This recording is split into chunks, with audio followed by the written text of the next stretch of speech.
Okay, Shalom Israel. I hope everybody is doing well today. Shabbat Shalom. Shout out Cabo Covenant's congregation in California through Georgia. Hope y'all doing okay today. Kazakia, SOW Virginia. Quantazap, SOW Houston. And Zion, SOW Rochester. We're back at it today. We're going to send our prayer to the Most High, then continue on the topic we were going into last Saturday. Hopefully this one with no interruptions. Imagine.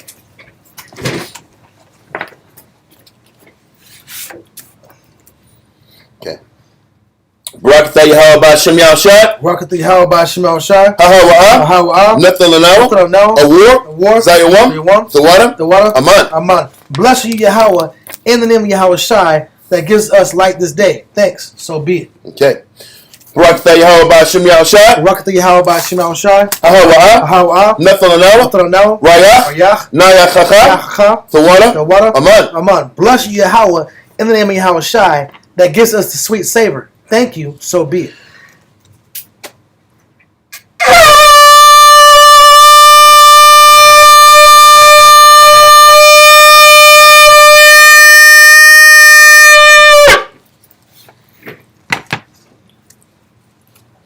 Imagine Wapanya Yerushalayim. Stand and face Jerusalem.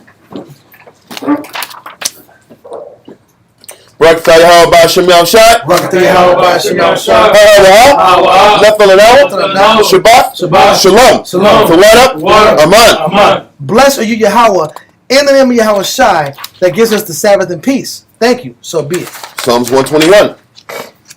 Anasha. Ayanyanya. Ahoya. Ma'aya. Yabu'ah. Isaiah. Yabu'ah. Ma. Yahweh. Sha'isha. Shemaiah. Wa'aratazah. Ra'ah. Yanathan. Lamawat. Regalia. Yara'ah. Nawam. Shashamaya. Hana. Yala'ah. Nawam. Wala'ah. Yeshen. Shashamamar. Yasharala. Yahweh. Shemaya. Yahweh. Tazalia. Ayo. Yanyamya. Yad. Hashemash. Yala'ah. Akaya. Bayawam. Wala'ah. Halabanam. Balayala. Yahweh. Yashamoya. Makor. Rad. Yashamar. Napasha. Yahweh. Yashamar. Havarakya. Wabu'aya. Ma'aifa. I will love. Amen. Psalm 121 in English. I will lift up mine eyes into the hills. From whence cometh my help? My help cometh from the Lord, which made heaven and earth. He will not suffer thy foot to be moved. He that keepeth thee will not slumber. Behold, he that keepeth Israel shall neither slumber nor sleep. The Lord is thy keeper. The Lord is thy shade upon thy right hand. The sun shall not smite thee by day, nor the moon by night. The Lord shall preserve thee from all evil. He shall preserve thy soul. The Lord shall preserve thy going out and thy coming in, from this time forth and even forevermore. Amen. Israelite Credo. Shema Yasharala. Yahweh. Elohim Nawa. Yahweh. Achad. Shema Yasharala. Yahweh. Elohim Nawa. Yahweh. Achad. Shema Yasharala. Yahweh.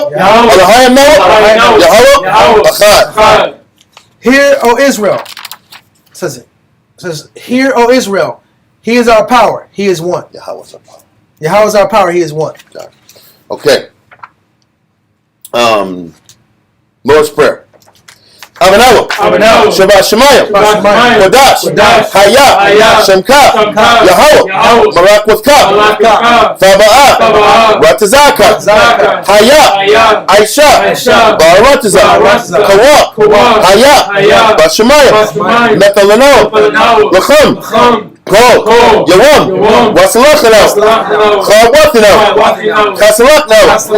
Chawatino. Wala'ah. Fabiano. Barasawan. Abo. Hawashano. Mayan. Rai. Kaya. Laka. Kamarakwa.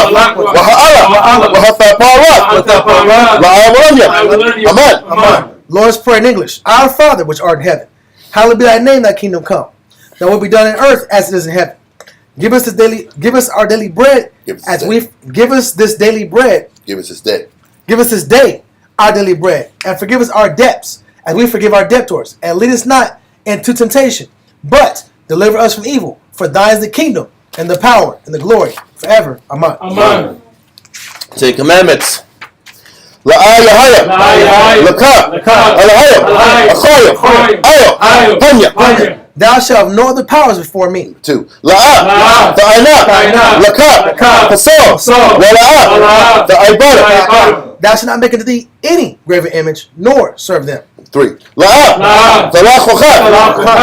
Sham. Yahweh. Rashua. Thou shalt not take the name of the Lord thy power in vain. Number 4. Zakar. Hayawam. Hashabat.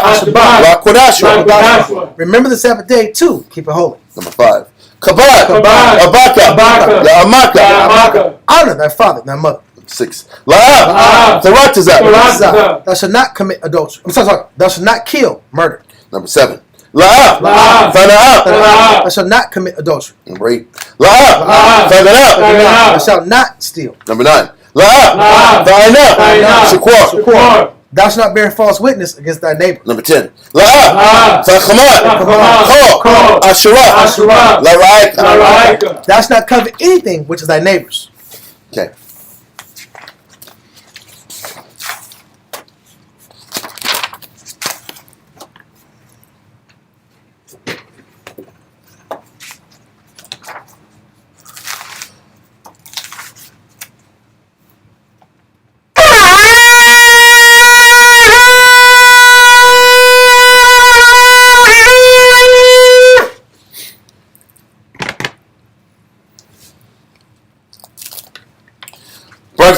Hashem Yahshai.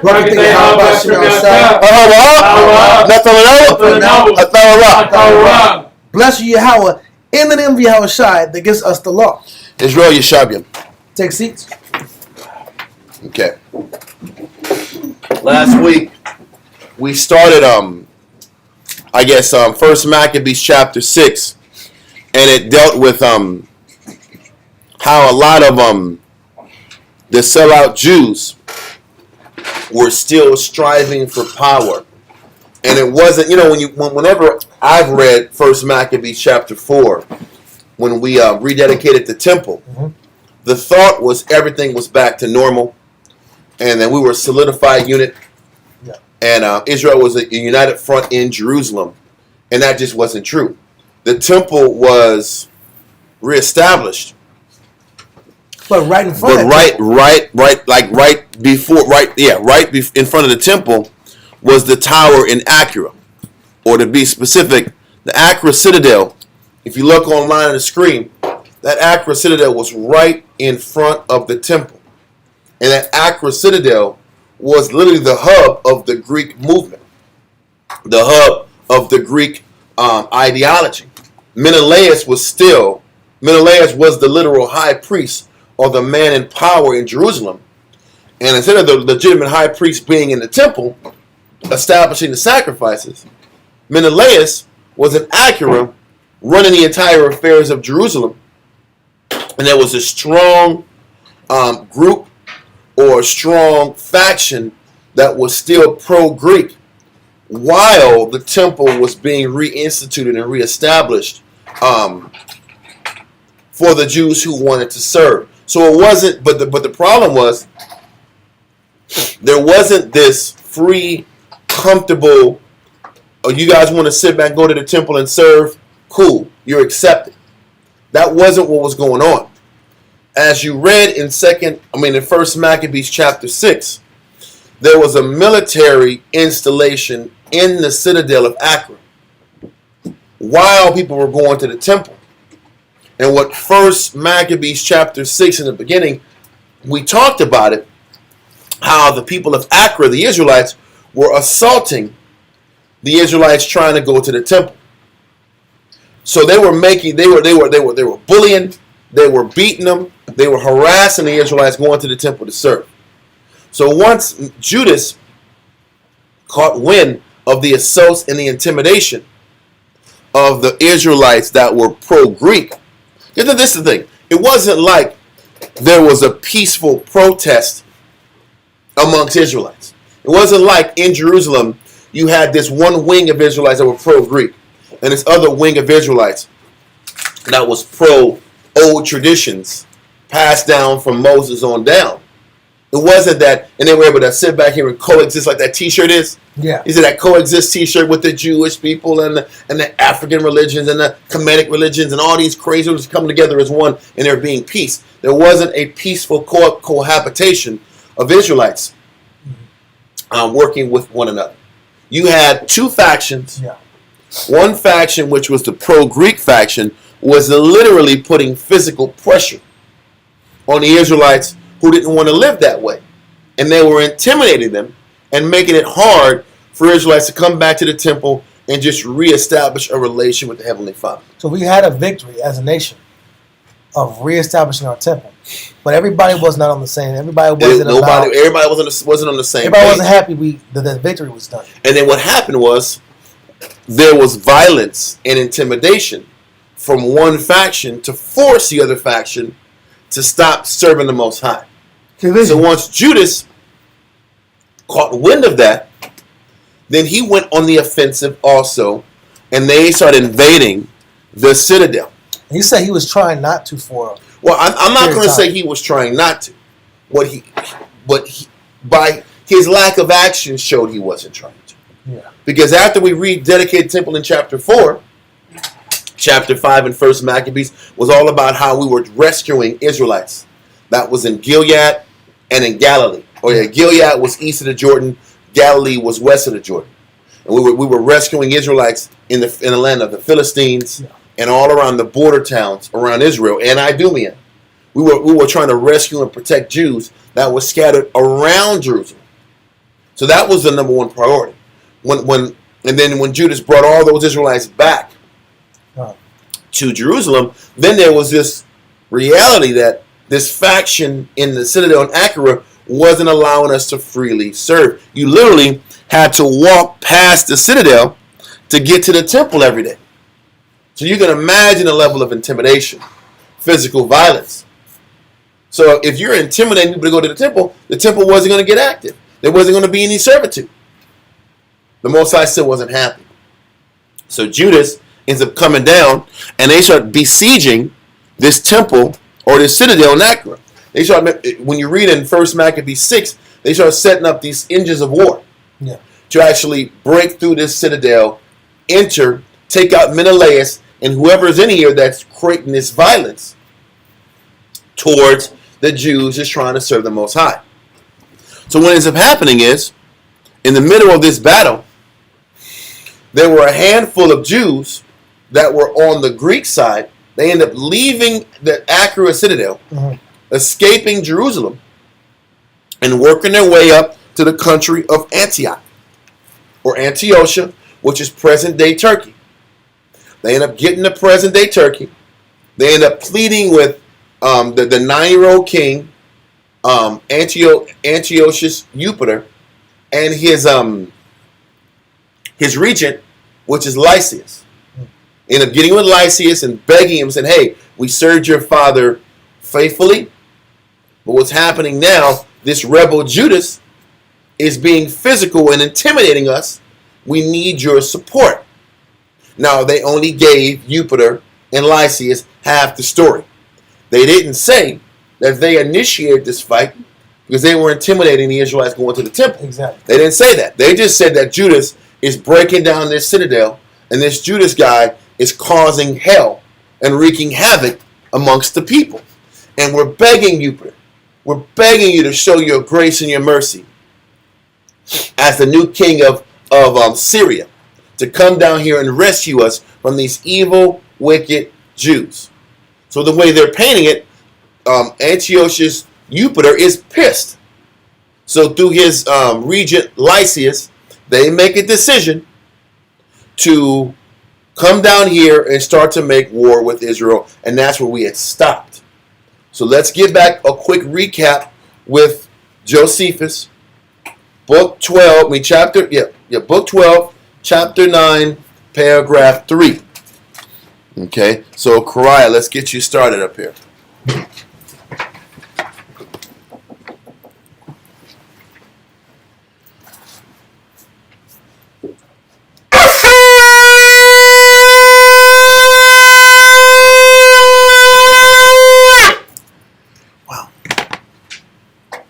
Beth-Zechariah, Shah Shabbatah, Banashah, Banashala. Kariah, Shashabata, Banashar, Bayashara, Amachim. What? Yahweh Hashem Hashabakata. Yahweh Hashem Yasharakatam. Hashmata. Okay. So, Josephus, book 12, chapter 9, paragraph 3. Chapter 9, paragraph 3, right? Mm-hmm. Okay. Antiquity of the Jews, book 12, chapter 9, paragraph 3. At this time, it was that the garrison in the citadel at Jerusalem with the Jewish renegades. Renegades are rebels. So these Hebrew rebels, meaning the rebels were pro-Greek Hellenistic philosophy. And they were in the citadel of Acra at Jerusalem, right next to the temple. Read on. Okay.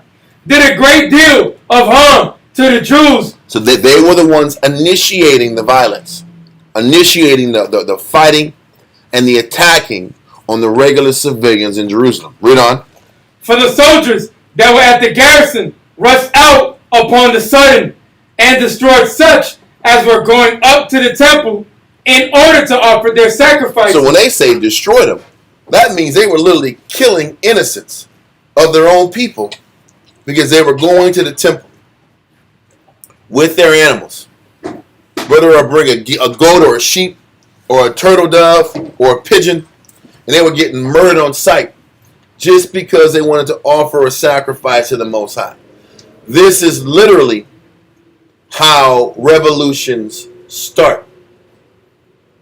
They kill anybody who has a desire to keep the old way.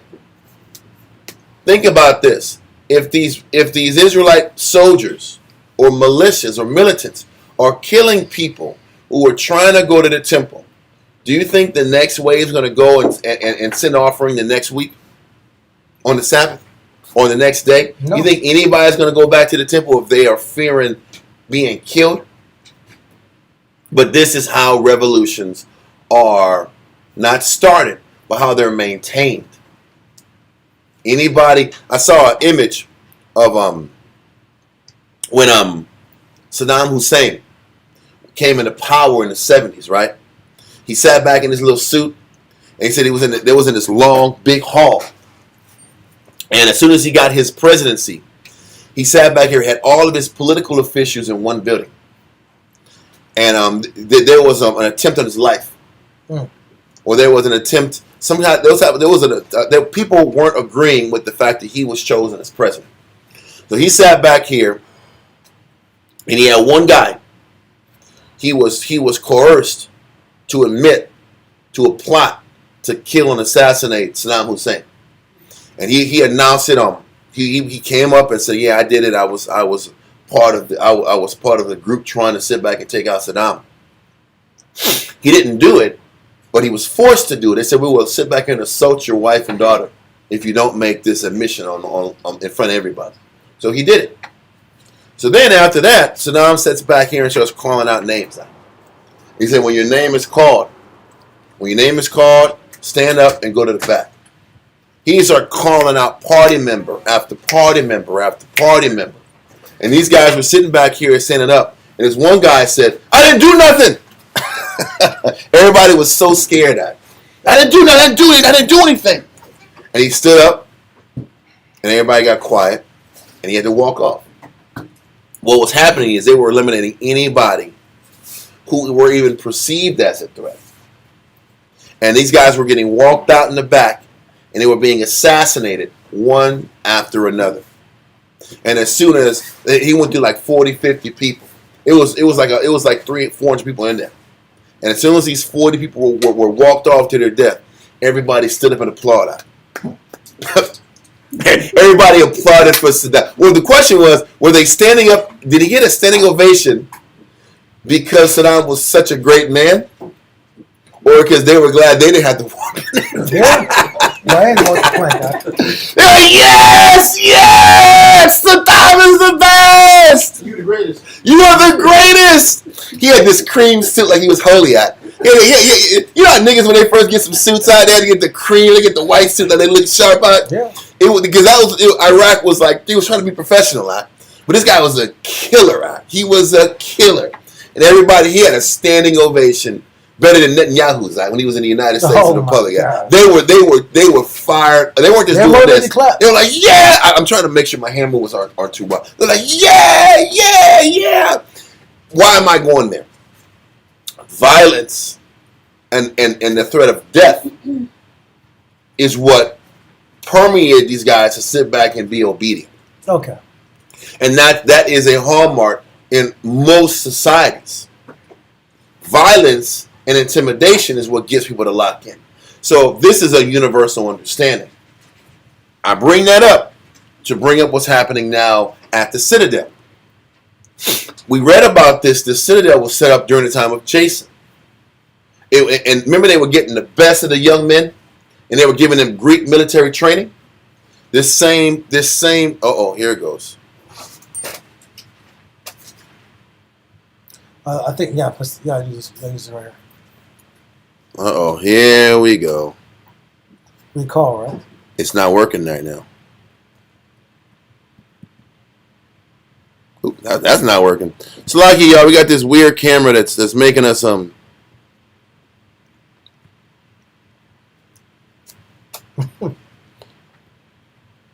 Yeah, it wants to be stupid now.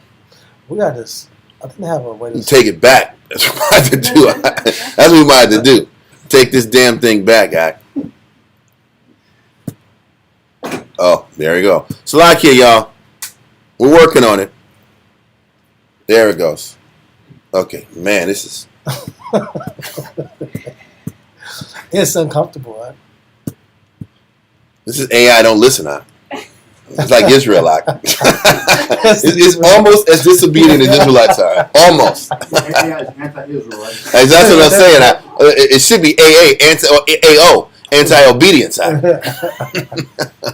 Okay, but what's happening is the same explanation that intimidation and how intimidation is used to sway public thinking. This is what this military faction in Accra is doing. They're using intimidation to sway public opinion and to sway people from actually serving the Most High. It just lets you know how much hatred and hatred they have for God. That they would sit back and destroy their own people to push their point and to push their Hellenistic influence on the nation. These guys are the guys that really bought into the culture. To the point where violence has to happen. Okay. Let's continue. No, just read it from the top. Yeah, that's fine. Antiquity of the Jews, Book 12, Chapter 9, Paragraph 3. At this time, it was that the garrison and the citadel at Jerusalem with the Jewish renegades did a great deal of harm to the Jews, for the soldiers that were in that garrison rushed out upon the sudden and destroyed such as were going up to the temple in order to offer their sacrifices.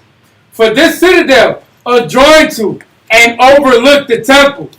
When these misfortunes had often happened to them, Judas resolved to destroy that garrison. So it's my head. Get out of here, bro. No way. Yeah, when my head went down, it went crazy all of a sudden. I had to be like a zombie and not read books. I can't read books in Bible class. This is crazy. Sometimes these cameras, they follow your eyes. That's what I'm saying. When my head went down, all of a sudden it started moving. Yeah. So I'm trying to read along with the topic, and I can't read along with the topic. I had to sit back, had the camera right here as I'm going.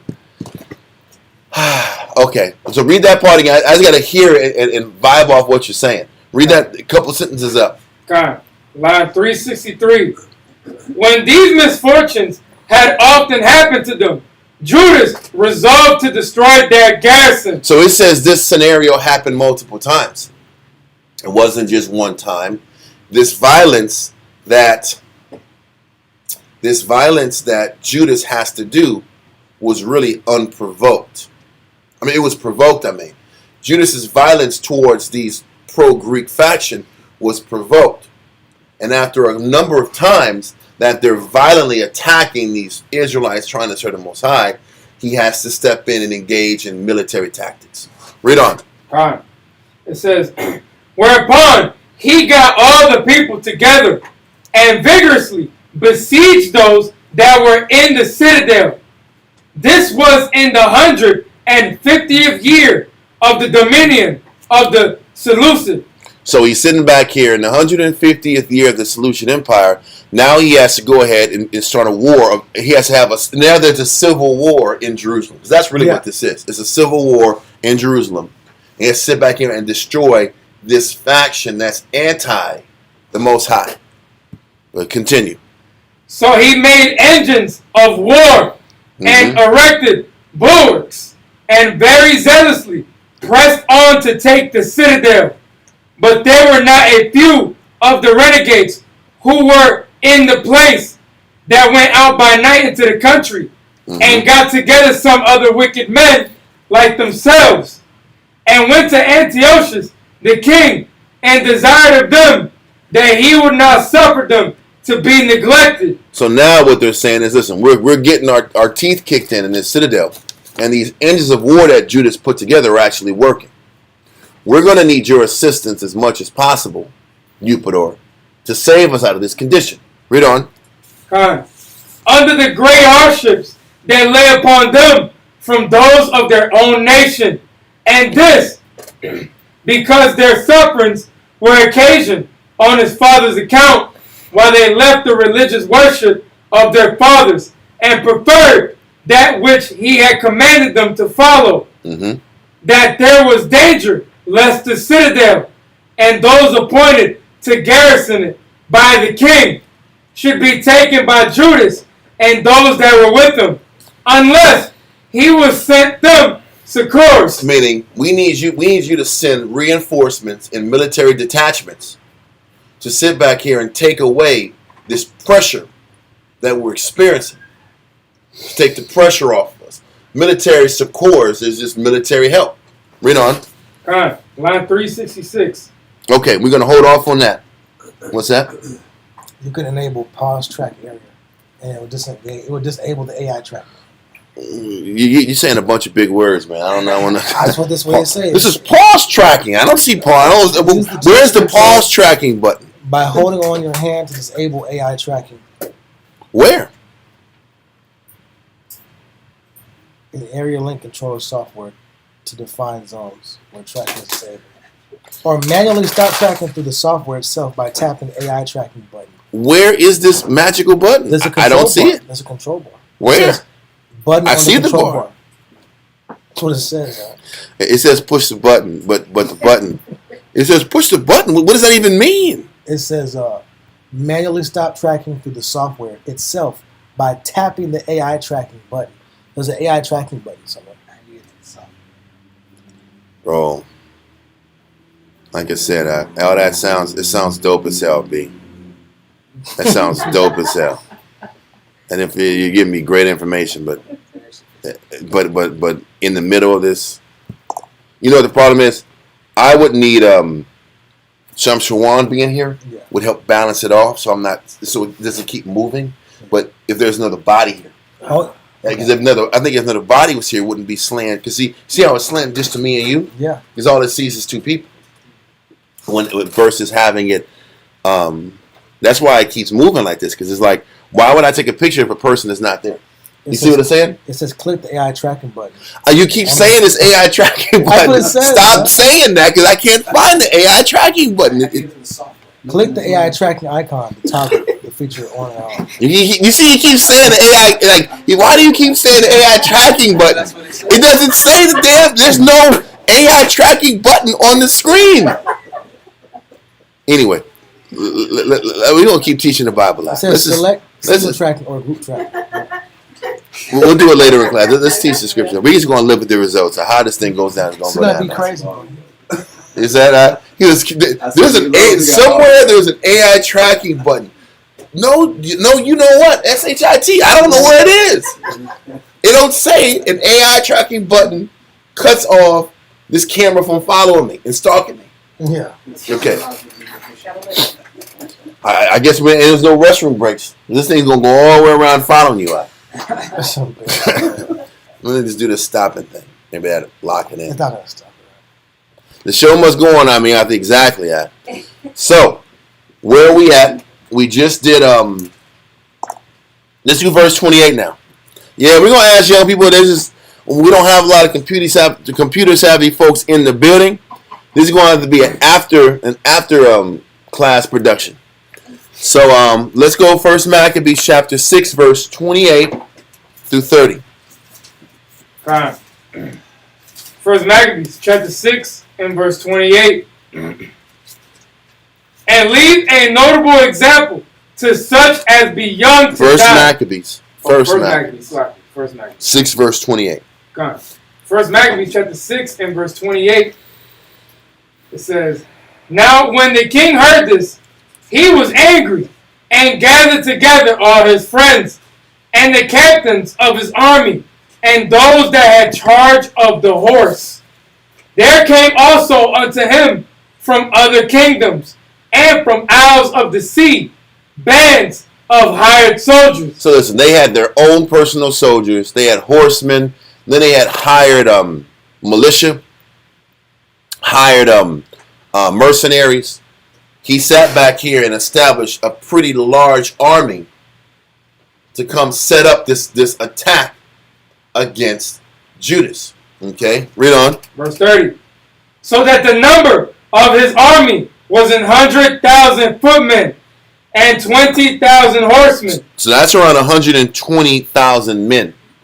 120,000 men is a large army to attack what? At the most, we only had 8,000 men. Because we had 10,000, then 2,000 of us died because the Israelites wanted glory and didn't stay in Jerusalem and hold the fort down. So we had around 8,000 men to 120,000 men. Those numbers are insane. Read on. It says, verse 30, so that the number of his army was 100,000 footmen and 20,000 horsemen and 32 elephants exercised in battle. And now you have 32 elephants that are sitting back here that are ready to go to war, that are exercised, meaning used to battle. What happens is this. Why is an elephant so important? What is it? What do you think an elephant does in war? Trample him with his trunk. He had a weapon. He had a touch, yeah. Well, all that's true, but it breaks your military formations apart. Yeah. Your military, your formations break. Then all of a sudden there's confusion, and then because the soldiers are right behind the elephants, their battalion is in line and they're following the elephants. So when your battalion breaks, all of a sudden they're coming right through and they can get right to the heart of your military. Because military obviously operates in lines and formations. And when that first line breaks, then it's easy to break the second line and then the third. And then you're right at where your head is at, whether it's Judas or whoever's on top. So it really breaks your formations up. You can't stop them. You can't control them. Then all of a sudden when your formation, remember you ever seen those movies? It's hold your lines. Hold your lines. Keeping your lines fortified ends up protecting the other line. Yeah. And then the line behind that. And that's how you stabilize your formations and you can maintain your war. Okay? But keep going. Verse 31. These went through Idumea and pitched against Bethsura, which they assaulted many days. So what they did is they went down and they attacked. The first goal was not to take out Jerusalem. The first goal was to take out Bethsura. Now if you look at the map here, you see the red, because the red line shows two different battles in which Antiochus or the Greeks went down the Via Mars highway. There's a Via Mars highway that most military works their way down. They work their way from the Via Mars highway and they go through, you see Hebron and the blue. Hebron at this point was controlled by Idumea. Hebron was no longer an Israelite town, it was an Edomite town. So they'd work their way down near the Edomite location and work their way back up towards, you'll see Beth-Sura or Beth-Sut. That's Beth-Sura. And Beth-Sura was an Israelite military garrison that was set up as protection against Idumea. Because we were fighting the Edomites quite often at this point. So it was smart for Judas to set up a garrison and fortifications at Beth-Sura. So in case Edom ever wanted to work northward and get to Israel, there was some protection and a buffer zone and fortifications to protect the people at Beth-Sura. And then after you get to Beth-Sura, then you had to sit back and work your way to Jerusalem, and it was a harder, more difficult scenario. So what's happening at this point was Jupiter got his guys at Edom, and they said, we're going to sit back and take out Beth-Sura first. So they start sitting back here and attacking that citadel at Beth-Sura, and then Judah's going to get a reaction and make a reaction and work his way down to Beth-Zechariah. That's that other red button, or that red city, which is above Beth-Sura. That's why the title of the class is the Battle of Beth-Zechariah. Okay, so where are we at in the scriptures? Verse 31. Get 31 again. Okay. First Maccabees chapter 6 and verse 31. These went through Idumea and pitched against Beth-Sura. So they went through Idumea, they worked their way down, got to the country of Edom, got supplied, got fed, got ready to go. Read on. Which they assaulted many days. Then they sat back here and assaulted Beth-Sura, which was a heavily fortified city, many days. Read on. Okay. It says, making engines of war. Now the Greeks made these war engines to break down the city. Read on. Okay. But they of Beth-Sura came out and burned them with fire and fought valiantly. So they sat back here and they actually came out of the gates and they fought. Why would they sit back here and come out the gates? Why do you think they would leave the gates of their citadel to come out and fight the Greeks that were sitting back here and setting up engines of war? Anybody have an idea? They were losing. The engines of wars were working. So they made a decision, listen, we might as well go out and fight because we're sitting ducks inside this citadel. And the citadel is not going to hold up long enough for the people inside to be sustained. We might as well come out in the few thousands that we have and take it to these people in hopes we have a better chance of making them flee. So obviously we weren't in a very strong position, and we made extreme moves to get out of our jacked up condition. Okay? Hold this and go back to the Josephus and read the end of the Josephus in that paragraph 3.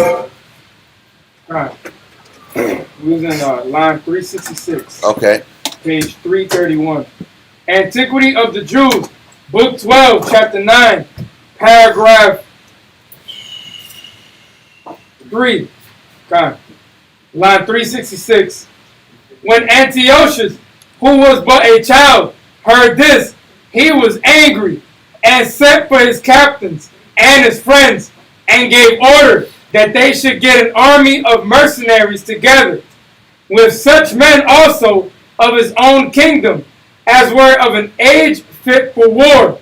Accordingly, an army was collected of about 100,000 footmen and 20,000 horsemen and 32 elephants. So he sets this army up.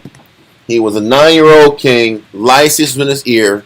Now they're sitting back here and taking this area down, this citadel down in Beth-Sura.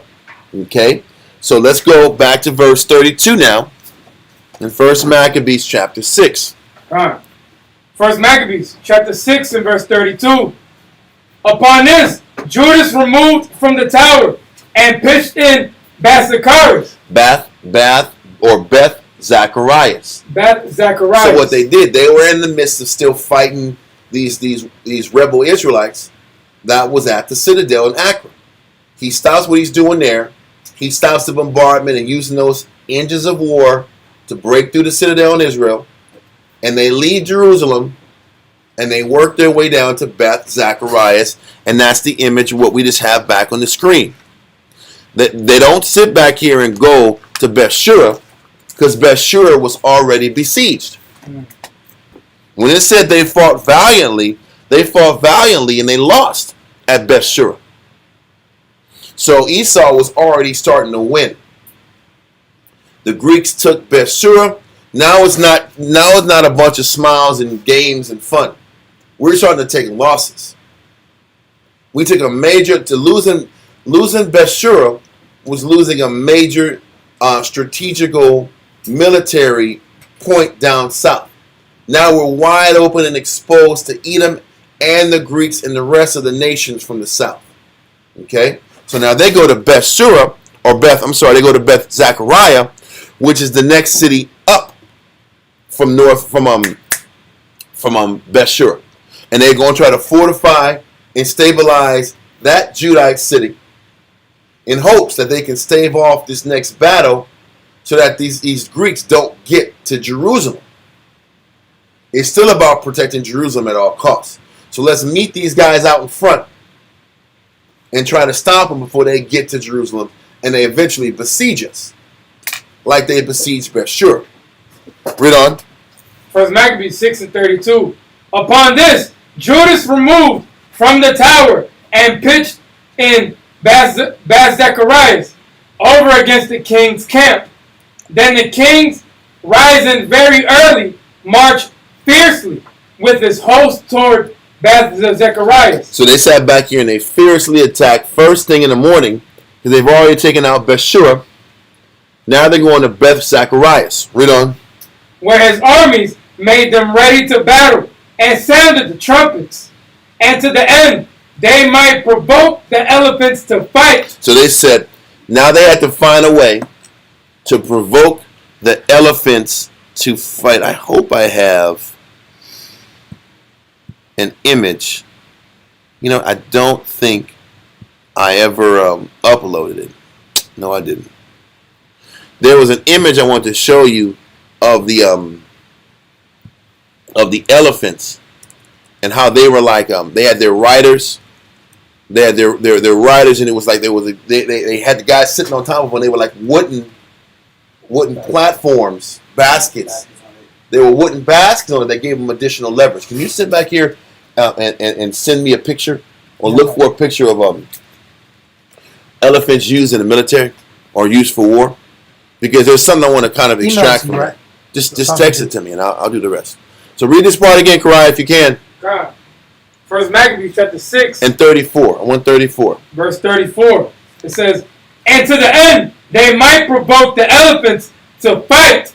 They showed them the blood of grapes and mulberries. Now, first of all, mulberries was a fruit that they ate constantly. They loved mulberries. But what they did is they said they took the blood of grapes and mixed it with mulberry. They gave them wine. They got them drunk. They got these horses. They were faded out. They was rolling.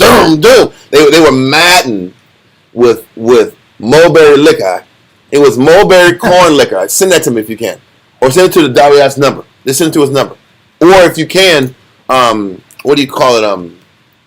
Not screenshot, but ping it. I'm saying words that don't make sense. Pinging it. What does that even mean? Hot. What's that? Yeah, drop it. What do you call it? Airdrop. Yeah, you see. Yeah, that's what it is. Airdrop it, dog. This airdrop right on over here. Just bring it right over here with the airdrop. That's hilarious. Just airdrop it if you can now. So listen, read that part again. They said they gave them this tonic of the blood of the grape and mulberry. What would they do? Why would they say the blood of the grape and mulberry? It's fruits. So they created this drink that they drank and they were getting high. So these 32 elephants were buzzing. And it made them violent. Like when you give Jake too much alcohol. When you give Jake too much drink, what are they doing at? That's how fights start in the club, right? Yeah. You give Jake too much Hennessy, it's over, right? Now, can you go over here and fix this out? Stronger, yeah. You give Jake too much Hennessy. What's that? What's up? Jenna make you sin. Jenna make you some bumpy face. That bumpy face Jen too. No, straighten it out. Straighten it out. Oh, yeah. Yeah, that bumpy face will mess you up.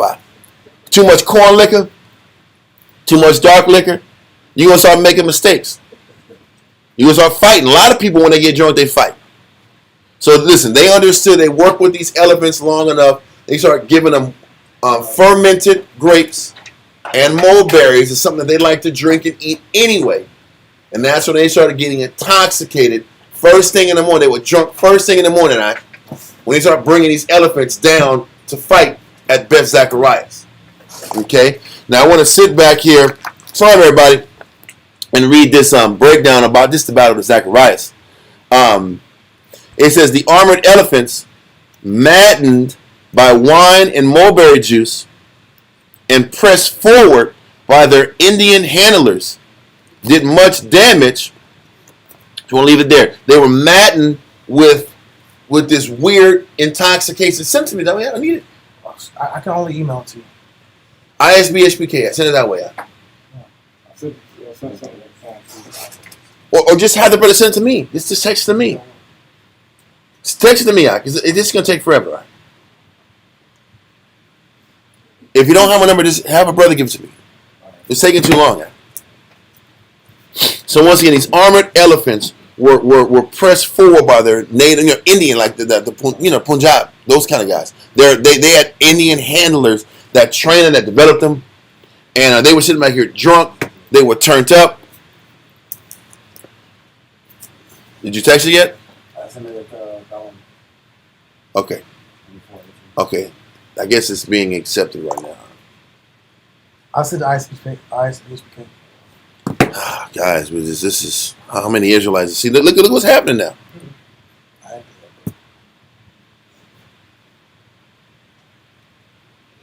Okay. Man, this is horrible. Okay, well, I guess we will sit back here and not have this information. Like, how many Jews does it take out to sit back here I sent a good picture out. And send a picture for class out? It's crazy out. No, I don't want that. Okay, listen, we'll work it from here, man. We'll just. I'll be damned. I will send this. I got you. It came through, right? You found the button? I found the button was pushed out. Now I gotta wait till the email goes through. No, I pressed the button. AirDrop. Okay, bro. There you go. I'm working it, guys. Slack you. Be patient with me.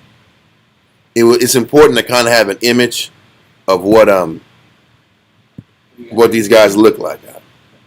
There it goes. I got one. It's coming up here.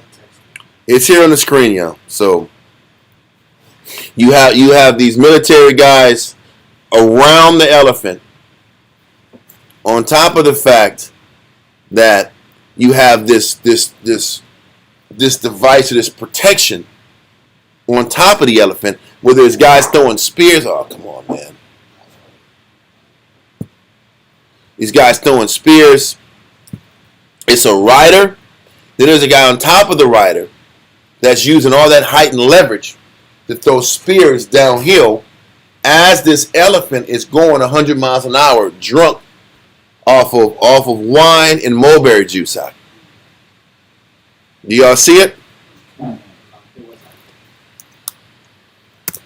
Typing up war elephant, man. So this is what's happening. This is not, especially at the time, how do you really sit back here and defeat this? You don't have guns. You don't have fast action weaponry. So they're sitting back here throwing spears from a high leverage point, and you're ducking and dodging, getting out of the way of the damn elephant.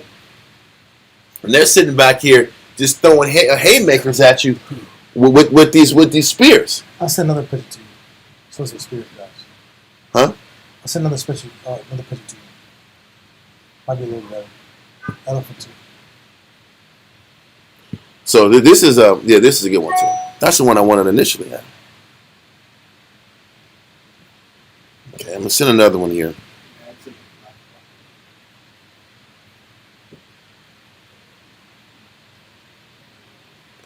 There it goes. This is a smaller picture, so I can kind of explain it a little better. So, this is no joke, man. 32 elephants. That means this king really went all out. Yeah, they got high elevation. They can shoot the arrows. And look at it. They're so big, you can have multiple people up here. It's like a tank kind of. It's kind of like It's like a tank. It's hard to sit back here and stop these. You got guys shooting from the right, an arrow man from the right, arrow man from the left, arrow man in the front, high at the higher ground. at a high ground, and you're running and getting out of the way of the elephant. It's literally, this is nothing but mayhem on a high level. 32 of those, right? 32 coming. It's breaking all your lines. Wow. Listen, you can be the hard smartest. To fight that. That's my point. That's my point. Listen, you can see by how things are going, this was going to be a very difficult battle to win. Extremely difficult battle to win.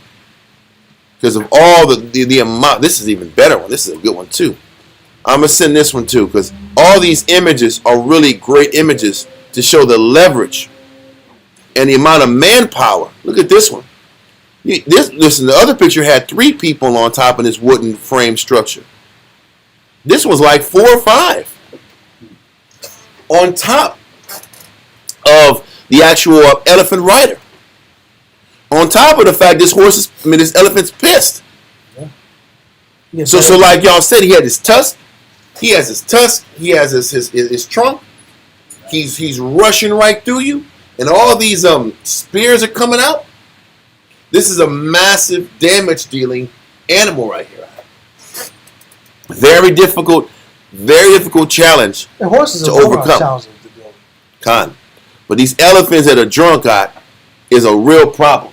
So this one had the arrowmen from the back, front, east, and west. So let's continue and read that again in verse 34. First Maccabees chapter 6 and verse 34. And to the end they might provoke the elephants to fight, they showed them the blood of grapes and mulberries. So these elephants were drunk.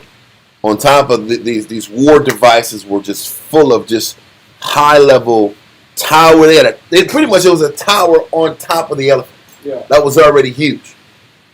It gave them protection. They can always duck down if there's people are shooting at them. So this is an issue. Read on. Verse 35. Moreover, they divided the beasts among the armies, and for every elephant they appointed 1,000 men. So this is the problem. You have 1,000 men riding behind each elephant, and they're breaking up whatever military lines you got.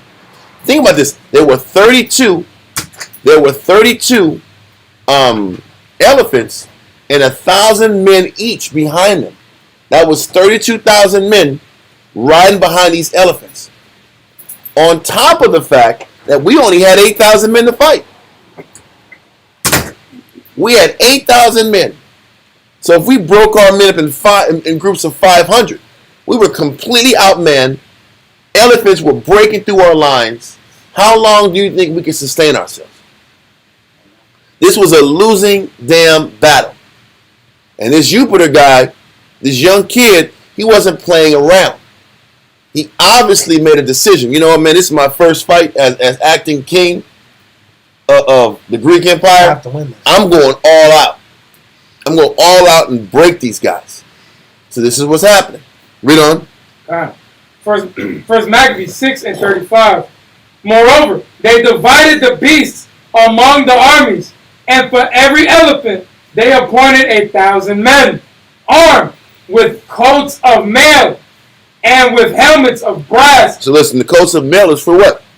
So if we're shooting weaponry at the elephant, the mail is going to sit back and impede it from really penetrating the elephant's skin. So you can fight all you want and shoot and shoot and shoot. It's going to take many arrows to take this elephant down. It's like bulletproof armor this time. Almost. The mail, the scales that are around the elephant, it's going to be hard to break. Okay? Read on. It says, and beside this, for every beast were ordained 500 horsemen of the best. And he says, for every beast were ordained 500 horsemen. So now you had horsemen riding the flanks of the elephant. You had 500 horsemen riding the flank for every damn elephant. Now he was going, so 250 on his right, 250 horse on his left, shooting arrows. Yeah. As this elephant's rolling through the damn line, what are you gonna do? You gonna sit back here and be like Braveheart out and just hold the line? It's kind of hard to do with 32 of It's those guys. very hard to do with elephants coming full speed along with horses galloping full speed, and we don't have no horse. We're literally here on foot. We're really This is a significant. We're not equipped to fight this type of battle. We're not ready to fight this battle. This is why the title of the class is the Most High's intervention during the battle of Beth-Zechariah. Because all the wars leading up to this, we kind of fought back, and we held strong, and our discipline and our faith in the Most High really came out, and people all of a sudden just got scared. Every fight leading up, we just sat back here and punched our enemy in the mouth, and they cowered down and broke. Remember we talked about how a lot of the armies were just mercenary armies? Yeah. And after we showed a little bit of resistance, they kind of gave in. They didn't want no part of that. But now, that resistance ain't really enough. Just because we stood up and we yelled and we would blow the horns and trumpets, that wasn't breaking this group. Because this group has a different level of investment. And that's this is the their point. primary occupation for. Well, that They're is just getting paid. and it was that, and it was also, the Most High sits back here, and He keeps ramping up the level of battle that we have to face. Yeah. And as the Most High is ramping up and upping the ante of the battle, it's less about your skill and less about how cold you are and how intelligent and sharp you are, and it's more about you better be right with the Heavenly Father. Yeah. Because they're sitting back here, these odds don't look good. In every other battle before this, Maccabees just rolled. He was able to outsmart, outmaneuver. He got some intel here. He was able to get out of the situation there. Now there's no running. They met you first thing in the morning, and they're ready to roll, and they're not retreating. So now what are you going to do when the odds are this stacked against you? Read on. All right. Verse 36. Yeah, War 2. Because it was 32. So the beast talking about the elephants, right? Yeah. So 32. But it was like 16,000 in total. Yeah. Because it was about 500 at best. A horsemen alone. That's just the horsemen, not the footmen. The footmen are behind them. Yeah. Because they're hitting you like the elephants first. Yeah. Horses are right behind it. Then it's 1,000 men behind them. They're bringing their strongest out in front to soften you up. Oops.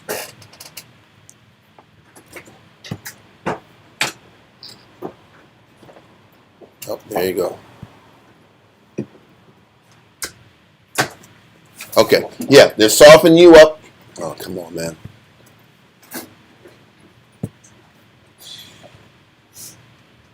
Okay, there we go. Okay, yeah, I guess they're not going. I guess it's rebelling. Okay. Press the pause. It's safe. Okay, I'm working. I'm learning it. So what was you saying? Yeah. So it's the elephants. It's the elephants. Then it's the horse. The 500 horses. Then it's 1,000 footmen broken up in a distance where it's 32 elephants wide. Just imagine that.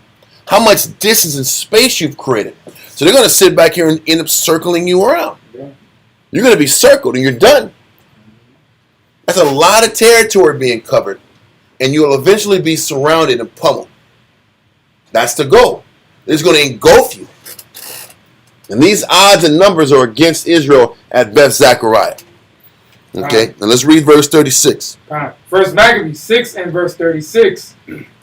These were ready at every occasion, wheresoever the beast was, and whithersoever the beast went, they went also. Neither departed they from him. So the 500 horsemen, the 1,000 men, they just followed wherever this drunk elephant was going.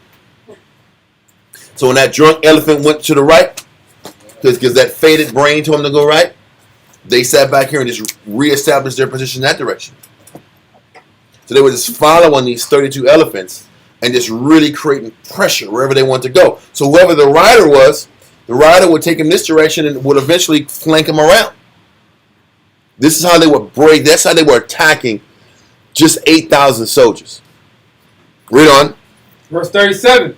And upon the beast were there strong towers of wood. And this is that image. It said on this beast were strong towers of wood that were constructed on top of the elephant, which made it very difficult to attack the shooters or the archers. So you couldn't take out the archers because it was such a high shot, and they can also hide or protect themselves with their shields. This is a difficult way. And you're getting shot from above because you're focused on the guy in front of you. You don't have time to look for the arrow guys. Because you think about it, the guys on top are protecting the who? The rider. The guys on top are protecting the rider because the rider's the one who's steering this damn elephant. Yeah. So he got to get protected. So he's getting protected by his shooters. You can't really get to the shooters because the archers are coming at you. And how long can you focus on a good shot when this big ass elephant's running at you at whatever miles an hour he's running at you on that? And he's trying to kill you. You'll get mauled, run over, or shot. So all this is, so these strong towers of wood are on top of this elephant. Read on. Which covered every one of them, and were girt fast unto them with devices. So he says all these guys on top of this tower were girt with devices. Some type of instrument of war that this strong tower would protect them. The thing about, look at that tower. It's a couple levels above their height. So if they want, they can fall back into the tower and absorb whatever type of arrows are coming. Then after that whatever arrows are being shot, they can come right back up and come retaliate. Go back down in the tower, come back up and retaliate. This is strategic thinking, and this is very hard to deal with these things because you're protected 360.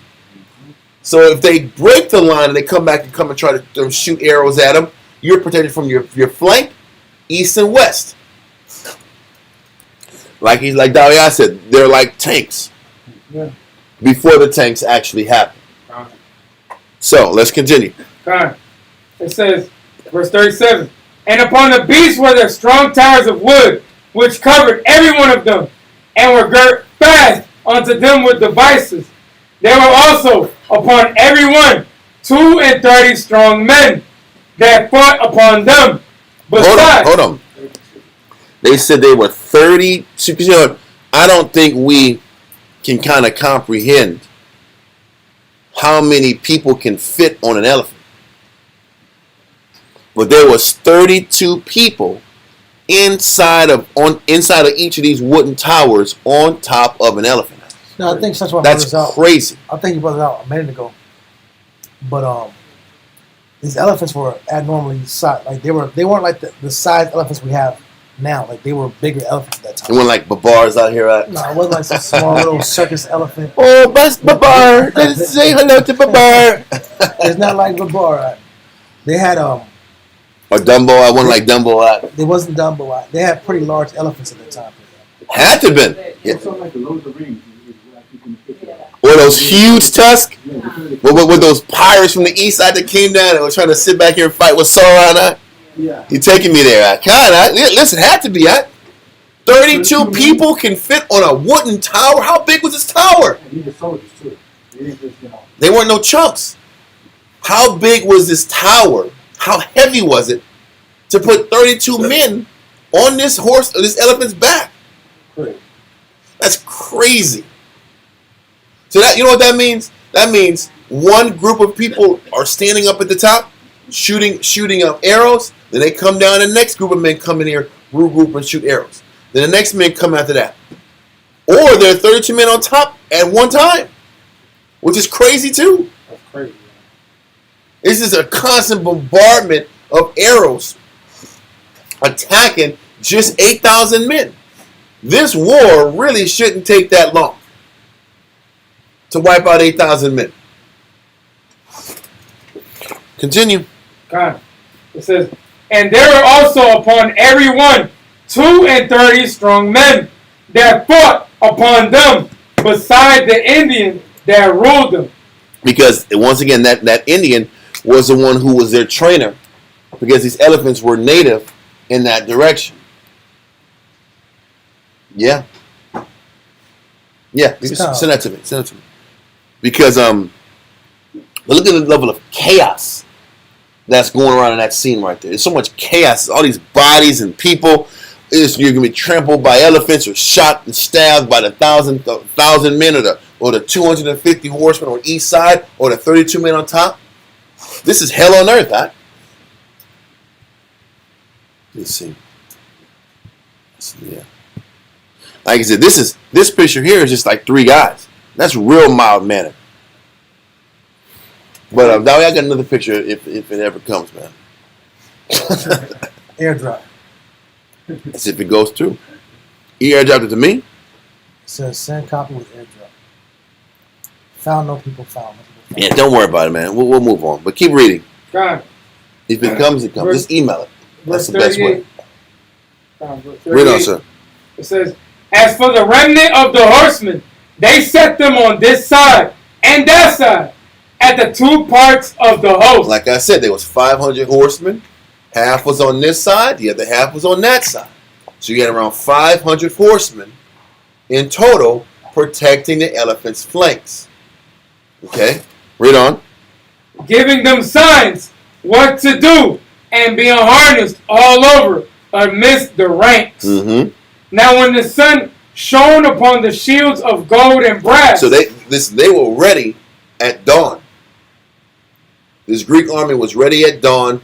When that sun started to rise, there was that reflection of the brass on the armaments of all of these hundreds of thousands of soldiers and military men and these elephants. It was obviously a legitimate sight to see. And it would put any kind of fear in any man's heart looking at the odds that were stacked against us. Read on.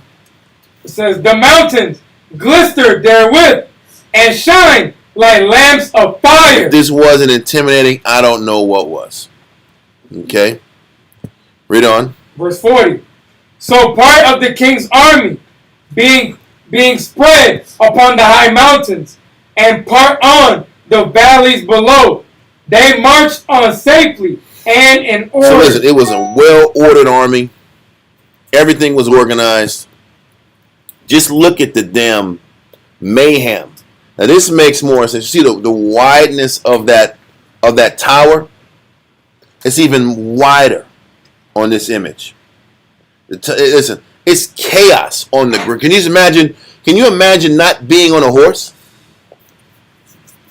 They're on a horse fighting against these elephants in this army picture. Can you imagine all this chaos going on and you're just sitting here trying to squabble with a damn knife or a sword or a spear? And you're in this kind of situation. How close are you going to allow yourself to get next to an elephant? And if everybody moves out the way, then you've lost your position and the flanks are going to break down. And it's just man on man on man. Because in war, during this time, you were only as strong as your ability to stay together. When all the lines are broken, it's just a bunch of individuals fighting an organized and well-constructed army. Because once these elephants break the lines up, now the men on horseback can just tear you apart. Yep. Because they're still sitting there riding the horses. Boom. They're just picking you off individually at this point. And you got that big trailer, something like a truck trailer in the back. You got plenty of space for men to get their weapons together and shoot on all 4 corners. That's just the guys on the elephants. Yeah. But the men on horseback, they're sitting back here skilled, fighting and shooting you while they're riding. Yeah. So you're running from the horse and you get popped by the horseman. If you don't get popped by the horseman, the 1,000 men are coming at you, breaking you down. But it was created and designed to establish this level of chaos and fear and disorganization. Everything was supposed to break down. That was what the elephants were. And they were angry and drunk and pissed off. That chaos was what it was intended to create. When you create chaos, everybody starts to there's dissension amongst the ranks. Everybody's going for themselves. Everybody's trying to save themselves. And you look up, all of a sudden people are dead. The army's broken up. And they've gotten past this group. And then they said this is why they were so respectable towards the Israelites that were at Beersheba. Because they sat back here and left the comforts of their what?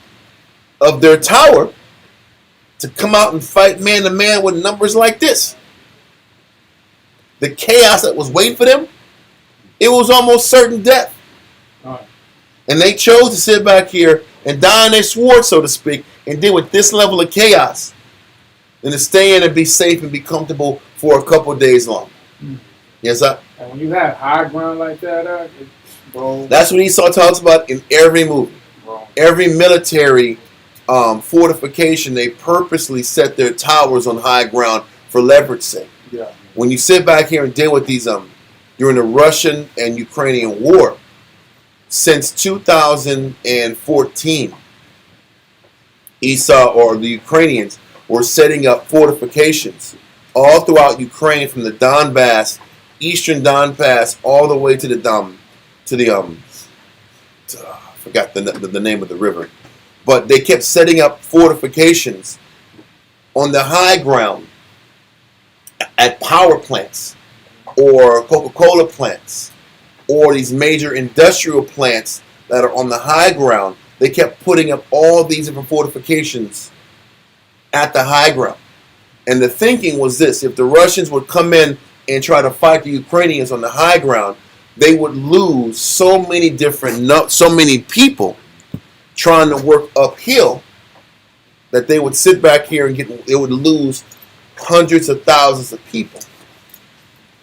This is why the Russian strategy in fighting the Ukrainians was to fight a war of attrition, to sit back and over time just break down these fortifications with their bombing, with their incendiary bombs. They would sit back here and shoot bombs in these areas, and they would have bombs that would create and spark significant fires in these regions.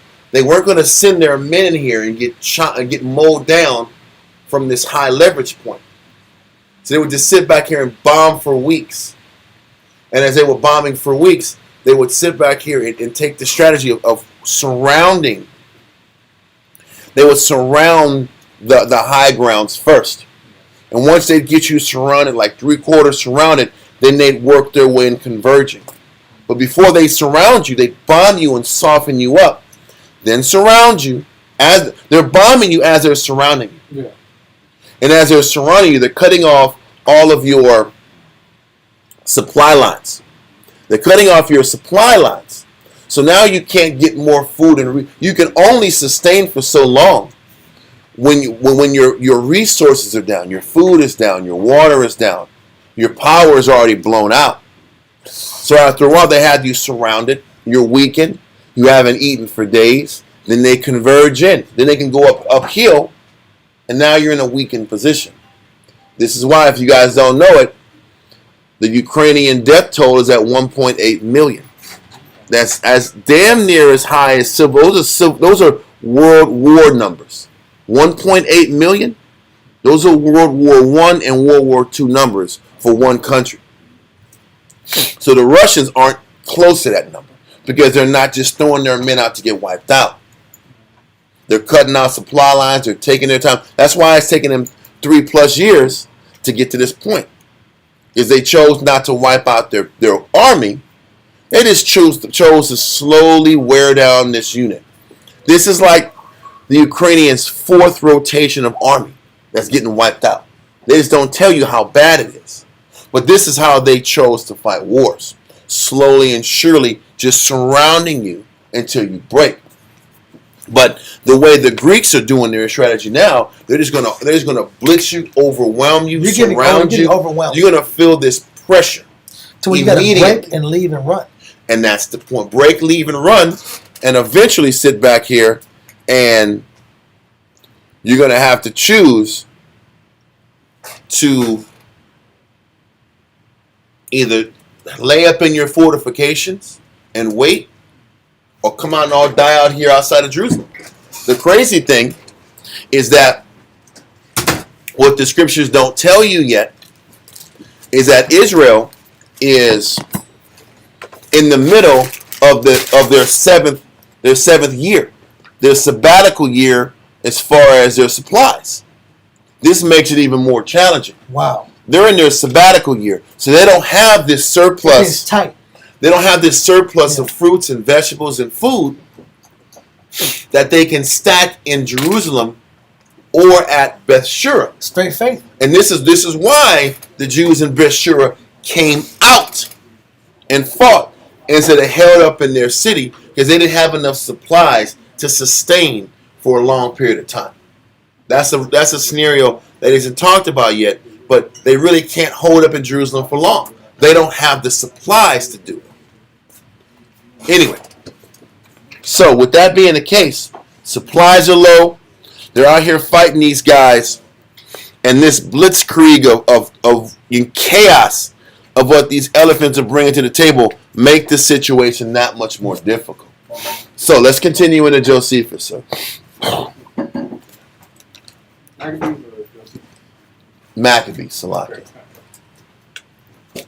First Maccabees chapter 6 and verse 41. Wherefore, all that heard the noise of their multitude, and the marching of the company, and the rattling of the harness, were moved, for the army was very great and mighty. Mm-hmm. Then Judas. Hold on. So what they're saying is they heard the noise, the marching of the company, the rattling of the harness. Listen, we were moved. Yeah. This shook us. We were not comfortable. Read on. God says, then Judas and his host drew near and entered into battle, and there were slain of the king's army 600 men. So listen, that was still a valiant effort. That when this assortment of military men came at us, we still took down 600 guys. But those numbers, 600 out of 132, that still ain't good. And that's not going to win you a war. Yes, sir? So it's almost similar to what I was talking about, just giving it up to the land, or just fight for it. Getting what? Just giving up our land and just going with plan B. Well, no, not yet. Well, listen, they weren't going to do that yet. They were fighting 600. They killed 600 men, but it wasn't enough to stop their onslaught. Okay. Now that's verse 41, right? Yeah, we just finished verse 42. Yeah. Let's continue. First Maccabees 6 and 43. Eleazar also, surnamed Severon. So listen, Eleazar, surnamed Severon. Hold that and go to First Maccabees chapter 2, verse 1 through 5. Who was Eleazar, surnamed Severon? First Maccabees chapter 2 and verse 1. It says, in those days arose Mattathias, the son of John, the son of Simeon, a priest of the sons of Joarib from Jerusalem, and dwelt in Modin. And he had 5 sons, Joanan, called Caddis, Simon, called Thassi, Judas, who was called Maccabeus, Eleazar, called Averon. Eleazar called Averon, or when you read in First Maccabees 6, it was Eleazar, surnamed Severon. Same guy. So this Eleazar that fights this elephant is really Judas's brother. Jonathan's brother. Simon's brother.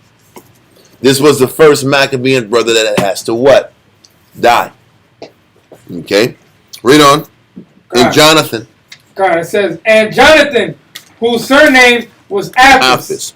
So this brother, Eleazar finds it in his mind, in the midst of all this chaos, to sit back and say, man, I'm gonna go ball out and make a bold move and try to kill Antiochus Jupiter on his elephant. Listen, we're gonna read the story. Let's continue. Con. Now we're back at 1 Maccabees chapter 6. 1 Maccabees 6:43. Eleazar also, surnamed Savaron, perceiving that one of the beasts armed with royal harness was higher than all the rest. So they said he saw one harness was higher than the rest. The big harness. Read on. And supposing that the king was upon him. Because the higher harness, you would imagine, is used to protect somebody. So, hey, somebody is important in this harness because it's bigger than everybody else's harness. Exactly. So it has to be some kind of protection here for a reason. Read on. Verse 44. But don't forget, this harness has 32 people in there. Anyway. It's not going to be easy. This higher than the rest. It's a bigger harness that has 32 people, but he couldn't see if he was actually on there. He didn't say, oh yeah, I saw you, the king. It had a royal harness, and it was bigger than everybody else, so I'm just going to have some deductive reasoning and think this is the situation.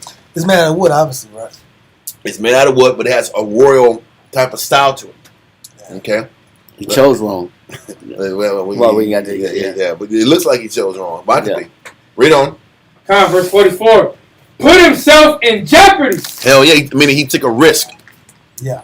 Eliezer took a major risk trying to make this move. Yep. But listen, why do people take risks like this? Desperation. That's the thing. That's the answer. You take the words right out of my mouth. Because the thing about the listen, when you first think about it, you would say, man, why is he trying to do it? He's trying to get shine out. No. You would think he's doing it for shine out. That's what I always thought. I know. Yeah. But if you think about it, they were out of options now. Well, listen, you know, I got to take out the king because this shit ain't going to work. Trying to fight these 32 elephants that are drunk off of wine. This that half-court jump shot you got to shoot in the fourth quarter. Whoever saw Escape from New York or Escape from LA with a Kurt Russell you ever saw that? I know I'm dating myself but this guy had to play like the craziest game of like a basketball ever in history. It was ridiculous. The whole basketball court was fenced in, and they had like shooters all around the court. Yeah. And they told Kurt Russell had this badass with like an eye patch.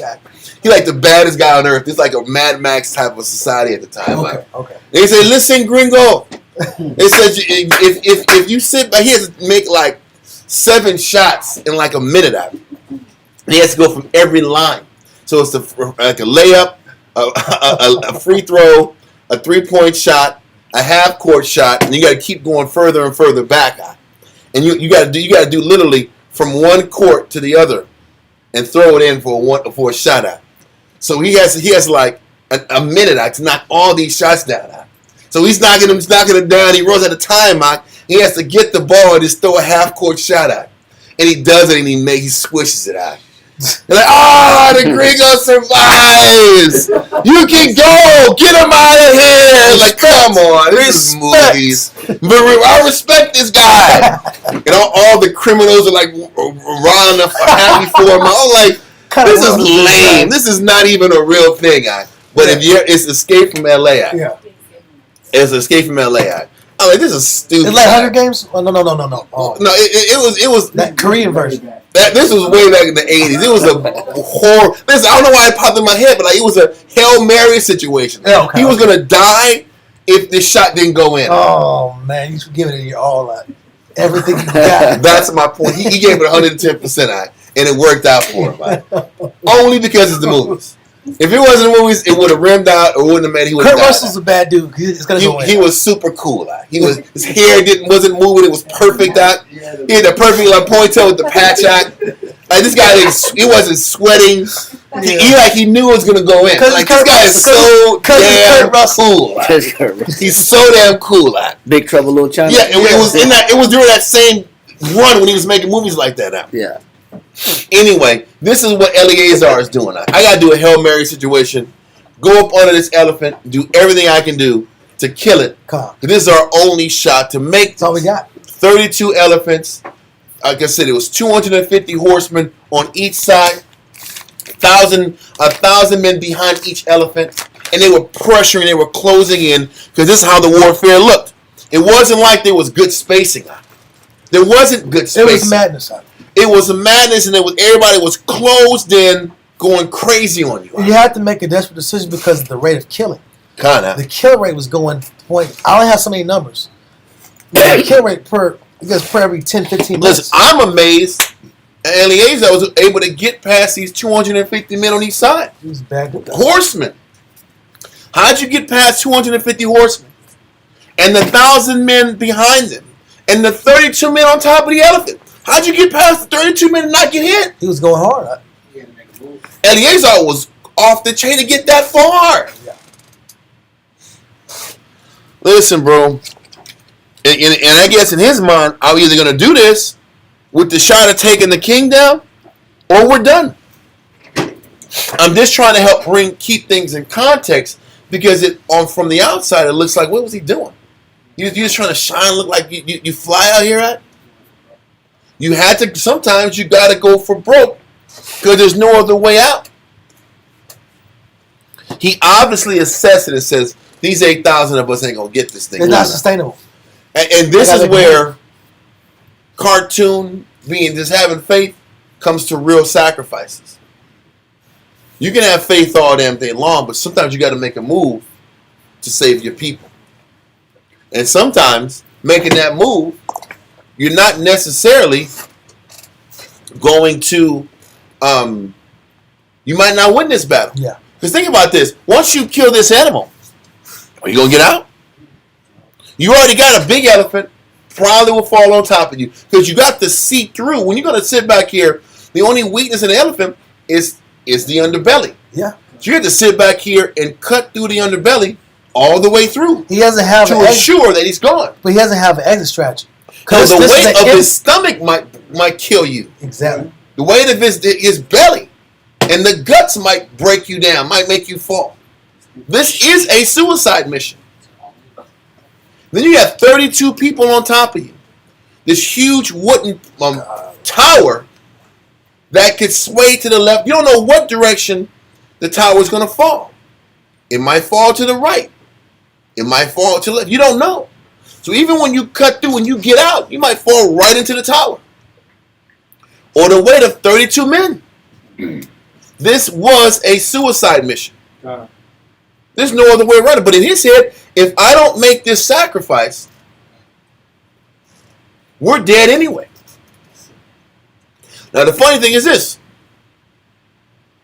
There might have been a little bit of ego involved, but the Most High didn't accept. He didn't want Israel to say, yeah, Eleazar saved the Jews today. Because it's one valiant scenario. Because if Eleazar was successful with this, then the Most High wouldn't have set up a moment for him to get the glory. Because we're going to read later on, the Most High gets the glory for what happens later on. You got to get out of here, Corey. It's that time, man. Just finish that verse. Verse 45. No, 44. First Maccabees 6 and 44. No. Read verse 43 again. Okay, 43. Come. First Maccabees chapter 6 and verse 43. Eleazar also surnamed Sabron, perceiving that one of the beasts armed with royal harness was higher than all the rest, and supposing that the king was upon him, put himself in jeopardy to the end he might deliver his people. He's like, man, we're not going to make it if I don't do this. If somebody don't make the sacrifice, everybody else ain't going to survive.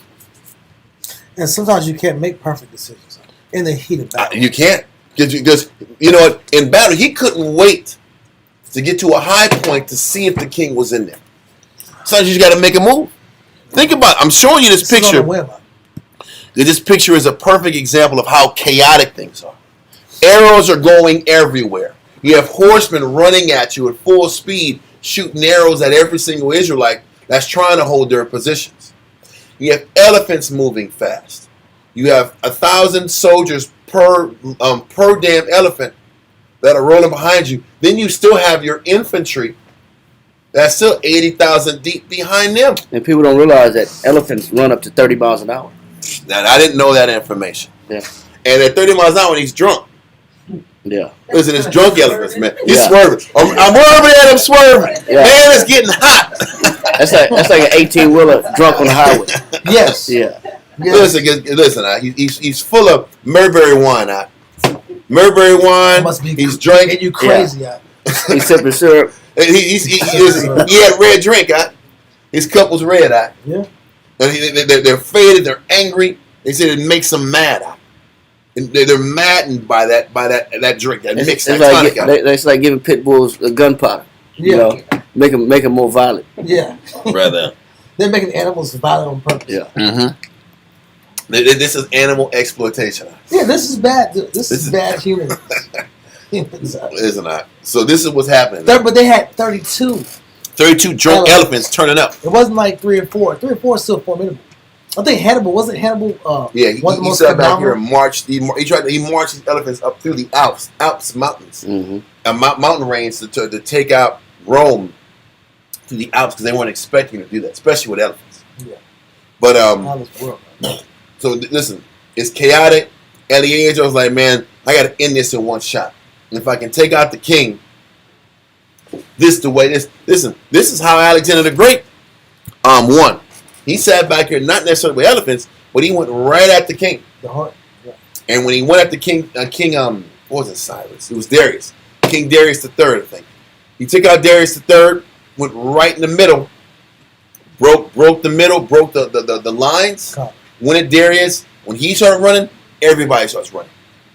So it was almost like, if I take out the king, I can end this. Yeah. But it's risky, and I'm gonna probably die by killing this elephant. Yeah. But he understood if I don't do it, I can die, or I can sit here and die either way. Or I can die that way, or everybody can die in a few minutes. Yeah, because it's getting bad.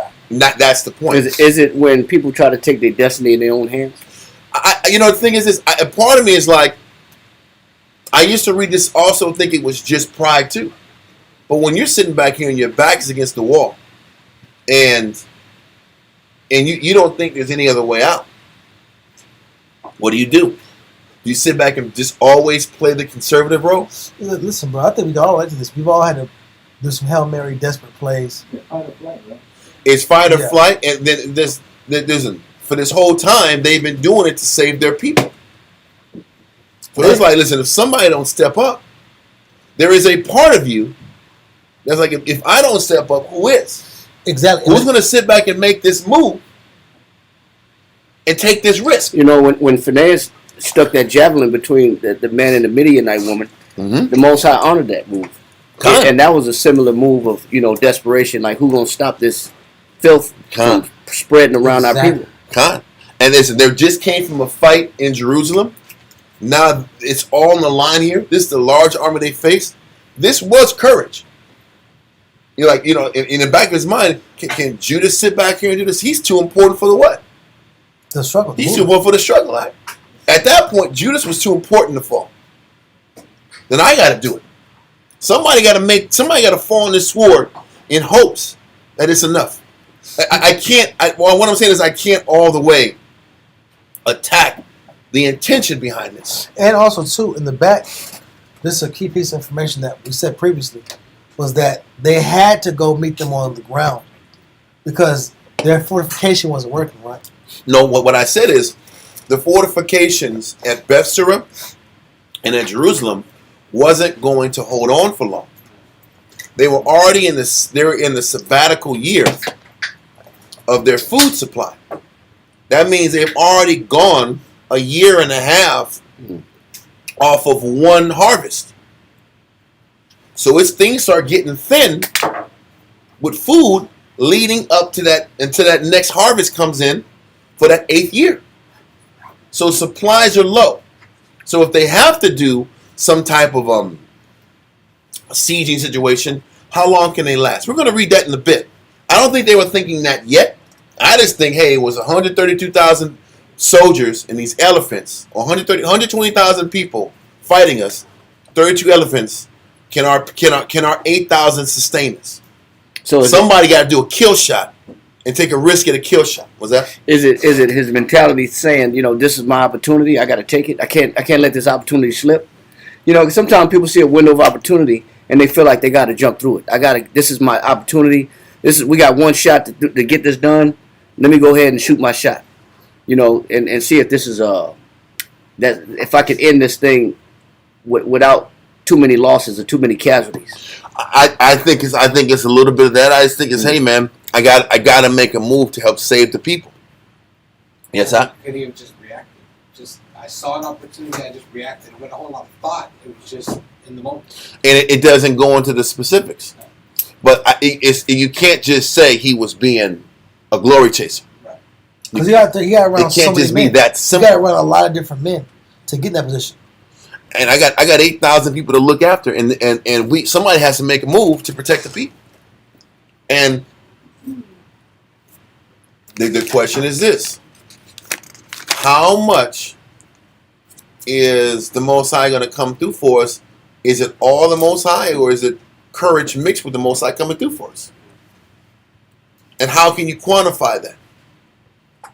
Where there is a level of proactiveness that a person has to bring to the table, along with having faith, or along with the expectation that the Most High is going to come through and bless you. It is a combination of both. And it shows both sides of the coin, where you have to be bold and be faithful, but it shows you also that there's real risk involved. That's the point. It's not the cartoon faith that we. That's what I'm saying, because this is the beginning of this Hasmonean dynasty starting to die off in battle.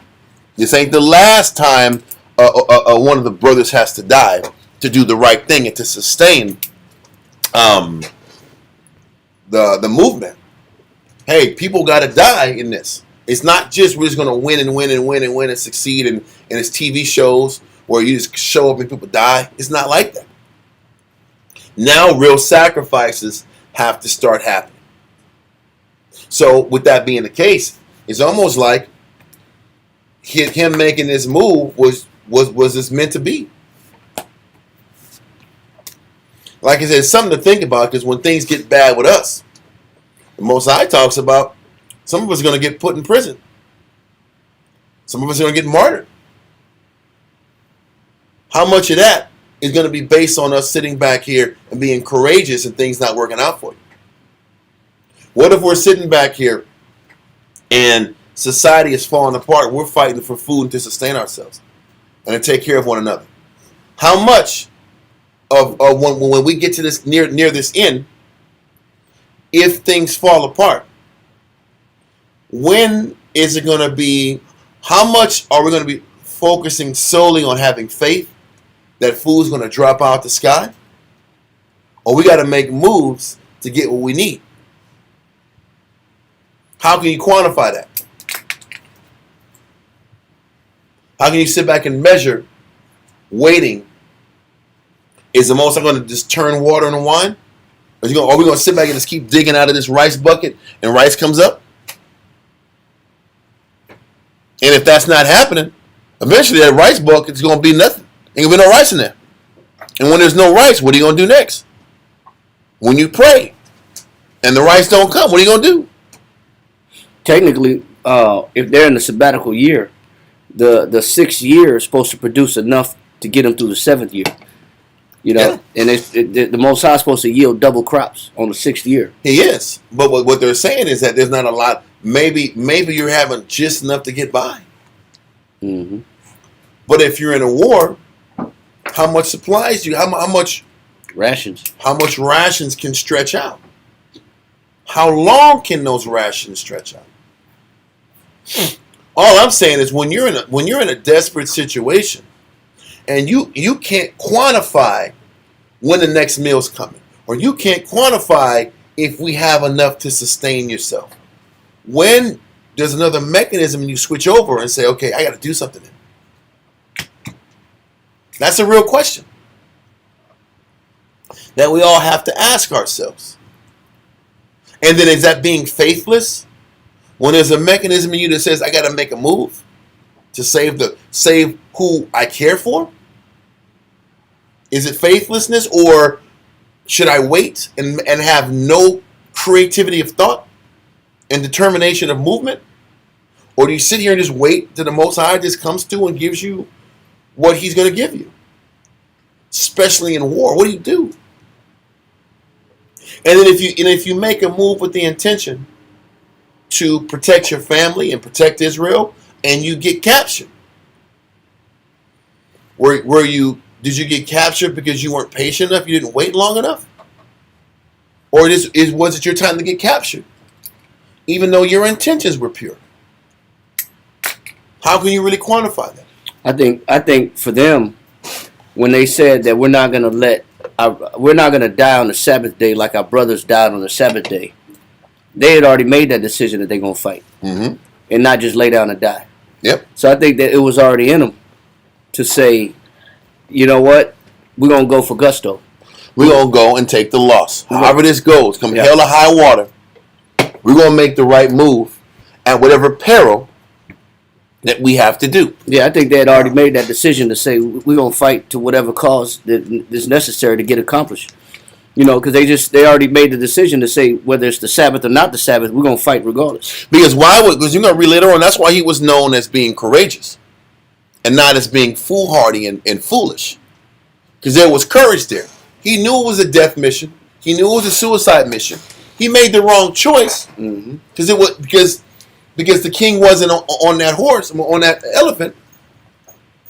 But it doesn't change the intention behind making the move. It was a risk. And like I said, it's just something that we got to be conscious of, because are we going to be so robotic and so overly confident that the Most High is going to sit back here and give you everything you need without you having to make risk and put things on the line? There is a difference between having wisdom and having what? Prudence. A prudent person makes the smart, intelligent decision. The person with wisdom makes the faithful move. How do you measure that? Well, it's hard to measure it, but the scriptures say do nothing without advice. It says let counsel go before every enterprise. Mm-hmm. The question is, could he have just counseled about, should I make this move? At the moment, should he went into a council I'm gonna show this picture and get some advice? I'm gonna show that picture on the screen. It's hard to go through counsel in there, man. When I would imagine Judas is breaking up his forces in groups. It's him on one side. It's Jonathan on one side. It's Simon on one side. I'm bringing those three guys up because when he went to Galilee, he sent Simon. When he went to when he sent Simon and his men to fight in Galilee, him and Jonathan went to Gilead. So he's obviously breaking his brothers up in different battalions. So in the midst of this fighting, there's no time to counsel. There's chaos. Either you got to make an instinctive move and make it happen, or you die. So I don't think there was time for counsel. I'm only bringing this up because it doesn't go into this. It doesn't go into those details. All it shows is that Eleazar was courageous. Mm-hmm. But then you sit back and you think about it, and you're asking yourself, was it courage, or was it him seeking glory? We can kind of imagine also that with all this chaos going on, what was going on through other men's minds, the rest of the Israelite army. Yep. The fear. How much fear, how much retreating was going on our behalf. And he's like, man, I got to do something. To make a move Yeah. to save these guys. To sit back here and reinstill courage in the army. Right. And that makes complete sense. So that's why I'm going to lean more that Eleazar was operating with courage, and he tried to make as bold of a move as possible for morale, to keep strength up, and to keep confidence in pushing forward. Because you see this kind of chaos, you're like, man, hell no. This don't even make no sense. And they've been in battle before, where they've had to be courageous and got the victory from being courageous. And again, I know that from Beth-Zechariah, and then Beth-Zechariah, yeah. that these men came out, but it had to be just I like the pictures you painted. Mm-hmm. That had to be some shit chaos. That you got 32 men per elephant, 1,000 men behind each, 120,000 men, all these horses. Is war. And before, it was loud as hell. The intimidation of when the sun is hitting their shields, the blinding light coming off of here. There have been a lot of men that was scared. There's been a lot of men that was like, man, I'm out. And in the past, they would just rise up and fight, and these guys would cower down. Yeah. These other battles, it wasn't like, and I didn't understand this, but when it was Gorgias the first time, and Nicanor and Lysias, they were bringing their armies, 30, 40,000 people, and all we had to do was roll up and fight a little bit, and they were crumbling. We were crumbling. I'm like, why the hell were they crumbling so quick? It was like we just showed up and the Most High put a spirit of fear on these nations. Yeah. But now, that fear isn't really manifesting. They're rolling, and now all of a sudden things are changing. Because you're going to read a little bit, this is the first fight Judas ever retreated in. Yeah. He never retreated leading up to this point. What the hell's going on? Or they said, we got to get the hell out of here. This shit ain't working. We're taking an L. It's a different scenario than normal. 32 It's just the numbers are larger. Yeah. First of all, it lets you know Esau doesn't ever stop what they want. I'm just going to bring an example right now. There are these quote unquote meetings with Russia. It was Trump and it was Putin. They met in Alaska, and they've been talking about what it would take for peace and all this. Listen, when you hear Esau talking peace, all they're doing is setting you up to come back and hit you. Yeah, they're really trying to give Putin and them this false sense that, hey, you know what, we want peace, but they really don't want peace, because what's happening is Zelensky and them said we're not budging on any of these things, and it's funny. It's like the United States and Europe are all playing this together. But the U.S. wants to play as they're the good guys. They're strengthening up Europe so that Europe... Damn it, I messed up. I knew that was going to mess up. Let me go back. 1 second, y'all.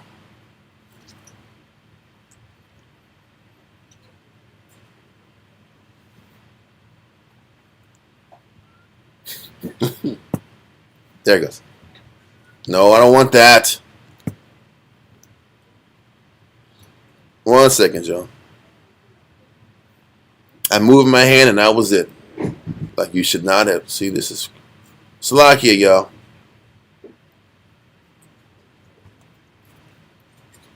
No, yeah, look up. You see your eyes also. There it is. We're locked back in now. Yeah. You can't be. It's your fault, though. You're moving the computer around. Like, what is he doing? No, I'm messing with you. So, what am I trying to say? What I'm trying to say is that all the United States is going to do is say, eventually, back out of this, let Europe fuel this war. Like, if you ever looked at all the world wars in history, it was always Europe fighting first and United States coming in last. It's always been that. The way it looks like it's going to be Europe and them bringing boots to the ground in Ukraine. It looks like Ukraine is going to be the battleground. And they're going to be fighting. And all the United States is doing is backing away, putting their attention on China, working on disrupting Russia and China's relationship, distracting China while Europe focuses on Russia. And then the United States is going to double back and come back around and take out Russia. What am I trying to explain? When you sit back and look throughout history, Esau never just stops and backs away in any war. They keep pressing and pressing and pressing and pressing and pressing and applying pressure until they get what they want, until they get the regime change operations that they want. This is why Esau keeps breaking and attacking and coming at Iran. Or even a great example is Syria. During the Arab Spring in 2011, Esau was trying to go at Syria and just non-stop. They were trying to take Assad out of power in 2011. Yeah. I remember Barack Obama had a meeting with Assad and said, listen, we want you to play ball with our plans. They were trying to sit back and bring oil pipelines through Syria to connect to Europe. And he said no. And they wanted Assad to break off communication with Russia. He said no. He says, well, what we're going to do, if you say no, we're going to paint you out to be terrorist or this anti-democracy, and we're going to break you. and we're going to break you. So that's what happened. And from 2011 until literally last year, they had been sitting back here and working on breaking Syria. During the Arab Spring, Libya fell. All the other Arab countries in that area fell. But they finally got Syria to break in 2024. So 13 years of applied pressure. What they didn't tell you is after, in 2011, they sat back here and put military troops in eastern Syria, and they guarded eastern Syria and cut off Syria's access to all their oil and all their wheat. What does that do to a country? If all of your natural resources in eastern Syria, and they take out eastern Syria, eventually you'll be what? Crippled and bankrupt. Yeah. Nations make money and survive off the natural resource the Most High gave them. So they would have survived if they would have had access to their oil and their wheat. So then they'll sit back and say, oh, Assad's a dictator. That was what a dictator. And his people are impoverished. But why are they impoverished? Because they don't have access to their natural resources. And we're going to put sanctions on them. And then what they did is they put their military in eastern Syria. And then guess what they put in front of the U.S. military in Syria?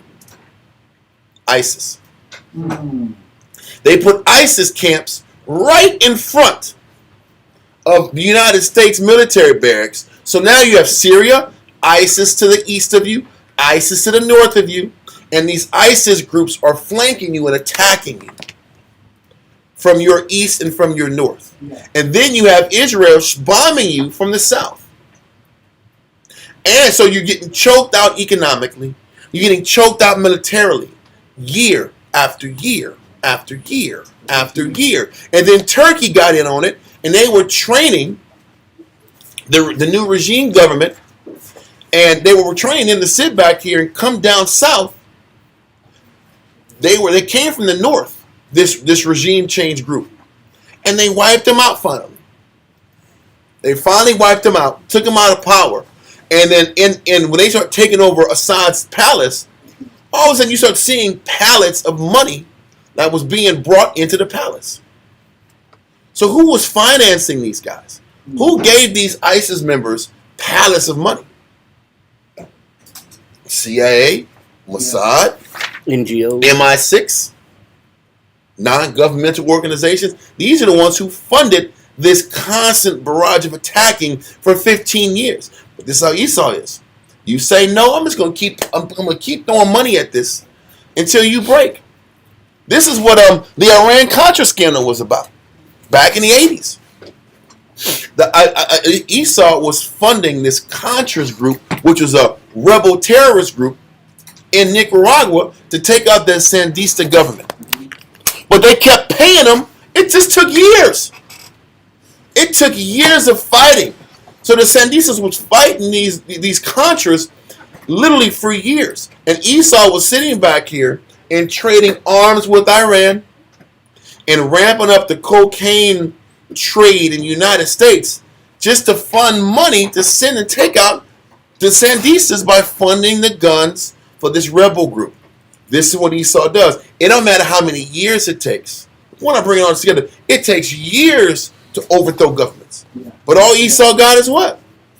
Time. I'm just going to keep throwing money until I break you. What are we reading in Maccabees? Each king that comes up does the same thing the predecessor did. Antiochus threw 3 or 4 battles against him. Now Eupator is putting battles against him. What you're going to read is Demetrius comes in after this, does the same thing. I'm like, damn, this is why folks don't quit. Demetrius the first comes in. He was the son of Seleucus the fourth that died when Antiochus killed him. His brother killed him. His son was sent to Rome. He's of age now. He's going to come in, take out Eupator, and do the same thing Eupator was doing. Eupator was doing the same thing Antiochus was doing. This is how Esau rose. They just send wave after wave after wave after wave of attacks. Yeah. They just keep throwing money. All they know is what? War. They're going to keep this. This is like right now with Iran. Israel sat back here and killed all of their leaders. This has been happening. When Trump was in office, they killed their top military general. Mm-hmm. Suleiman. I think Sula something, I forgot his name.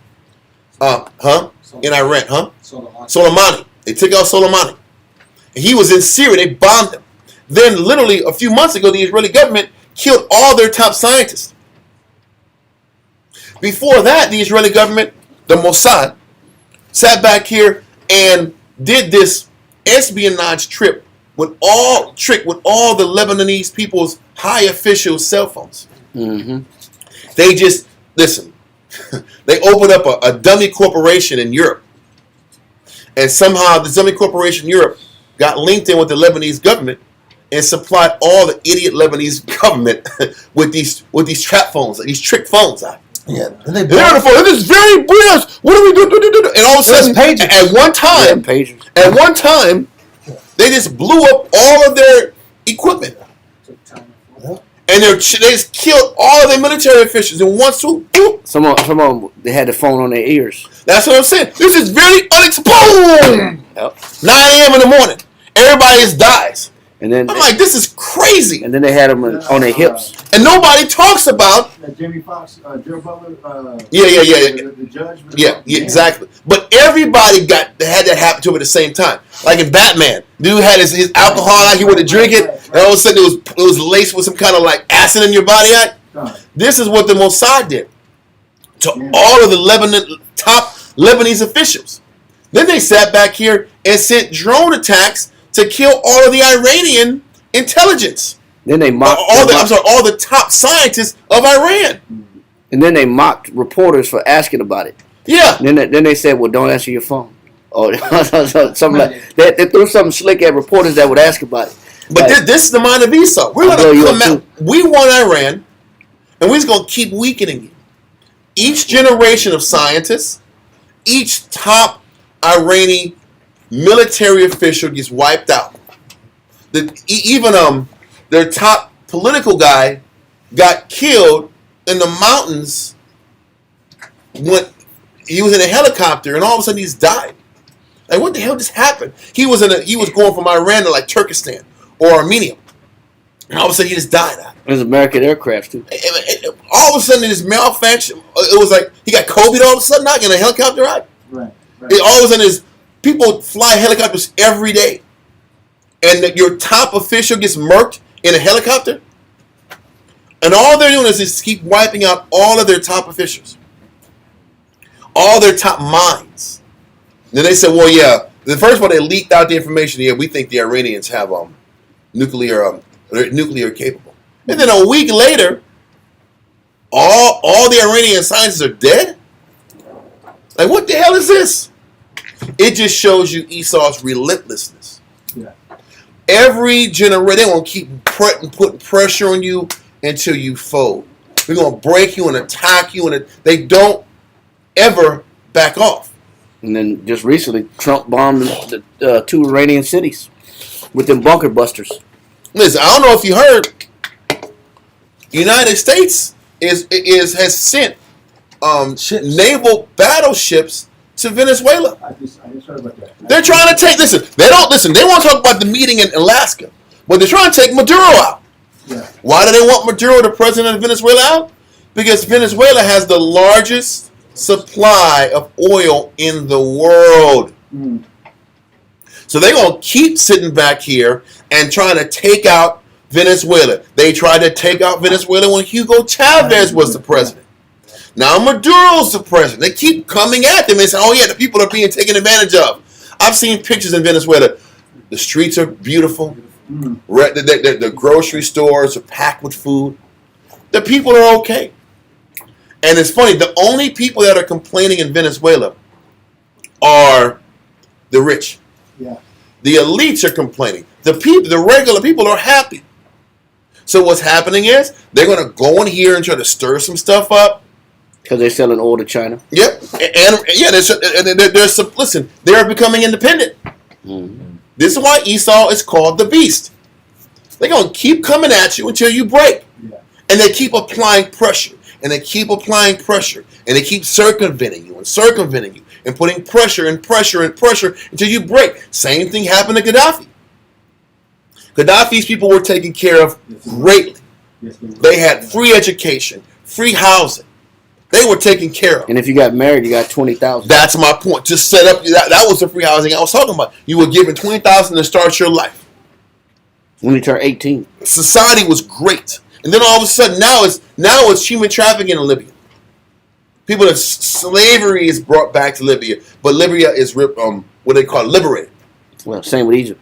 Same with Egypt. Same with that. That was what the Arab Spring was about in 2011. It was the destroying of all those African countries and Arab countries, and setting up regime change operations. Why do you think guys like Ibrahim, I forgot the guy. Traore is sitting back here and saying, "No, I want you guys out of here."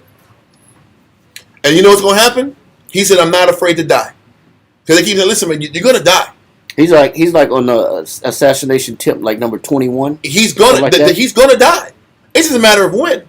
Because they're going to keep applying pressure until somebody gets you. And didn't Putin establish? He gave him parts of his military to protect him. Yep. No, he hired. No. Let's make sure let's. Putin is a businessman. That Wagner group is under Russian control now. That Wagner group it's a mercenary group, just like the United States has the Blackwater group. So now, Russia that group is under Russian government. So if they need help, they will send those men out for a price to help. Really, it's to train your men and to train these guys. If you want something, you have to pay for it. You have to pay for the Wagner help. The guy that was before him, African kings and leaders were sitting. Not kings, but leaders were sitting back here and paying these guys in diamonds to protect them. So that's what's happening. What am I trying to say? But you need this military, this Wagner group of guys like them, mercenaries like that, to keep your country sustained. They're going to keep setting up regime change operations until they get what they want. Yeah. This is why they keep messing with China. Well, how are they messing with China? They're messing with China over that Taiwan thing. They keep saying Taiwan should have sovereignty. Taiwan should have sovereignty. Taiwan is Russia's. I'm sorry. Taiwan is China. Okay. Taiwan is. Listen, people don't understand. When Shanghai Shek in the 50s fought against Ho Chi Minh. I keep saying Ho Chi Minh. That's Vietnam. All these names get very confusing sometimes. Mao Zedong and Shanghai Shek were fighting for power in China. Shanghai Shek was the original ruler of China. Mao Zedong was the communist leader that was being backed by Russia. When they fought in their wars, Shanghai Shek lost. What they did to him and all of his officials and army, they were banished to Taiwan. And so that Mao Zedong and his people were able to sustain China, and the people of Taiwan are still Chinese. They were just from a different faction that took the L. Instead of killing Shanghai Shek, they just banished him to Taiwan. And U.S. policy since the damn 50s accepted and acknowledged that Taiwan was part of China. But the way you start messing with China is to say, hey, Taiwan deserves sovereignty. Divide and conquer. And we're going to sit back here and fund Taiwan, give them all the money that they need to build up their navy and their military to go against China's navy and military. It's no different than the U.S. exploited Ukraine's beef with Russia. Because when the Russians, under Stalin, Ukraine was known for their what? No, Ukraine is the breadbasket of the world, of Europe at least. So what was happening is Stalin was exploiting the breadbasket of Europe and bringing all the food and farm supplies and farm production to Russia. The people in Ukraine were starving. So when the Nazis came down and invaded Russia, they were being supported and loved by the Ukrainians, especially Western Ukraine. And they looked at the Germans as liberators of Western Ukraine. Mm-hmm. This is why to this day now, there is a heavy Nazi presence in Western Ukraine. Wow. Okay. So all Esau did, the Americans did, the CIA did, is since the 50s, nurtured that tension. Nurtured that bad blood between Western Ukraine and Russia. And they nurtured it to where they are now. That's why Western Ukraine is anti-Russia. This is why Putin doesn't want Western Ukraine. That's why they're not in a rush. They really just want to stop the Dnieper and let it. The Dnieper is like the major water river that separates Western Ukraine from Eastern Ukraine. Okay. So really all he wants is Eastern Ukraine because that's still Russian. And his stance is that the Western Ukrainians are afflicting the Eastern Ukrainians. The Western Ukrainians were making laws that you couldn't speak Russian in Ukraine. And setting up laws where you couldn't teach Russian history in Ukraine. This is what was being nurtured since the 50s. This bad blood and beef was being nurtured, and now you have a war. And you on paper, Putin's the bully. They're trying to take away Ukraine's sovereignty, but it's not that. Just like China is not trying to sit back here and deal with the sovereignty of Taiwan. Taiwan is China, but they use these beefs to continue to keep countries weakened. Yeah. No different than Pakistan and India. They're the same damn people. Mm-hmm. They just believe in they believe in a different idol. That's the only difference. And they've used that to separate and keep India and Pakistan fractionated. Can you imagine if they were together? How potent they'd be? Powerful. North and South Korea. That's the same thing. They said that recently India has surpassed Japan as the world's fourth largest economy. And can you imagine if Pakistan was connected? The world's fourth largest economy. They said India has surpassed Japan in their economy. Wow. So they're doing pretty well right now. And South Korea is now starting to make North Korean friendly laws, where they're trying to reunite North and South Korea. And America ain't gonna. And then what's going to happen is and I heard that, and then within weeks later, the president of South Korea is being indicted on criminal charges. Oh, what he did, of course. Well, listen. This is how they sit back here. Yes, sis? What's the GDP from India? What do they export? A lot of rice. I'm messing with you. Cell phone calls. they collected bills. No, that's that. I'm not. I know. Listen. I was joking, but I'm not. They really do export a lot of rice, but I don't know the other stuff. Jasmine rice. Yeah, basmati or something like that. Anyway, whatever. I know they. We've been eating a lot of it. But yeah, lately, exactly. A lot of curry. Yeah, a lot of curry. But I was saying something and I lost it. I'm sorry. No, you said they. But the South Koreans. Yeah. As soon as I heard about the South Koreans were trying to open up the door for North Korea, all of a sudden, the South Korean guy got popped on some criminal stuff. How ironic! But this is how they get you. But when they sit back here, they put you in power. Yeah. They groom you to look at things the way they want you to look at things. Yeah. But on top of that, they bring you in on criminal activity, so you can pad your pocketbook, and then they got you by the cojones because they got you on criminal activities, and they got you on some sexual blackmail stuff. Right. Yeah. Right. They got you on some naughty stuff that you did with some people you ain't supposed to do it with. Yep. They hang these things over you. So if you ever get out of line, they got you. And they do that in Malaysia. They do it everywhere. Yeah, but Malaysia is like the Vegas of America. It's like Epstein Island. Yeah. It's like the Southeast Asian place where you fornicate. Wow. They all go to Malaysia. Yeah. I know that. And that's why those planes end up missing in Malaysia. Remember that flight to Malaysia had dignitaries on it. I'm gonna say this. You ever remember Ferdinand Marcos? Mm-hmm. And all of a sudden in the Philippines, he got they ousted him and then they got him out. They don't tell you that Ferdinand Marcos was doing a lot of criminal stuff with United States banks and SNL's back in those days. He was sitting back here and making money with the CIA for years leading up to that. And then when he said something and did something he shouldn't have did to them, all of a sudden they set a coup up for him. Because they used Ferdinand Marcos as the poster child of the NGO movement. This is when they started moving away from CIA operations and using non-governmental organizations to set up protests to oust people they don't like. Then shortly after, They set up NGOs to oust Ferdinand Marcos. I think his wife Winnie. Then they did the same thing to China with the Tiananmen Square incident.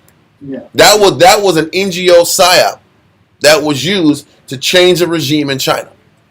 And then shortly after, when that happened, they end up banning George Soros from China. That was when they kicked Soros out of China, because it was his money and his NGOs that was funneling the Tiananmen Square incident.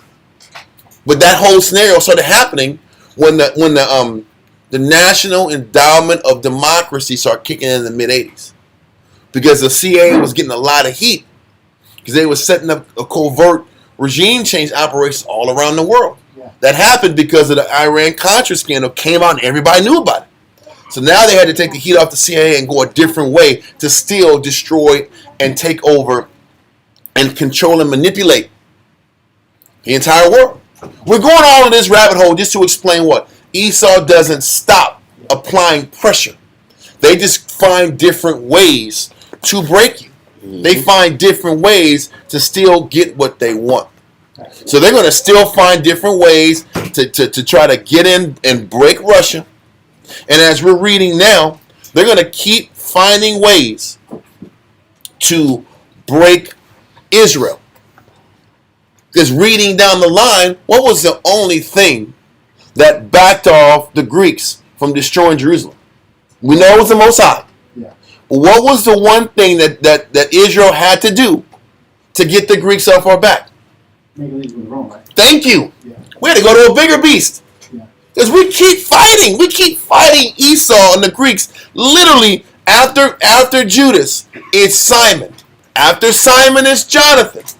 We just keep, then it's John Hyrcanus. We just keep going from guy to guy to guy. And they keep going from guy to guy to guy. And the Greeks keep coming at them. The only thing that saved us from this beast is to ask for a bigger beast that we got to pay taxes to. Mm-hmm. It isn't like the Jew got independence. You were just tougher than nails. No, we didn't get you know what we got. What we were awarded independence to is to be able to serve the Most High. It don't get no deeper than that. We all this fighting and killing just got us to square what? One. We can sit back here and sacrifice, and the Romans will sit back here and pay for our sacrifices. That was the deal we had with the damn Greeks from the beginning with Ptolemy Philadelphus. And all that wickedness, we had to die, blood, sweat, and tears just to get us to get back and start from scratch. Because he wasn't going to reward us with total sovereignty. Because as a nation, we didn't deserve it. But that's the only thing that backed the nations and Esau off of us, is to ask a bigger beast to stop these damn Greeks from breaking us. So it's just the knowledge of Esau. When Esau starts getting his eyes on us, this is the long haul. He's going to keep fighting us until we break, or until Christ gets us out of here. Because that's his mind. He only knows one way. I'm just going to keep applying pressure. When you sit back here and see how Esau was trying to get Russia, like, man, they just keep poking the bear, literally. They just keep poking him. I'm surprised Putin literally went to Alaska. Did you guys hear that the Ukrainians or the CIA or MI6, they sat back here and was attacking they were attacking his helicopter, his planes, where he was moving around in Russia. They were bombing it. They were sending drones against him. Can you imagine if Trump's in Air Force One and somebody is sending drones to try to blow up Air Force One? What Trump would do? Yeah. It'd be war. It would be world war. And they're doing this to Putin on a Tuesday. And he got to eat it. Because if he retaliates too much, the whole world turns on him. This is why when you read the scriptures where it says that the whole world is astounded at the beast. How did you get the whole world to be convinced that America was about righteousness and freedom when you are the opposite? That's what they were wondering about. How the hell did you pull this off? How you're painting the good guys bad or the people that just want their sovereignty bad, and you've hoodwinked the world to think that you guys are about truth, justice, and the American way. How'd you do this?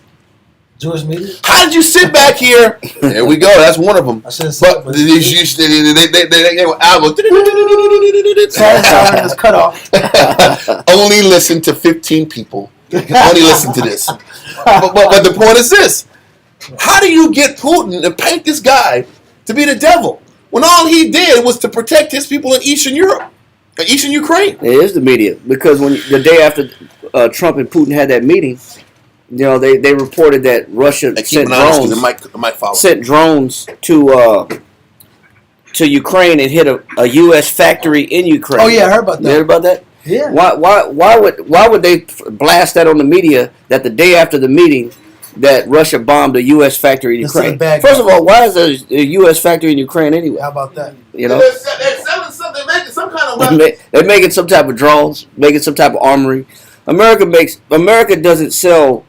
You know, in the 60s, 70s, you know, American industry was highly popularized and people wanted it around the world. People don't want American products no more. People don't want what's them damn TVs, man, TVs from the 70s. People don't want them damn TVs, Zeniths TVs. People don't want Zeniths no more. People want Korean, Sony's Japanese. They'll take Sony, they'll take Kawasaki, they'll take Hitachi. They don't want American products. America stopped selling products a long time ago where the world wanted it.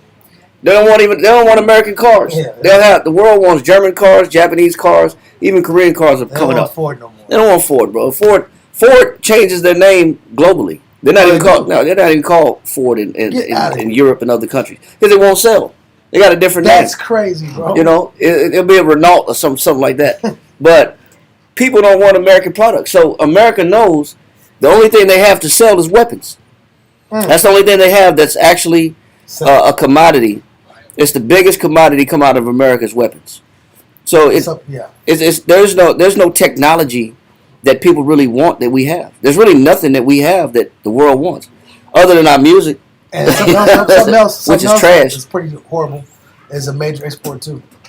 Yeah. I ain't say because but if you have a mind to think. Yeah, well, you know, paraphernalia is another one. We're big exporters of paraphernalia, alcohol, and weapons. Anything else is not really a desired element around the world globally.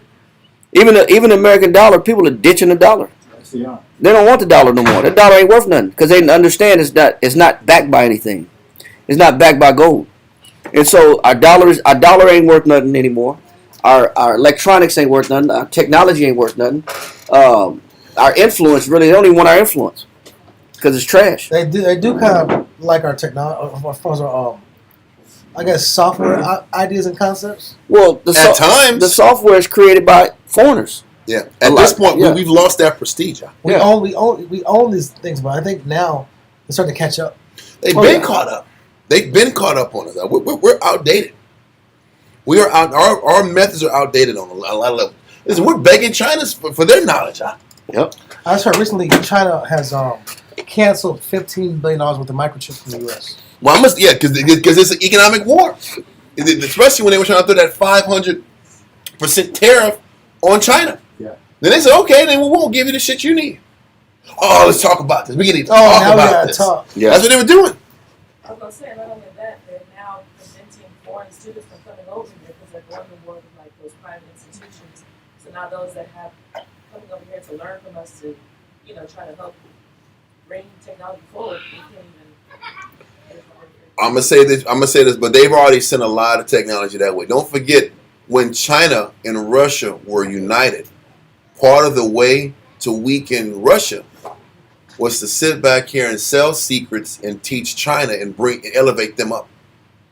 That's how they bribed China to break away from Russia by giving intel up.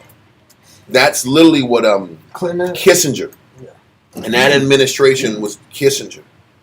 Kissinger during the time of Nixon, when Kissinger was his Secretary of State, that was when they started working on China relationships. And they started working with China and raising up and elevating China by giving them all the information and secrets and their technical secrets, giving them, first of all, they were selling a lot of that stuff to China. And they were allowing them to sit back and elevate and build up their country so that they would sit back here and weaken Russia.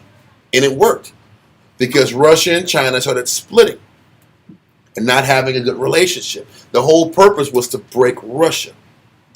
So they were strengthening China and weakening Russia at the same time. And then you get to the 80s, they financed the Afghanistani people to sit back here and weaken Russia even more. So you look out, it took around 20 years, and in 1991, what happens? Russia falls. The Berlin Wall falls. Then they sit back here and they gain Eastern Germany, and they gain all the Slavic countries down the line. Russia's weakened. Now we can go take out Iraq and put our hand in the Middle East.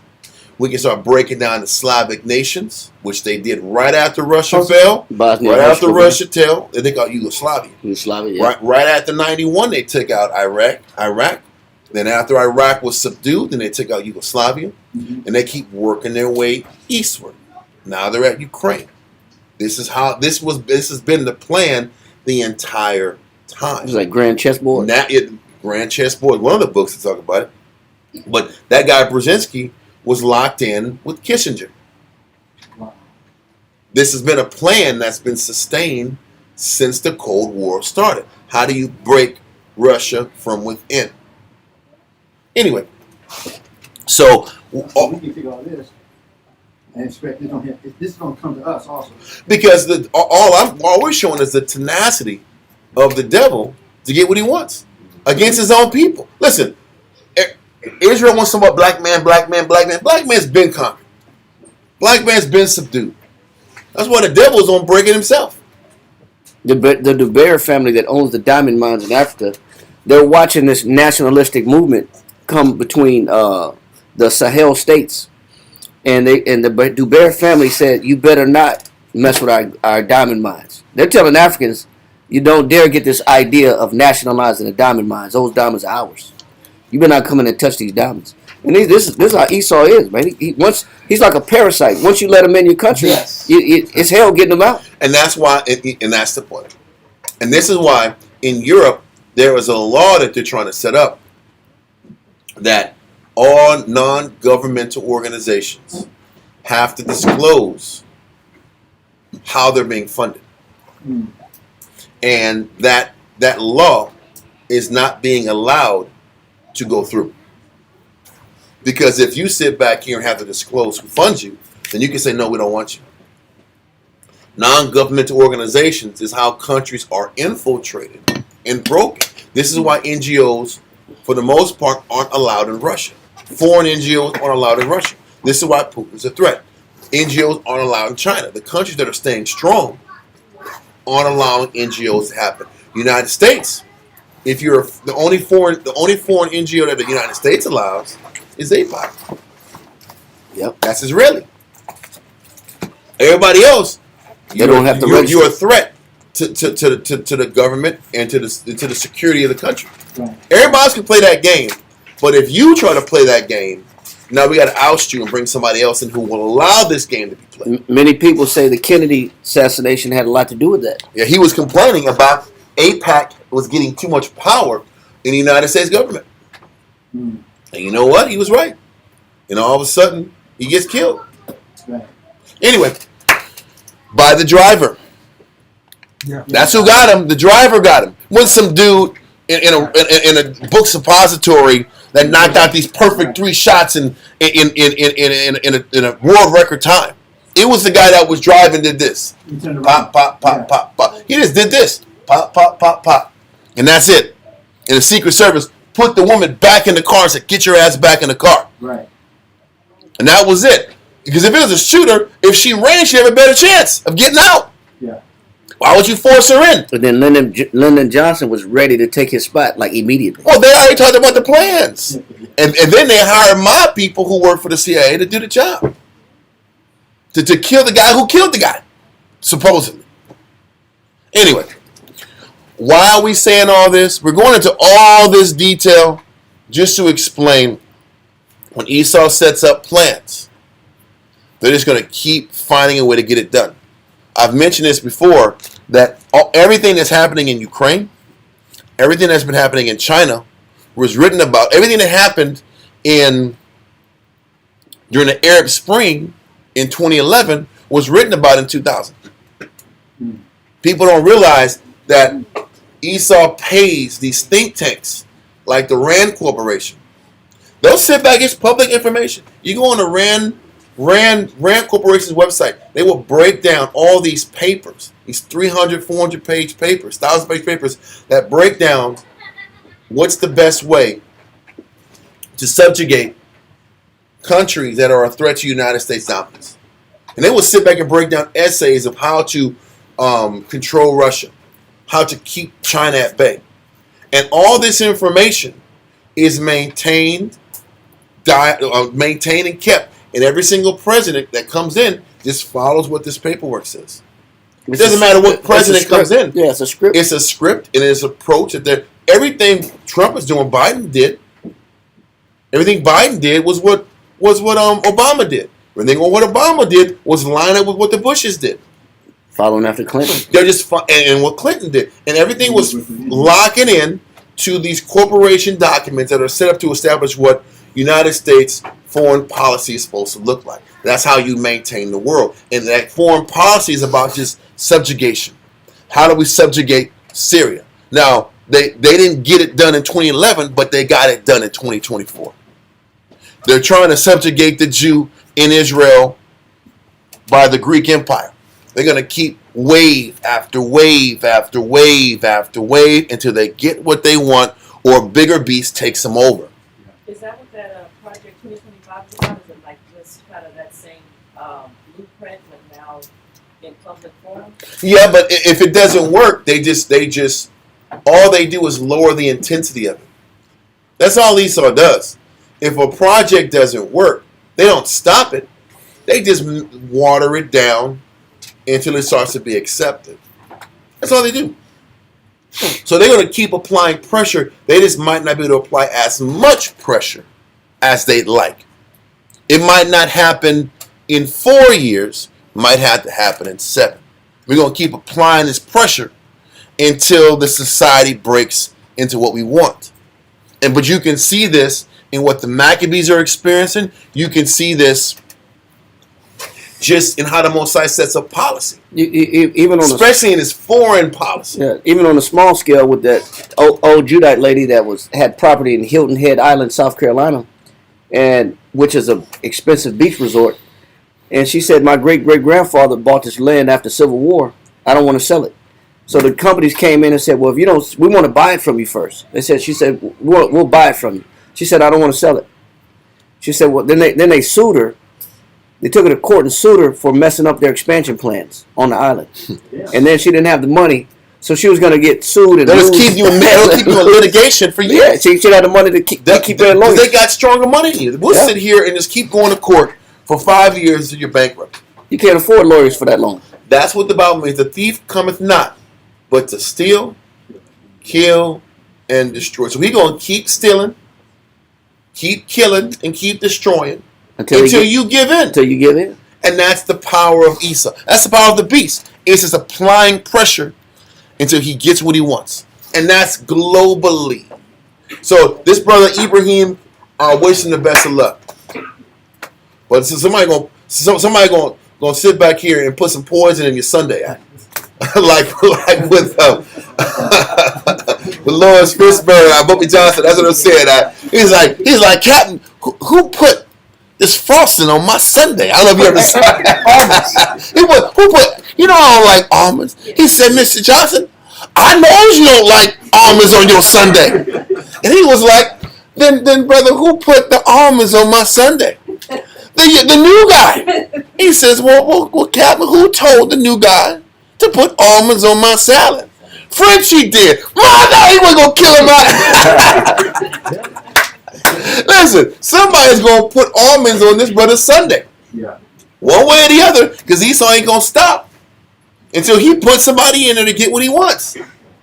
Even if he stays in power and dies. If he stays in power and dies of old age, guess what's going to happen? They're going to bring somebody else in there to get what they want done. Yep. This is why all of your quote-unquote freedom fighters and the ones who are trying to nationalize the natural resources in their country, they were called communists back in the day. They were referred to as socialists back in the day. Yeah. Anybody who tried to empower their country were labeled dictators and killed, and replaced with literal dictators who allowed the United States to come in and take all the natural resources and subjugate the people with that dictator. You talk about the company that Bush owned during the Banana Republic days, and it was United Fruit. Yeah, United Fruit, that was in Guatemala, and it was a CIA-run operation to take out the leader of Guatemala, take him out, and replace him with a military dictator, and it worked to perfection. Same thing happened in Chile. They took out their guy. He was killed. He was mysteriously killed in a helicopter accident. They sit back here and they wipe out the good leaders. He wasn't thrown out of a helicopter. What's that? Was he thrown out the helicopter? It wasn't like Scarface. There was a malfunction he was in the helicopter and he died. It's how they take you out. It's how they take out regimes. And the regime that put the other guys they went in there. There was a guy named Mohammed Mossadegh that was trying to sit back here and this is literally like in the 1950s. He was in Iran. He was the president of Iran. He was trying to nationalize the oil, and all of a sudden he gets killed. And they put a military dictator in there because Mohammed Mossadegh was like, listen, the British Petroleum, Shell, which is British Petroleum, were sitting back here giving us crappy deals. Giving Iran crappy deals, and they couldn't make money in Iran because the British were just stealing from them, robbing them. And he said, no, we're going to nationalize our own product. And within a year, less than a year, they kill him. And they brought a guy in that reinstituted the deal that Royal Dutch Shell had. This is how they do it. They kill the guy to keep the country poor. Because if you nationalize your product, now you can make money and take care of your people and put money into government programs, hospitals, infrastructure, and sustain and elevate your country. What the U.S. does, they'll put a puppet guy in there. Then the puppet guy gets loans from the IMF. IMF sits back here. You never see the money. You'll get the loan. The money goes straight to the U.S. corporation. The U.S. corporation will send the infrastructure to you, but you never know how to work it. Can you imagine somebody says, yeah, bro, we're going to sit back here and set up your computer system for you. Thanks, Captain. But we're never going to teach you how to do it. We'll do it. Right. So Esau gets to come to class every day and work the computers. But what if you say, well, how does this work? We got it, don't worry about it. And you never learn how to work your computer system. So if you say something that they don't like, they'll just edit it for you. And you can't control it because you don't know how to work it. Right. It's how they control your country. It's the same way. We'll put electrical infrastructure, but we won't teach the people of the city how to work the system. So we're going to keep creating jobs for foreigners to come out here and make money. And then if you don't play ball, they will bring these blue-capped, baby blue hat UN soldiers in, United Nations soldiers in to keep the peace on a peacekeeping mission. Or before they do that, you're in debt. They get to take this, and if you're in debt, if you can't pay your debt, this is what they tell you. Okay, unfortunately, man, your credit score is going to drop, but we can give you some more money and get you out of or we're going to buy you more time with your debt. This is what we're going to do for you. We'll give you more time on your debt, but we need that strip of land near the water for a naval base. Now we need a naval base. We need an Air Force base. Landing strip. So now we need strategic parts of your country to put military bases in. Now we have military governance of it. We're gonna have military men right here on campus to control you. And then they start ramping up. Now we want somebody more of your infrastructure. We want those mines over there. Mm-hmm. What do you think are the satellites all around the world? What do you think that one of the reasons that satellites are so important and they're spread throughout the earth? Satellites sit back here are projected and measured to look for certain minerals that they need. So they have all of these satellites all around the world that are detecting the minerals that they need in the world. So there's minerals out there in Ethiopia or Eritrea. We need to go over there, and now we have a reason to go over there and liberate this country. Because now there's some things we need. This is the game, man, and they're not going to stop until they get it. So now, like Trump said, like when his first time in office, we have the oil. The oil in Syria is secure. We have the oil. We have the oil. There's so much oil. Everything's good. We have to control the oil, and they did. He wasn't supposed to say that, but they had all the oil in Syria, and they just take the oil. They take it eastward. They go through Iraq. That's there. Iraq is theirs now. They got multiple bases in Iraq. They run the oil through Iraq, send it out through the Gulf, and they get it back to the United States. Big hustle. Nobody knows about it. Nobody says anything about it. It's U.S. policy. So, all that being said, this is what the Greeks are trying to attempt with Israel at this battle of Beth-Zechariah. We were talking about how Eleazar had to deal with all of these issues. And the war is going strong. Slacky for kind of taking things off, but sometimes that happens like that. This war is serious. These elephants are everywhere. These men on horseback are shooting arrows. Everything's turned up. Eleazar makes a decision to spot the elephant that has the highest tower on it, thinking it is the elephant of Ptolemy, or not Ptolemy, Seleucid Jupiter, or Antiochus Jupiter. Okay, so let's get you saluted in thought one.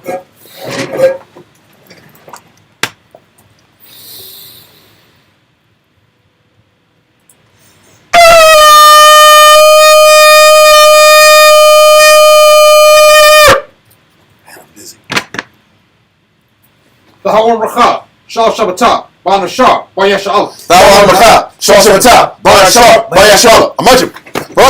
Yahweh Hashem Yashar. Yahweh Hashem Yashar. All right. So, let's get to 1 Maccabees chapter 6 and verse 43. 1 Maccabees chapter 6 and verse 43.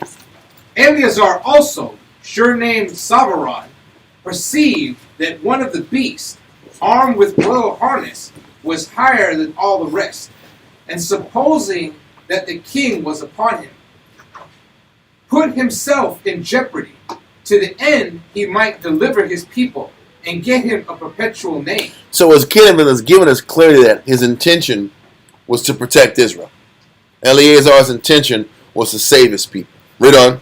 Wherefore he ran upon him courageously through the midst of the battle. So you're looking at this battle, and this image is not the actual battle, but it gives you an idea of how chaotic and fearful and stressful engaging these elephants and engaging these horsemen could look like.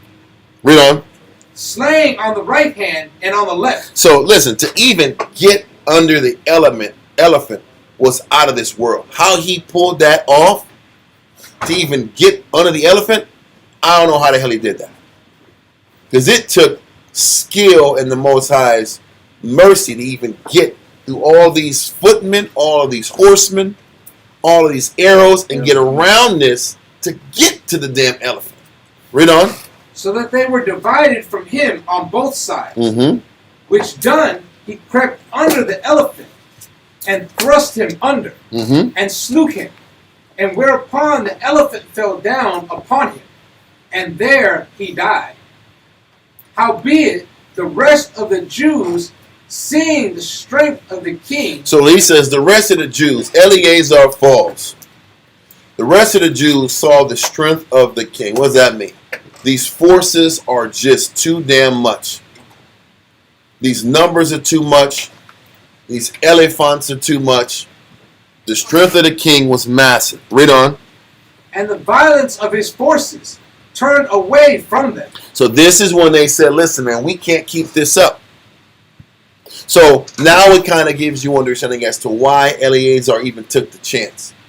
He took the chance because he knew these numbers were too much and we were not going to be able to hold on for long anyway. So he made the attempt. It didn't work. He died. But everybody's like, listen, man, we got to get the hell out of here. This isn't going to work. We're going to lose this if we don't back up and retreat. I said earlier, there's a little bit of pride in there, too. Oh, I'm not, once again, I'm not going to say there wasn't any pride. Mm-hmm. But I would say this. Desperation. It's pride and desperation. I guess my thing is, when you're fighting a war, if you don't operate like that, can you really fight freely? And when you're in a fist fight, you got to have a little courage. You got to tell yourself, listen, if he hits me, I'm gonna keep going. Logically, that's kind of stupid. Right? Or you say, let me explain that what I mean. Like, if I'm in a fight and I know I got to take a punch to get one, you got to take one to get one sometimes. Or you just saying, he just saying, I'm not gonna go out like no sucker. Like we're gonna die. We're gonna die anyway, but I'm not gonna die like a coward running. You know what I'm saying? In his mind, he's saying, you know what? It's not gonna be reported from this point forward that I died running from these guys. God. You know what I'm saying? Because even that is, you're still trying to sustain your name. Yep. I'm not gonna die. I'm gonna die a hero, not a coward. Yep. And if I'm gonna die, I might as well die taking a risk that might work. Yeah. If I die and I kill the king, or I stop the war, that's a calculated risk that could work in my favor. God. What was you gonna say? The thing about it is, like you said, the war was then passed down, and he's a 9-year-old king. So whoever taught him the element of war, and first of all, it was an element of surprise. They say, well, he got attacked in the morning. They got attacked in the morning, right? Well, they were up. Judas was ready. It wasn't like they were surprised. They were just, this is too much. So somebody got to make a drastic move, or we're running for our lives. If we don't make a drastic move, we're running anyway. So somebody got to make a bold move, or we all just turn tail and get the hell out of here. I get what you're saying, because there is an aspect of pride. But the question is this. It may not be pride like I'm trying to get glorified, you know, but maybe pride in the sense of I ain't no coward. And I'm gonna die with some honor. And I can see every aspect. I think it's a little bit of everything in the middle of a battle. Because when you're in the middle of a fight, is everything gonna be controlled and measured? Is how you roll is it always gonna be the most smartest move? There's boldness there too. There's a little bit of extreme and a little bit of chance taking you got to take in any kind of fight, right? Or you just make Mayweather. He just ducking and dodging and counterpunching all them day long, huh? Not everybody got that skill, huh? Not everybody got that Philadelphia defense, huh? That Philly shell. The Philly shell? The Philly shell. Everybody don't have the Philly shell. It's a luxury to have that kind of situation. If you ain't got the Philly shell, what are you going to do? You're going to sit back and be unorthodox as hell, right? Throw hands up. You're going to throw hands. That's what I'm saying. Anyway, that's just the truth. Let's keep going. Verse 47. Howbeit the rest of the Jews, seeing the strength of the king and the violence of his forces, turned away from them. Kinda. Then the king's army went up to Jerusalem to meet them. So what does it mean? That means we got the hell out of Dodge from Beth-Zechariah, and we ran home and locked the gates. That's what happened. We got the hell out of Dodge because listen, you see how it was kind of written? It's not written like we took an L, but we took the loss. That was our first loss. But it's not written that way. What did it say? It said, and when the rest of the Jews, seeing the strength of the king and the violence of his forces, turned away from them. What does that mean, turned away? They were scared. It isn't they were scared. It was written in a very nice way. Listen, I'm not going to lie. If it was the Bible, they would have said we were afraid, got the hell out of here. This is a different writer. This is a historian writing this. They got the hell out. They were afraid and they ran. We took a loss. This is the first loss that Judas and his men dealt with. That's why I'm more to lean on the courageous aspect, because our backs were against the wall, and Eleazar knew that the whole spirit was afraid. The whole spirit was fearful and overwhelming. So let's continue. So now Israel gets the hell out of Dodge. And they run into Jerusalem and lock the doors. Yes, sir? Lock the gates. I haven't been keeping up with the Maccabees story, but at this time also, didn't a lot of times when we was going to war, Judas would always remind us of how the Most High was in previous battles? Yeah. Always bringing up, Yep. be courageous, stand up, Yeah. go for it. God. And the Most High is with us. Yeah. So that's always been spoken of. Yeah, don't be afraid, yeah. So if that's the thinking, the only answer is forward. And like I said, they've never retreated before. They've never ran away. They've never had to. Because whenever you read the stories, it's almost like we punched the nations one time, and all of a sudden the spirit of fear hit them. That's the constant, reoccurring part of the story. In chapter 3 and chapter 2, you hit them quick, you hit them hard when they're not expecting it, and they cower. And that was how the Most High a lot of times blessed us. Even throughout history. We would sit back here, start war, and the Most High would make the nations wake up in kind of a fog, and they start killing each other. Yeah. That happened with Jonathan when we were fighting the Philistines. That happened when it was Zerubbabel, I think, in that basin when the horn was blown. And then the men were sleeping at night and were afraid. And they started killing each other. This has happened multiple times. It was never really about. It was Gideon because it was when they had to drink the water. Right. But it happened many times when we were under. We didn't have the power. We didn't have the military might. And the Most High just put fear into them and put panic into the armies. And then they fought each other. And they killed each other. Right. Most of the time, it wasn't because of our strength or how skillful we were. So now we are literally outmatched. We can't win. We run to Jerusalem. Backs are against the wall. True fear is in our hearts. It's just not explained that way. But you have to see that. And Eleazar's decision was based out of fear. It was fear and courage. Because you can't have courage unless you have what? Unless fear is present. So let's keep going. Verse 48. Verse 48. Then the king's army went up to Jerusalem to meet them. And the king pitched his tents against Judea and against Mount Zion. But with them that were in Bethsura, he made peace. So he says, what did that mean? Half of his group went up to Jerusalem to start the sieging process. We're going to set up our tents. We're going to hunker down. We're going to be here for a while. But they said Bethsura was, they made peace. Who made peace? Israel made peace. But what does Israel making peace mean? It's worded a certain way. For Israel to make peace, what does that mean? Israel what? Surrendered. Yeah. It just isn't worded that Israel surrendered, but we threw in the white towel and surrendered at Bethsura. Read on. For they came out of the city because they had no victuals there to endure the siege. Now we talked about that. There's a reason why we came out courageously earlier in the verses to fight at Bethsura. Remember I said, why would they be in the comforts of your tower and leave that? The protection of your tower and leave it. They only left it because they knew they didn't have enough supplies to endure any lengthy siege. Right. They were going to die of starvation. And unlike Jerusalem, most times when you're in siege, you don't have access to what? Water. And food. Water. Yeah. That was Jerusalem's advantage.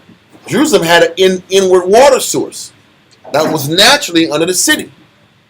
That, if I'm not mistaken, King Hezekiah extended throughout the entire city. So Jerusalem had access to water. Bethsura didn't. So they were low on food and water. This is why they said we gotta come out here and fight. And then if this fight don't work, we're gonna try to punch them in the mouth. If it don't work, we gotta wave the white flag and shut it down. We can't our people can't die. So once again, these people in Bethsura had what? They had faith. They believed too. But they had to understand, when does faith turn into what? Foolishness and stupidity.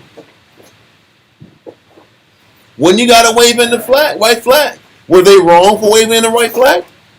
I wouldn't think so. Should their children and families die of starvation while being in a siege? How long can you hold the siege? They were defeated, bro. But that's the point. Listen, they were defeated. They didn't have the numbers. And it just brings us back to this era of Jew invincibility. We weren't. You read about Maccabees and all the great things he did. He was the hammer. But with all that, he was still human, and we were fallible, and we didn't have the numbers that Esau has. And we got to be conscious of that coming down the line. Because the Most High is going to look after us. But damn, do you think we don't have the power and might to sit back here and go against a regular police station, let alone an army? You can't take down a police station, a precinct. We don't got the weapon and firepower to do that. That's why the Most High said, wait upon what? Wait upon me. We don't have no power. And this is a reminder right here. We were able to sit back here and catch some small cities and some small armies, catch them slipping. We were to sit back here and attack some weaker or more poorly trained mercenary groups. We can win on that level. And the Most High was still with us. But there does come a point where the blessing is going to be completely and entirely from the Most High's power and mercy on us. And that's what the Most High is going to have to show us in this situation. Bethshura had no chance. Jerusalem can hold on a little bit longer because we at least have water to drink. That's what Christ said, what man goeth to war, sit it not down first and count the cost. To see if he have sufficient to finish. You don't want to start a battle, you're limited on supplies. Yep. But the only problem with that is you have to sit back here. You can't really count the cost when you're fighting for your life. That's the only problem. They didn't know that as they were besieging the citadel in Accra, that guys are going to escape and go to Antioch and bring 130,000 people to fight. There was no way they would have been able to measure that or prepare for that. So once they were in the middle, don't forget, they were in the middle of a siege in Accra, and they had to stop what they were doing. There we go. I messed up on that. There we go. Went back a little bit. They had to stop what they were doing.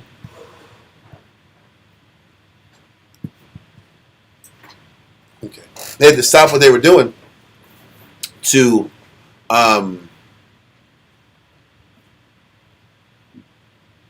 See that? It was, I don't know what that was.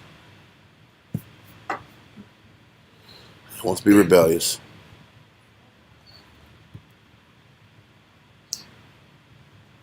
Oh, it's the wrong way. Did you buy the whole program? Did I buy the whole program? What do you mean? Yeah, they said that little button I was looking for it's only with the link program. It's like a link program. There it goes. Yeah. That's how you got to do. You see how you got move it and then you hold your hand up and catch it. Okay. We learning, y'all. We learning. Some computer ignorant folks here. So we gonna I don't know how to make this computer stop moving. It's moving too much.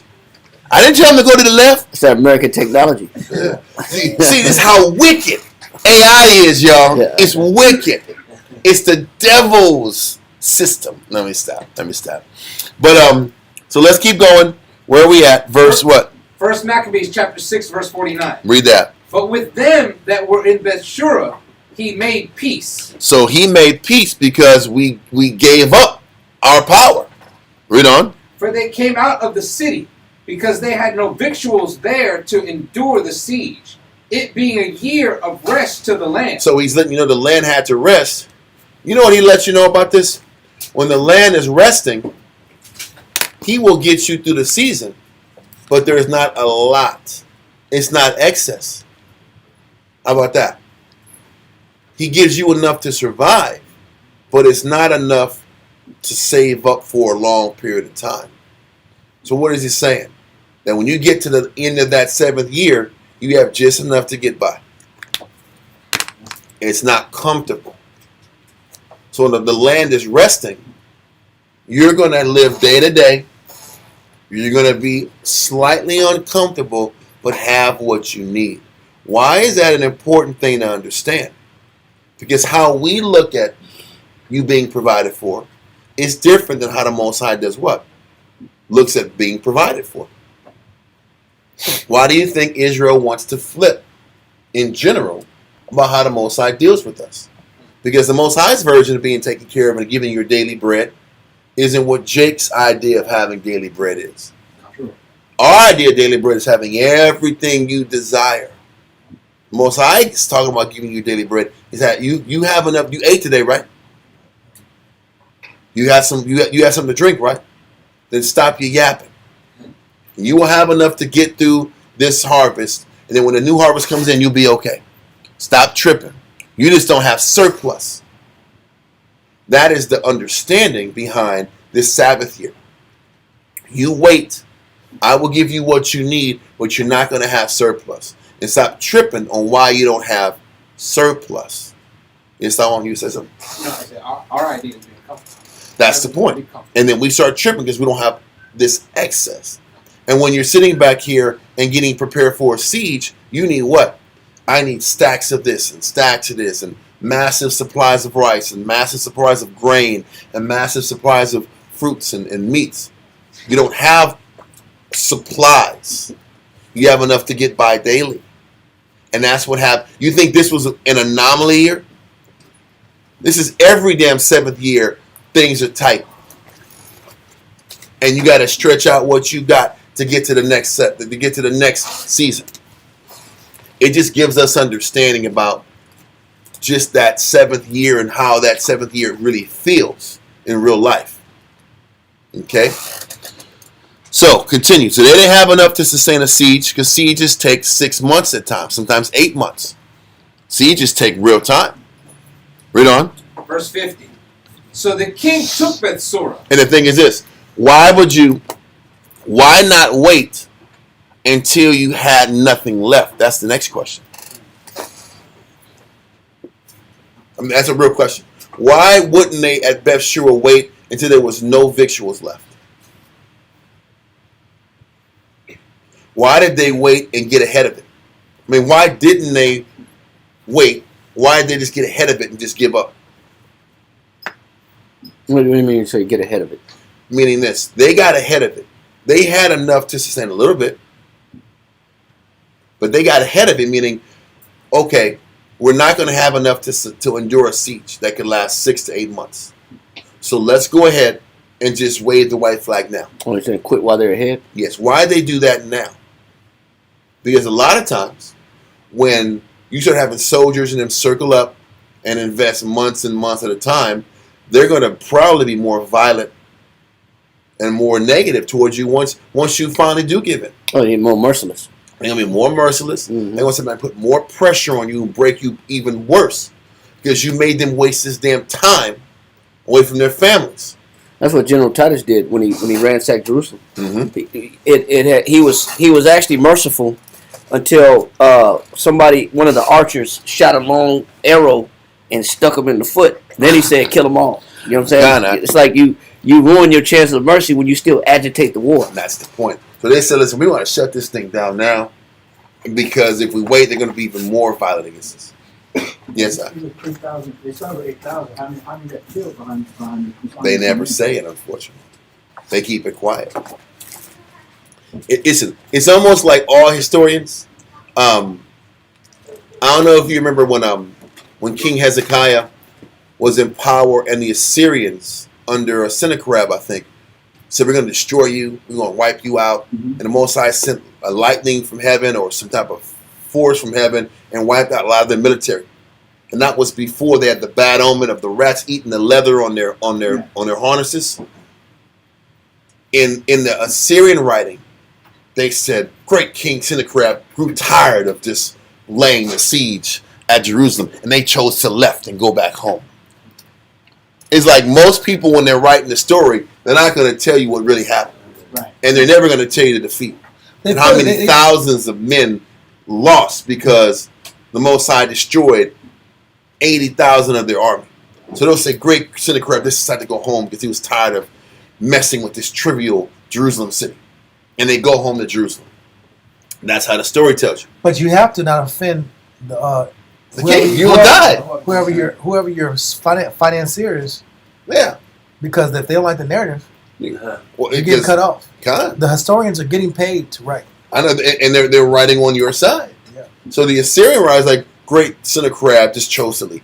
It's not so much. That's just like Egyptian writers say, King Ramses or whoever it was chose. It wasn't Ramses. I'm sorry. It was great king whatever of Egypt. Just kicked the Jews out. Because whenever you sit back and look at history, they always say all these countries were kicked out the Jew. And it starts with Egypt. It must have been Manetho. Well, because Josephus hate Manetho, and he always says that Manetho tries to write the Jews in a bad light. It was Manetho, but exactly. But other historians before Manetho, during the time that the Egyptian king that was running it, how about Kawakab sent me this image, this YouTube video, man, of the person who they think was I got to go back and find it out. I liked it on YouTube, my YouTube channel, of the king that actually was the king that the Pharaoh of the Exodus. Yes, and they said the Pharaoh of the Exodus was buried with his son in the same tomb, and his son, which was his firstborn, had his chest ripped out. So when the Most High sat back and killed the firstborn, there was an angel that took the heart out of the kid out.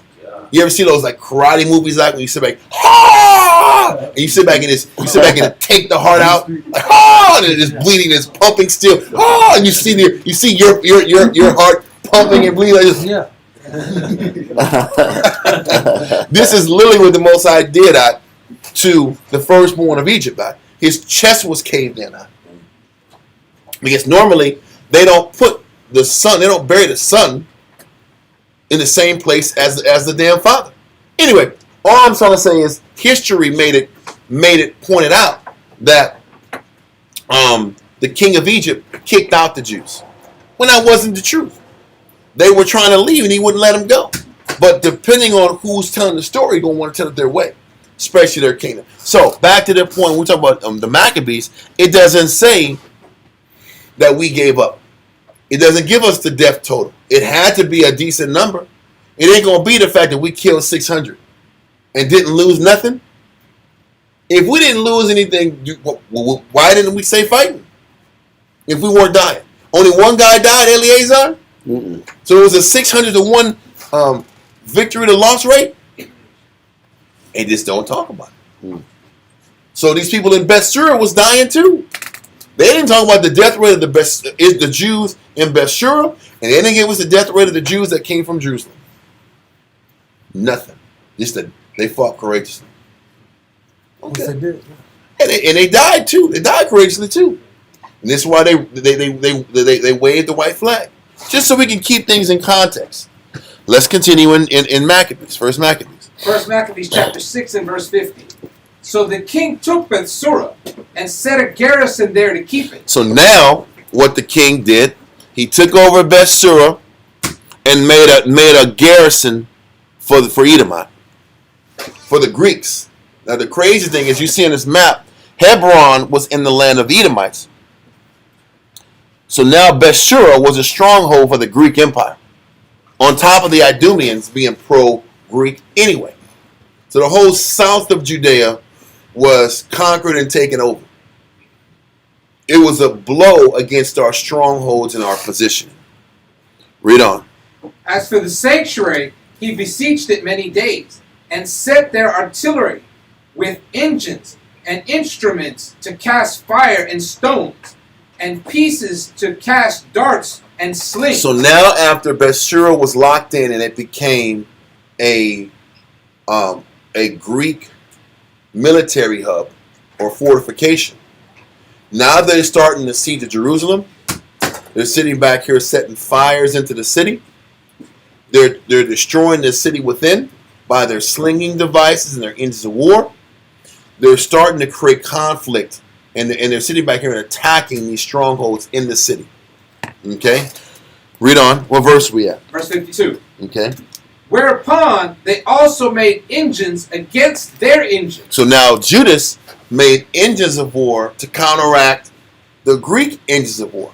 This is what. So we were sitting back here trying to fight back and defend ourselves and destroy the Greek engines. So whatever they were doing, they were trying to break them and counteract it. That's war. Read on. And held them battle a long season. So they held them for a long period of time. Because like General Vespasian and his son Titus, they said, man, this fortification of Jerusalem is out of this world. It's out of this world, and it's a very difficult nut to crack.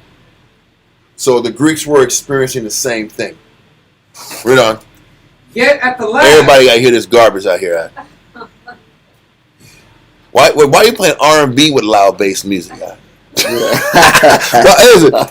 are you playing H-Town with bass music? It sounds like some H-Town crap. Why are you playing loud bass R&B? It's crazy. Anyway, just to get a haircut. And then it's chopped and screwed on. That's chopped and screwed R&B with a ridiculously distorted bass sound to it. Anyway, I guess it was a time where I might have liked that too. It is not now.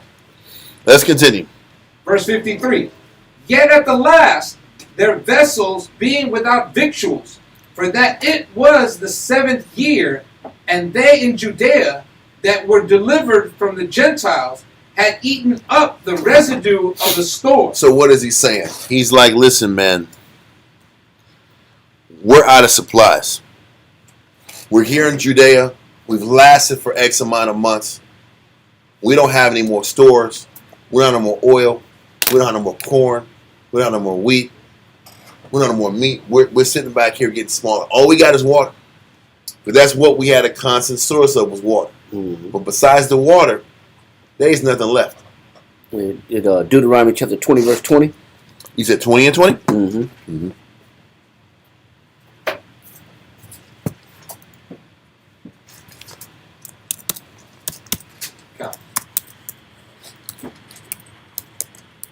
Ready. Mm-hmm. Deuteronomy chapter 20 and verse 20. Only the trees which thou knowest. Start verse 19. Deuteronomy chapter 20 and verse 19. When thou shalt besiege a city a long time. Now, this is the rules of engagement, but when you're on the besieging side, this tells us what to do when we're trying to take out another city, not when we're defending our own city. It says, when you do what?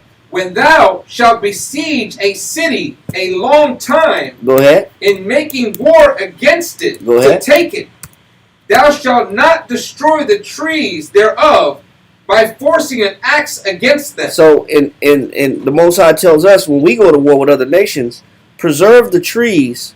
Don't cut everything down to use it for ammunition. Don't use the wood for arrows. Don't use the wood to make engines. It says there's a specific tree that you're supposed to use for making weapons, and some you don't use for making weapons. Yes, sir. I just want to bring something up. Also, he's saying don't cut these fruit trees down, because that's how the soldiers sustain themselves. That was a ploy literally used by the English military when they were fighting the French. They couldn't understand how Napoleon kept getting wins. Part of what Napoleon did was that his men just lived off the land. They lived off of the fruit trees. They lived off of all the plants in the tree life, and they were able to move freely, and they were able to get the whether it was the Austrian-Hungarian military, the German military, the English military. They kept beating them. So what they started doing was burning the trees. They was burning the fruit trees. They were burning all and destroying all the plant, the vegetation, so they couldn't live off the land and keep being fluid and moving. That was one of the strategic things they did to slow down Napoleon. And that's another reason why I said that Mosai says, don't destroy the trees. Don't destroy people's ability to live and eat just because you're trying to go to war. Because those were some of the dirty tricks that the English used to gain leverage over their enemies. I'm sorry, but keep going. Right. Read on. Thou shalt not destroy the trees thereof by forcing an axe against them. Go ahead. For thou mayest eat of them. So he says you don't destroy your own food supply, especially when you're in the midst of battle. You know that's counterproductive to destroy everything, to use all the trees for bows and arrows, or use all the trees for making war engines. Yep. You got to eat. You got to feed the soldiers. So preserve the trees that grow fruit. Read. And thou shalt not cut them down. For the tree of the field is man's life. So if you're running out of your storehouse is already empty, what else do you have left? Just the trees of faith. You gotta go pick some trees. You gotta go find some trees. But if you're encased in and surrounded by an army, how can you go out and pick fruit when you're the one being besieged? Yep. How can you pick fruit when you're the one that's inside these walls and you can't get out? Otherwise, you die. Then you're almost like, man, you're in a hell of a position because your storehouse is empty. You need to get out there and pick some trees. And what most enemies do, they go on what's called a scorched earth campaign. And the scorched earth campaign is we're just going to burn everything. That means that we're not going to leave you a chance to survive. Yep. We're going to burn all the trees that you need for food. We're going to dam up all. The Romans were masterful at building dams to stop water. That's one of the first things they did in a siege is stop the water supply. Yep. We dam up the water miles back. So you ain't getting no water coming in. Now you got animals that you need to feed. Yep. Animals need water. Hell yeah. Animals need food. Now your animals ain't got no food. Now you're gonna eat the animals. Now you and your animals are hungry. Now you ate your animals up. Ain't nothing left. Now you gotta. The jerky ain't gonna last for long. Man. Well, you know, jerky ain't gonna last too long. Listen, that's why these sieges lasted 6 to 8 months to a year. Yep. That's why they start the siege right after the winter ends. So they start that thing in March. That's when sieges would start. Sieges would start in March, so you got the whole year. You got 8 to 9 months to start dealing with this issue. And then they catch you in March. Why is catch you in March so important? Right when the frost leaves, why is it important to start sieging in March? Because you don't have a chance to go and get your crops. Yep. You don't get the crops. You can't get the crops. You can't get to it. You can't get to it. So now you just got out of the winter. Supplies are low anyway. Now they catch you then. They got from March, April, May, June, July, August, September, October. You got 8 months before it starts getting cold. And certain crops thrive when you plant them after the first frost. Mm-hmm. So you need to. They grow right during springtime. So you need to plant. That's the time to harvest and to sow the seeds. So you're really off guard, man. Mm-hmm. That's like trying to make payments when your income tax money's spent. You know what I'm saying? It's like, you better set it up to around February, man. February. You got to set it all up to pay in February. Because after income tax is gone, that's it, man. You know, it's back to. It buys you enough time to be balanced, just to be stable, and after that's gone, it's struggle season. Yep. But read on, finish that. And thou shalt not cut them down, for the tree of the field is man's life. Go ahead. To employ them in the siege. It's supposed to be a benefit for the siege. You're supposed to eat off the trees and the fruit and the vegetation in the midst of war. Don't kill your food supply. And don't go out of bounds where you use up your food supply and you're in the middle of a battle. That's counterproductive to the soldiers. That can make or break a whole battle. It could be the determining factor whether you win or lose when you're running out of food. Because now you're desperate. Now you got to either come out and fight or give up. Now you got to say, okay, we out. We ain't got nothing left. Let's go ahead and get this white flag going. Finish that. Only the trees which thou knowest that they be not trees for meat, thou shalt destroy and cut them down, and thou shalt build bulwarks against the city that maketh war with thee. So the bulwarks are those barriers, like fences, and barriers like barbed wire, thorn bushes, hedges. Read. Against the city that maketh war with thee, until it be subdued. But this is when we're the ones on the attack. But now we're being attacked, so the rules are different. Because now we can't go get food. We can't go pick no trees. We're stuck. There's a saying that says an army marches on its belly. If you can't logistically feed an army, you can't sustain a war. If you can't feed your military men, you cannot sustain a war. So they understand that. They're squeezing them in. Now they're in Jerusalem. There's no food. There's no sustenance. Their back is against the wall. Can't muzzle the ox that treaded the corn. And that's the point. But the funny thing is this. The only benefit that Israel had at this particular point is that the Greeks didn't know they didn't have no food. The Greeks didn't know it. All the Greeks knew was that we got to keep applying pressure and eventually they'll break. They just don't know when they're going to break. They're continuing to apply this pressure They don't know that. They said, man, our supplies are low. We don't have enough food to sustain. Think about how scary that is. You already got whipped up on in the battle with Beth-Zechariah. You gave him your best shot, and you ain't got nothing left. Now all the military, maybe the 5,000 left, is all up in Jerusalem. There's no food. There's no supplies. You know morale is what? Low. Morale's at an all-time low. Because all those victories and all the speeches about faith, they worked until they didn't. They worked until they're not working anymore. So now these speeches about faith and the Most High coming through and all this is going to work, now that's not there anymore.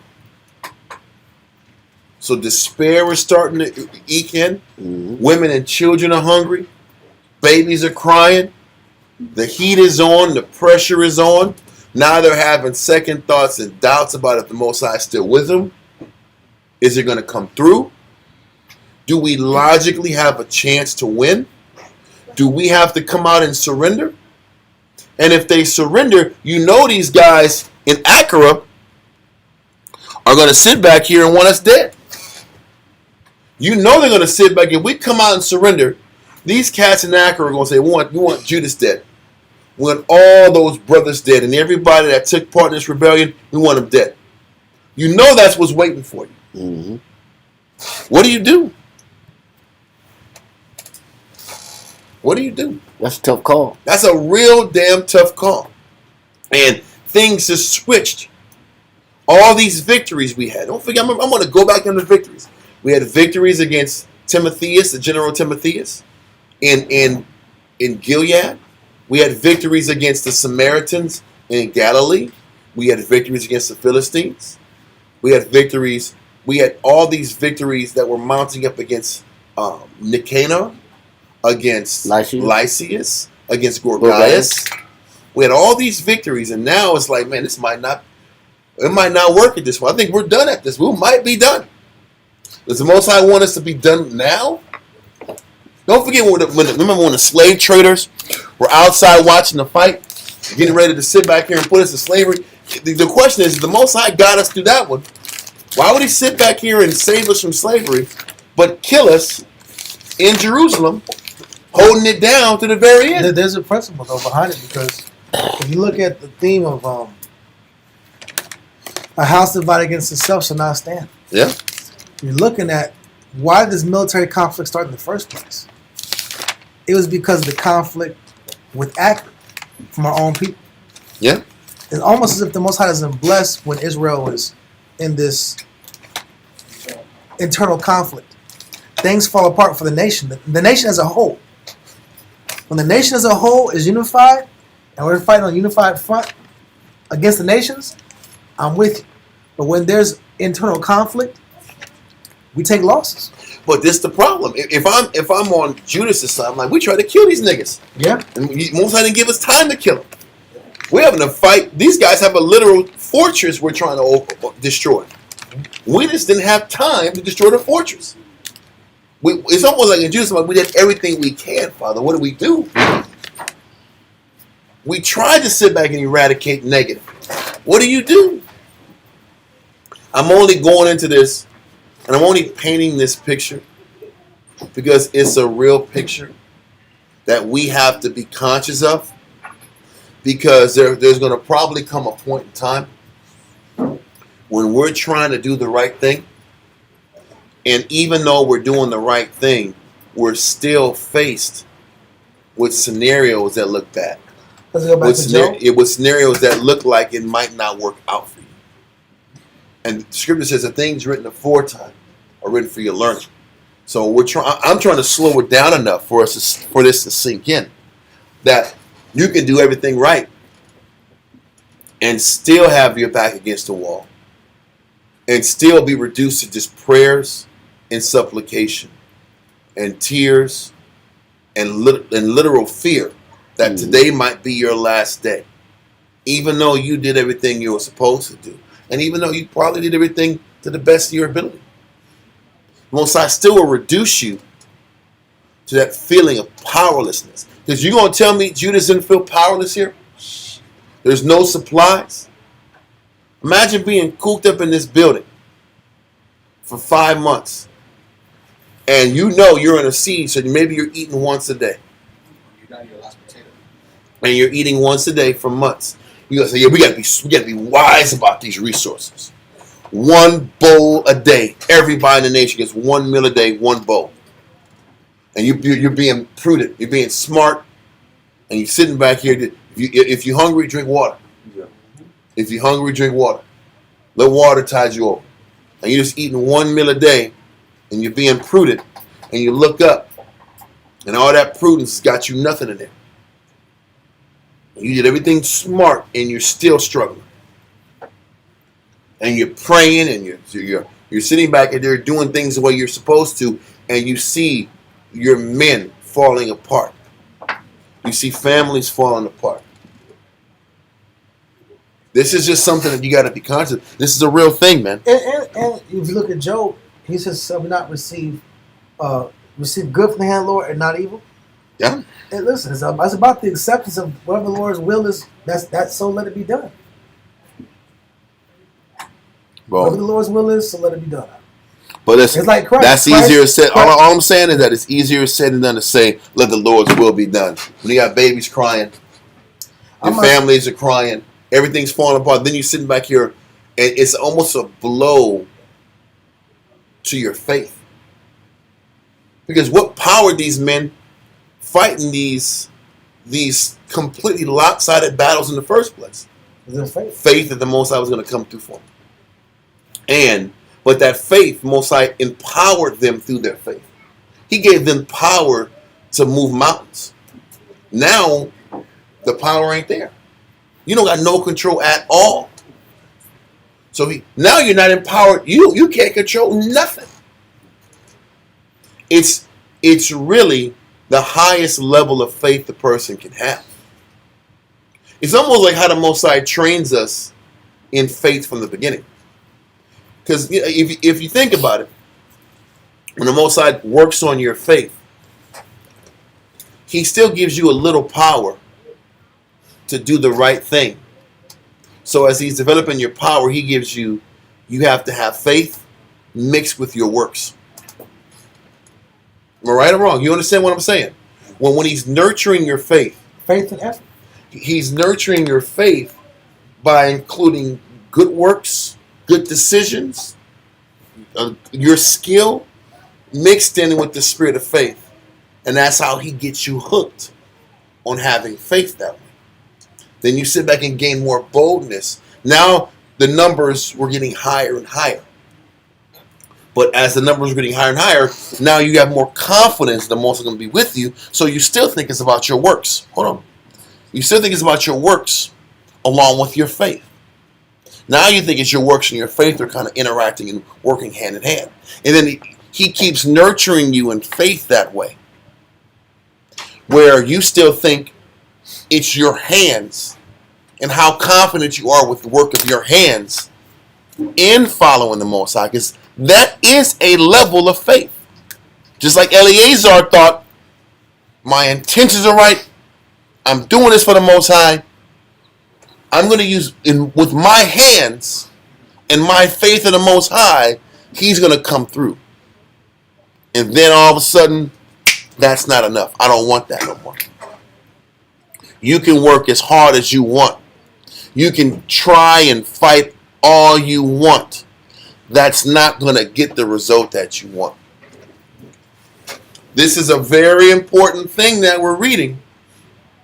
Because it's still how the Most High teaches us faith. He initially teaches us faith as a combination of trusting Him and bringing works in.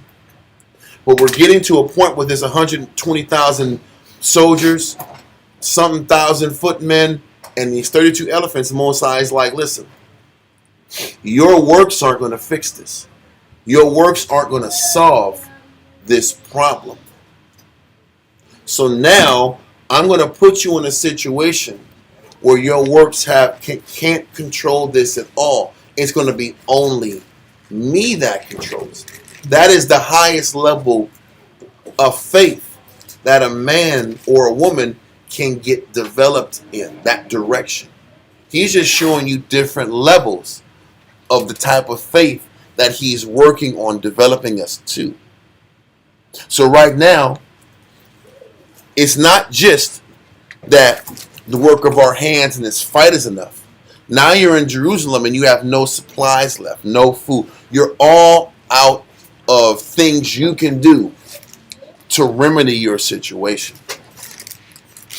Now, if you are in this type of situation and you've been establishing multiple sets of works that you know the Most High has been there for you, then you have to realize, based off the stories we're reading in Maccabees, this is the highest level of faith the Most High can take advantage of.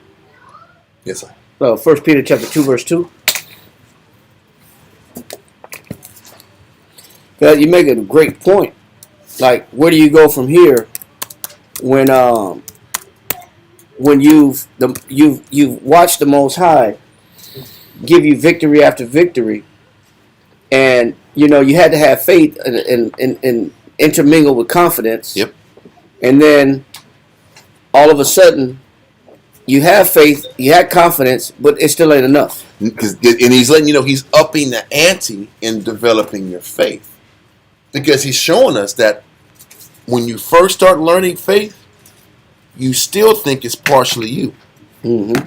When you're starting to learn faith, it's a combination of trusting in the Most High and trusting in you. And then you start realizing, man, it wasn't about me trusting in me at all. Even my capabilities and talents are only predicated on the Most High giving me those talents. So was it me at all? Let's just use Maccabees. Was it Judas? Or was it the Most High gave Judas the abilities he needed to win the battle in the first place? Did you have any control of anything? No. But that's not how you look at things in the middle of your battle when you start on this journey of learning to have faith. Exactly.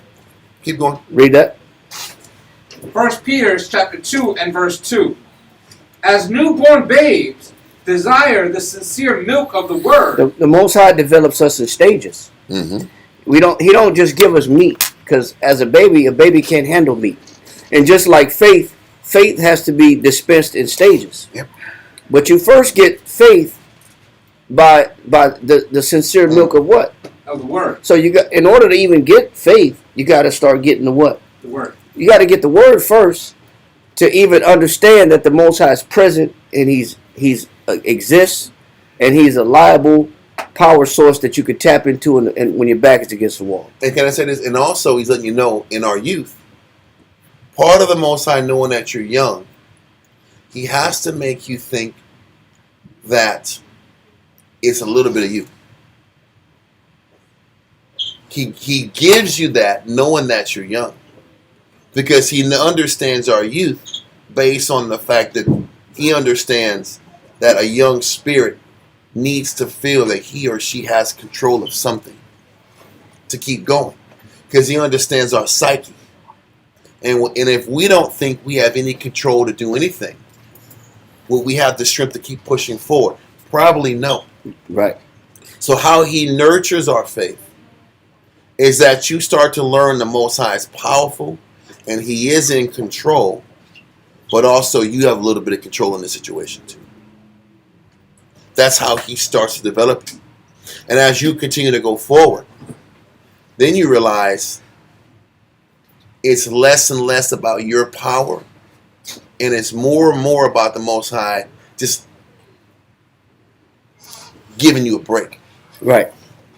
And I use our example. Listen, we sit back here in 2018, we were like fixated on changing things and doing things the right way, and grinding, and with the grinding and hard work, the Most High blesses you, right? And he was like immediately blessing us because of our dedication and our grind and that thinking that we can run through a wall and it get done because we have faith. But the funny thing is, in the midst of us sitting back here and developing from 2018 to 2025, the more and more we kept trying to push through a brick wall or door, the doors wouldn't open. It'd be locked. We would sit back here, we're going to work harder. Less sleep, more jobs, more wisdom. And the smarter we got, the harder we got at working, the more detail we got at working, the doors just wouldn't open. You said, "Man, what the hell are we doing this for?" We're busting our tail. We're grinding. We're sacrificing. We're doing everything the right way. How come the Most High didn't come through? You see that thinking? If I do everything I'm supposed to do, you're supposed to do what I need. That's the aspect of control that we crave, and it proves our youth and inexperience. We think that because we're on point at a certain time, the Most High is supposed to sit back here and respond to us because we're on point. There is a form of a desire to control the outcome. It's still a desire to control. If I don't break the law, if I don't sin, if I'm on point, the Most High going to come through for me. That's true, and it's also not true at the same time. So depending on how many times the Most High has come through for you and rewarded you for you staying on point, which is an element of control, once you figure out, if I'm on point, the Most High comes through for me. Then he starts stretching out how long it takes for you to get blessed when you do the right thing.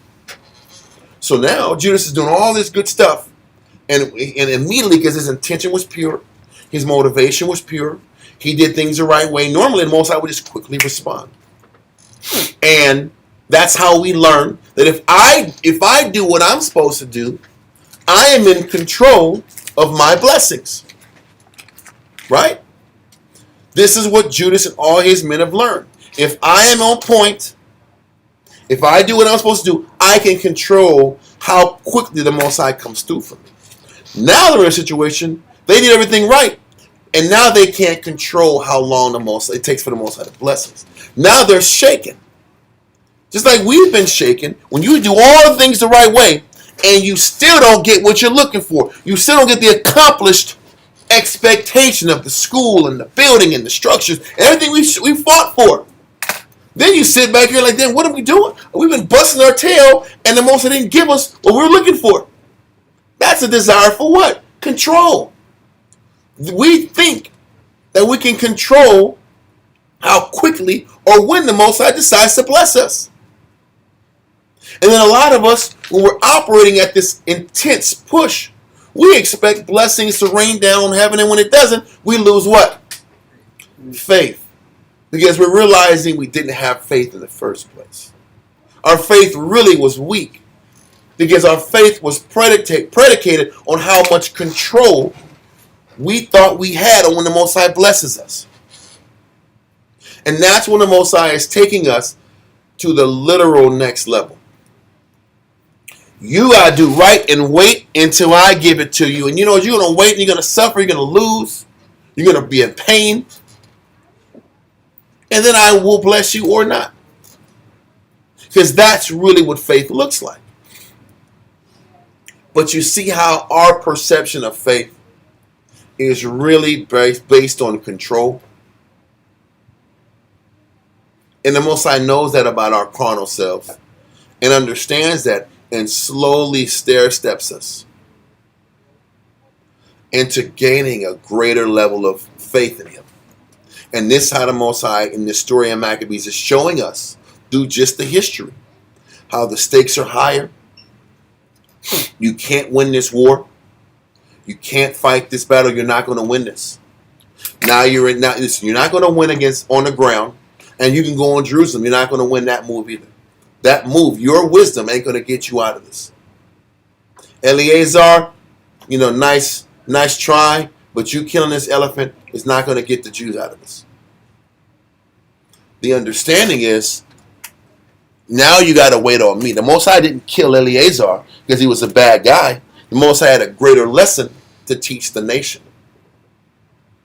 That you got to learn to depend on me on a higher level. And just because you're physically trying to do something in my name, I'll say it again. Just because you're physically trying to do something in my name doesn't mean I'm going to give it to you when you want it. And you really have to know what it feels like to do the right thing and then wait as long as it takes for the Most High to respond to you. And if you can learn that, you really understand what faith is and what the service of the Most High is. But the Most High doesn't do that to us in our youth because we couldn't handle it and we'd mentally break. So as you continue to serve the Most High and do this work for longer periods of time, get used to your expectations not being satiated. You're not going to get what you want when you want it. And the longer you do this work, prepare yourself to be more powerless. Because the more powerless you can learn to accept in your condition, just know that's how you're getting closer to God. Accepting being in a greater powerless position for longer stretches of time. Because the longer that you accept being powerless is and you can sustain in that realm, in that pace, that's how you know you're having a greater relationship with the Heavenly Father. That's important.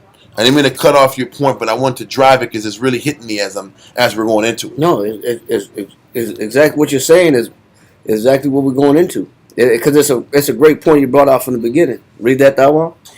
1 Peter chapter 2 and verse 2. As newborn babes desire the sincere milk of the word. So the Most High doesn't just give us the meat, which is heavy understanding. He gives us. He starts us off with milk, with the basic nutrients and elements needed to starting to trust Him. Because we don't just hand over trust to the Most High that easy. We have to see that His wisdom works. We have to see that His word works. We have to see that His program works.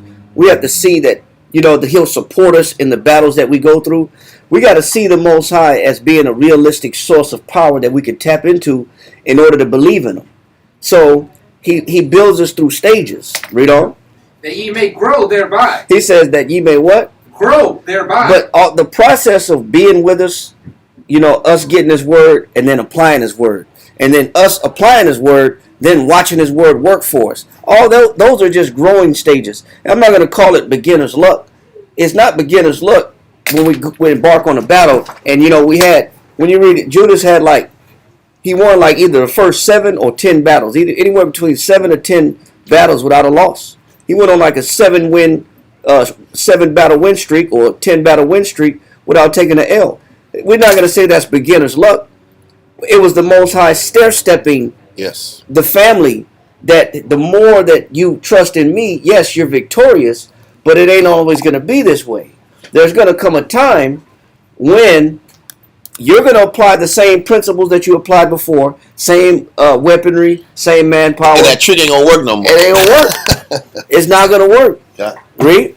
And it's not that you're wicked. Yeah. It's that, hey, it's time for you to learn what faith really looks like. Because there's different levels of faith. And the Most High does this, and you're growing when He does this. Read? Verse 3. If so be ye have tasted that the Lord is gracious. Stop. So, a lot of times the Most High will be with you when you're learning faith. And then there's going to have to come a time when what you do doesn't work. But you just have to remember what faith tastes like. Yeah. What that means is I'm in the unknown now. I'm in the area now in my life where I'm not sure about anything. But you at least know what the Lord tastes like. So if anybody can at least get a taste of the Lord, and if I know what victory tastes like, I know what trust tastes like, then I have something to go back into and dive back into in my next battle. I may not feel like I have the Most High's presence and His angels standing around me and everything I touch turns to gold, but I do have a reflection of His taste.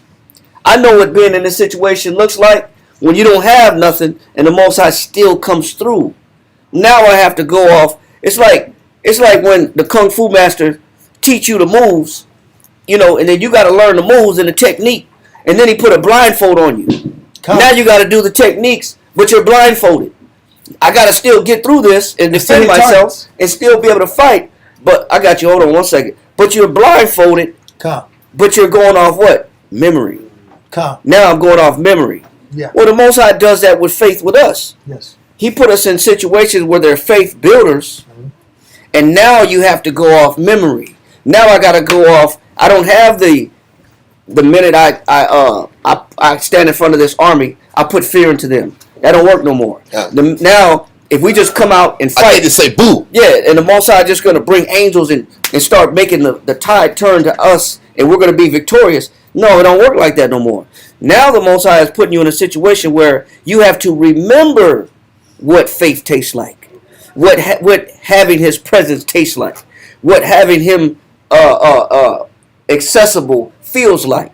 Now you got to go off your memory. That's when you're growing in faith. When you can recall, man, I've been in this situation. I don't have all the substantial manpower. I don't have all the resources. I just got to remember what it's like to have my back against the wall, and the Most High didn't leave me hanging. Yeah. We're going to prove this is true. I've been here before. I've been here before. The Most High is going to use that as a stair-stepping stage of growth. Read that last part again, Thalwan. If so be ye have tasted that the Lord is gracious. And now I got to know that I got to remember that the Most High has been gracious to me. I don't have the resources. I ain't got the money. I ain't got the finances. I ain't got the food. I don't have the manpower. I don't have the weapons. But I do know what the Lord tastes like, what His presence tastes like. I know what faith tastes like. I know what the Most High's mercy tastes like. This second Hebrews chapter 3 verse 1.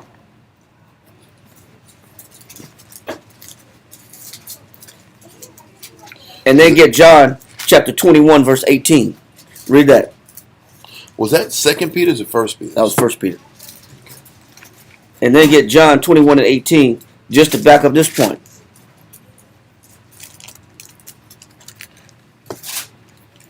Second Peter 3 and 1.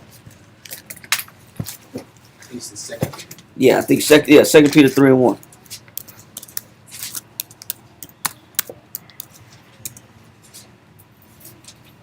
Like I thought I heard Hebrew. I did, but I was thinking about John. Second Peter 3 and 1. 2 Peter chapter 3 and verse 1. 2 Peter chapter 3 and verse 1. This second epistle, beloved, I now write unto you, in both which I stir up your pure mind. It says, so now when the Most High is developing you in faith, in us in faith, now all the resources aren't available to look victorious. But what has to be stirred up? Our pure minds. By how? It says, by way of remembrance. Now you just got to remember that the Lord has been there for me. Now you got to remember that the Lord's been a defender for me. Now you got to remember that the Lord fed us when our back was against the wall. Now you got to remember that the Lord didn't let us fall in the mountains when the enemy was right behind us. Now you got to remember that we could have been killed different times by being outnumbered 40,000 to 6,000. Mm-hmm. Now you got to go off what? Memory. That's another level of faith. Yep. Is when you don't have all the tangible resources in order to be victorious, but you just got to go off the fact that, man, I know what the Most High tastes like. I know He ain't never left me hanging. I know He's been through me in the pinch. I know He's been with me in the crutch when we didn't have we had nothing to fall back on. We didn't have a plan B. Now I got to go off memory. Yep. Now that's another level of faith. Yep. And Christ is going to remind Peter of this, Paul of this. Go to John chapter 21 verse 18. Yep. And as we're learning today, along with that remembrance and that tasting that Shamshwan is talking about, what we're realizing, the mechanism that the Most High is forcing us to add on in our life in having faith is the acceptance that you're going to get less and less control over that faith. That's how you know. That's what you should be sitting back here as you are remembering all the good the Most High has done for you for so many years. And then that logical part of your brain wants to come in and say, well, why the Most High ain't coming to me now? Along with that remembrance of how good the Most High has been, how the Most High has been there for you, you got to go back and counteract that thought that's going to come there and say, yeah, the Most High has been there, but how come He's not there for me now? The only thing you can counteract it with is the understanding that the nature of faith, the Most High is taking away our desire for control as we evolve in faith. Right. Let me read. I want to read this point and get. It was John what, sir? 21:18, because this is exactly what you said. God. John chapter 21 and verse 18. Verily, verily, I say unto thee, when thou was young. It said when you was young, but remember, when we was young, we got the what? We got the milk. The Most High whet your palate with faith, learning the Bible, understanding if I use the Bible, it actually works for me, because that's what He does when you're young. I can trust. Verse. I can trust the Scriptures. I can trust the fact that if I apply this Bible right now in my life, and every time I use the Bible in any situation, the Most High shows me that He's with me. That's what the Most High, He comes through for us like that when we're young. Read that again. When thou was young, thou girdest thyself. He says, yes, you made decisions, and the Most High still blessed you. That's why I said I'm not going to say it's beginner's luck. Yeah. It's just that the Most High was using faith as a confidence booster. Yes. He has to boost your confidence, because trust has to start somewhere. Yep. So if I, you know what, if I went against my parents with pork, and I told my parents I'm not eating pork no more, that was just the beginning of the Most High allowing you to see what happens if you try to put His word first. Yep. And then you get the kickback. You get the, you know, we eating pork in this house. I don't care what you say. You know, we pork eaters in this house, whatever. But the Most High will let you use His word just to see how effective it is. And then when you go at people with it, and then you say, "Damn it, this word is powerful. It works." But then it's come to a point where, hey, it's not working for you that much. But you still got to do what? You still got to remember that it does work. But there's a transition from being young in this knowledge versus the transcendence that Christ elevates you to over time. Read. When thou was young, thou girdest thyself. Go ahead. And walkest whither thou wouldst. Yeah, you made decisions that worked for you, and the Most High still backed them up because you still use faith. Read on. But when thou shalt be old. He says, but that's not where faith stops at. Faith, it comes in levels. There's levels to faith. And when you mature in faith, maturing in faith is when you don't have decision-making ability. Yep. You lose decision-making ability. Read. You can't just get up and gird you. Well, to get up and gird yourself, I got the power to sit back and make these moves. Yeah. As you get older, you don't have the power to make these moves no more. The Most High takes that away from you. He strips you of that. He purposely strips you of that so that you will learn to trust Him more. And but that correlation is a perfect example of the closer you get to the Most High, the more you have to give up control. Yep. Or to give up the notion that you ever had control. Because you never, did you have the control to change your situation? Or did the Most High just have mercy and just back your moves? Didn't the scripture say, what man has the power to sit back and change his stature? Yep. By his thought? Nobody can just change his or her situation. We might have the illusion that we can change our situation. All the Most High did is, okay, to help this person have faith, give him the illusion that he did this. But the only reason I gave him that illusion is because I blessed the fact that he made a decision that was conscious of me. Exactly. So I'm going to give you the illusion that you made this choice, and I'm backing it. Only because you decided to trust me. Exactly. So I'm a back it until I deem that you don't need to operate like you have control over anything anymore. Then I'm going to strip you of that confidence and that ego that you partially have been operating under. Because the truth is, we operate on faith and ego. That's why we were so, in this conversation about Eleazar, we were asking, is it pride or faith? We just were talking about that. Right. And there was hesitation, like, man, you know what? He loved his people, but there was pride there. Because it is. When people have faith, it's a combination of ego, pride, faith, trust, love for your nation. It's a big gumbo wrapped into one. But how does the Most High extract all those different motivations that are in one motivation?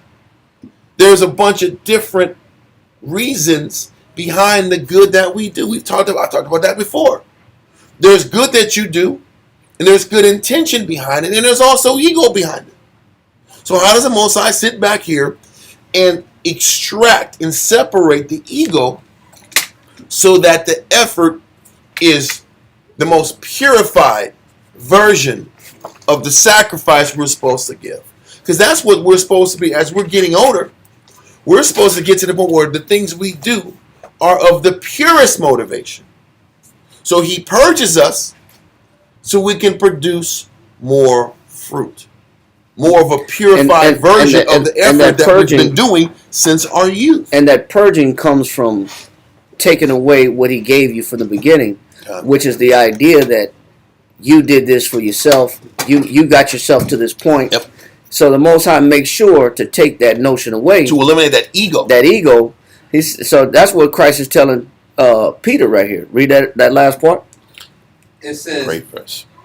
From the top 18. Mm-hmm. Verily, verily, I say unto thee, when thou wast young, thou girdest thyself. Go ahead. And walkest whither thou wouldest. Yeah, you made decisions that were proactive and beneficial to yourself. Read on.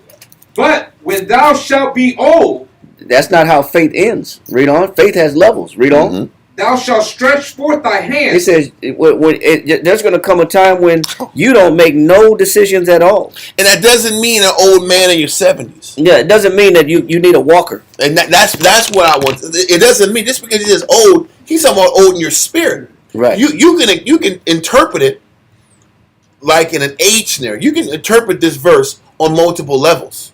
On a physical level and on a spiritual level. Just keep that in mind as you're reading this. You can interpret this on a physical youth in an old age, or a spiritual youth and spiritually older in age. In reference to faith, faith has steps and levels. Faith builders are, you got to the mall, you called a customer even though you're not comfortable, and the Most High gave you a sale. Bingo. That was because you decided to fight and to go against yourself. And the Most High rewarded you with a crumb. So there was power. You used power in your hands. And your faith, part of it was based upon, I fought. I fought me, and I got a reward. I got a reward. Yes. Well, you're not going to always get the rewards when you fight yourself. God. And the Most High has to do that because he has to show you that your faith has to grow. There's only one way to grow, is to where now you have no control whatsoever, and you're totally independent upon the Most High's help. Where totally dependent of the Most High's help, where you have no power in your hands at all. You can do all the jigs you want. Yep. You do all the Bible jigs, all the spiritual moving around. You ain't getting the response you want, and you're not getting the victory you want. Because the purpose was for you to eventually learn it was never about you at all. Exactly. And everything you got was because the Most High just said, "Okay, I'm going to give it to him. I'm working with you." It wasn't you. It was never you. It was never how sharp you were. It was never how charismatic you were. It wasn't about any talent that you thought you possessed. No, none at all. It wasn't about Judas's superior fighting skills or Eleazar's ingenuity, superior fighting skills. It had nothing to do with that. It was the Most High chose you. He chose you to win these wars, and he's choosing you to sweat and wait for me. It was never about you. This is why what always kills the Jew is that they don't feel that they're in control. Israel hates to not be in control. And the root of faith is the Most High is gradually taking away every aspect of controlling your life so you can truly understand what it means to be a servant. I'll let you go on that point. Finish that. Thou shalt stretch forth thy hand. It says, now you got to call on the Most High, stretch forth your hand. Read on. And another shall gird thee. Now you got to follow. And that's where the Most High wants us at anyway. Is where we can still believe in him, still have faith, still know he exists, still know that he works, but still have no control and still know how to follow. And then that's when you understand. Now go back to 1 Peter chapter 2 verse 3. Now this will make sense even more. 1 Peter chapter 1st or 2nd? 1 Peter. 1 Peter chapter 2 and verse 3. If so be ye have tasted that the Lord is gracious. It says, then you know that I had no control, I had no power. I'm only successful because it's the Most High's what? Grace. It was all His grace. It wasn't ain't nothing. It really, my faith building process was to get me to know that it was the Most High's kindness and grace. And this is why Christ told Peter or Paul, my grace is sufficient for thee, when he asked to get that thing removed from his eyes. Yes. Because you understand that it really had nothing to do with me at all. Yeah. I got built up. Yep. Just to understand that the Most High is gracious, and that's the only reason why I'm successful, or the only reason why I exist, or the only reason why we're not consumed by our enemies. Listen, I'm sorry. I'm sorry for cutting you off. It was just a thought that I had when I was in my grandson. Now, he was his rib or his mother had a picture of him at the park, and he was trying to play football with the older kids, and he was sitting back here like they were trying to give him the ball, and he was dropping it. He was kind of uncoordinated. He was trying to pick up the ball, the football, move around with it. And I went to the house because my rib was watching him that Saturday. I said, "You playing football now, son? You were doing a great job." He's like this. Yeah. Playing football. And I'm like, it was really horrible. But the coordination level, because he's 2 and the kids he's playing with 4 or 5. But I had to make him, man, you did a great job. You are playing football now. You did it. You did it. Yeah. This is what the Most High is doing with us. You did it. Judas, you fought your battle. Great job. You killed those. You killed Gorgias and those guys. 40,000. You killed. Listen, 5,000 and y'all ran off 40. You did it. But you got to sit back here, and that's how you nurture a child. Now, if he's sitting back here dropping passes in 5 years, I'm gonna say that sucks. Yeah. You got to tighten your game up. You got to catch with 2 hands, bro. Why you body catching every 5 minutes? You got to tighten that up. Let me say like 7 more years. He's still young. But you get my point. Just because he showed up, I'm gonna make him feel good about the fact that you're grabbing a football and you're trying. You're gonna be enthusiastic about his development. Like, you're a football player, buddy. Yeah. He gave me an answer like, yeah, I know I am. Like, is he really a football player? Not at all. But I'm gonna make him feel good with the fact that he's trying to play the sport. And it's no different if he play basketball. Oh, he grabbed the basketball. Oh, you a hooper now? Like Yashin picked him up and he had him put the ball in the hoop. And like, yeah, we all like, yes, he scored. He dunked it. But Zionist, he didn't even dunk. He did this. Just dropped it and it went in. And he went, oh, you dunked it. You did a hell of a job. And he's like this. Yeah, I did, didn't I? Yeah, I did. But he feels good that he did something. Now he's gained confidence in something that he really ain't confident. He really don't know what the hell he's doing. But we praised him as if he knew what he was doing. What do you think the Most High is doing to us who are babes in the Spirit? This is how he builds our faith in going a certain direction. He's like, the Most High got to make us feel like it was us to keep us going that direction. But when we grow up, and it's time for us to grow up, I'm not going to reward you that way because it really wasn't about you. It really wasn't your talent. You didn't even know how to play football. You know, you realize it was the Most High. We're just vessels. What? It was just the Most High working through us. And just like a cup is not the juice. A cup is just a facilitator of the juice. You're just a vessel. You're just a vessel. And you know, you're sitting back here, and I rewarded you because you kept trying. And you kept, in this sports venue that you were tapping into, I was using this and all the praise you were looking for to mold you as a man. And give you a spiritual lesson. And give you lessons and develop you through your desire to try something with your hands and get a tangible result back. That's how we are developed in our life. We tap into physical things, we do it, we see the reward, we keep working harder.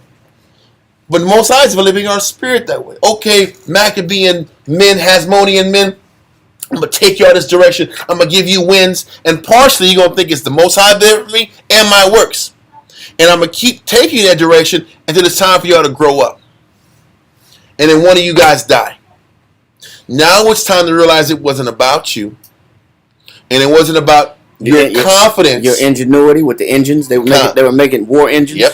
So it wasn't how smart you were. That's the point. And the fact that you made better engines than the Greeks. The question is this: how did they learn those engines?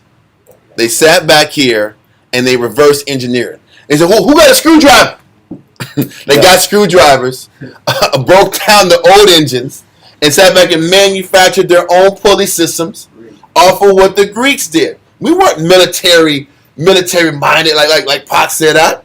We weren't sitting back here, these military scientists out, like the Germans. We just nigger rigged it and made it pop. But in the process of making those engines of war, you start thinking it's you. So the Most High is like, it wasn't you. I use these victories to build your confidence in serving me. And the more they were growing up, they realized they're realizing now when there's no food and there's no stores, no move that you made was going to get you out of this situation. It's only me going to get you out of this situation. And that's the ultimate level he's trying to get us to. It's never about you, but I can't just get you there. I can't get you this from not knowing the Most High at all. Knowing that we are control freaks. We are all control freaks by nature. So how do I take control freaks by nature and develop them to be hooked on trying to, first of all, use your desire for control to serve me? I'm going to give you these little victories. And now you start thinking, I'll have victories in the spirit if I control what's inside of me, I'll get these blessings. That's how he hooks us on serving him. That's just breadcrumbing us. Kinda. He's just breadcrumbing us along the way, giving us little victories. Yep. Until we get to the point where we have to graduate. Kinda. Graduating is, I did these things and it didn't work. Yep. So there's only one way that you can move forward. And Christ said that. He said, but when thou was old, thou stretch forth thy hands, and another shall gird thee and carry thee whither thou wouldest not. So now the Most High got to take you to a place where you wouldn't go if you had the choice. Yep. Where you wouldn't go if you had the option. You would stop. You would say, okay, I think the Most High is saying that we should turn around at this point. No, that's not what the Most High is saying. The Most High said is, in order for me to carry you to places that you wouldn't normally want to go, you have to be totally dependent upon me and not your skills, not your ability, not your intellect, not your smarts.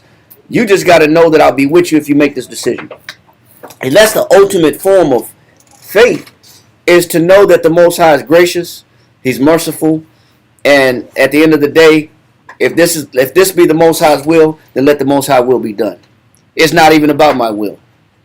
Because that's what Christ said. If this be your will, then let your will be done. I'm totally okay with it. Whatever you say, I'm okay with it. Win or lose or draw, I'm okay with it. But how can we get to that point?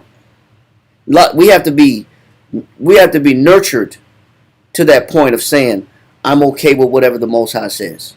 And I'm okay with whatever the Most High does. We got to be nurtured to that. Mm-hmm. Judas got to be nurtured to that. Israel got to be nurtured to that. Can I pull this verse? Okay. It's right in verse 19. St. John 21 and 19. St. John chapter 21 and verse 19. So listen. This is John talking. I mean, this is Christ talking to Simon Peter. Okay? And he's sitting back here and saying, listen, man, do you love me? How much do you love me? Right? If you love me, feed my sheep. And as I'm developing you, as you get older, you're going to have to allow the Spirit to keep guiding you past your limitations and, to be specific, past your ability to control your outcome. Read verse 19. St. John chapter 21 and verse 19. This spake he, signifying by what death he should glorify the Most High. He said, I'm going to take you to a place where you're going to still have to glorify me, and that's to your death. I'm going to push you past your limits of control. And I'm still going to expect you to follow me to lengths and depths that you're not going to want to follow. Or you're going to be taken to uncharted territories, right, and made uncomfortable past your limit of comfort. You know how you know it was his past his limit of comfort? Because he denied Christ 3 times. Exactly. And that's how you know he didn't want to do it. He didn't want to die. He didn't want to face that death that was waiting for him. Read on. And when he had spoken this, he saith unto him, Follow me. Because that's how you learn to follow the Spirit of Christ.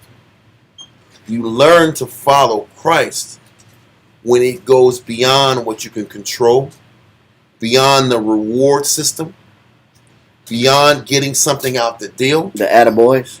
Beyond the attaboys, beyond the signals that what you're doing is right, the signals of what you're doing, there's a reward there.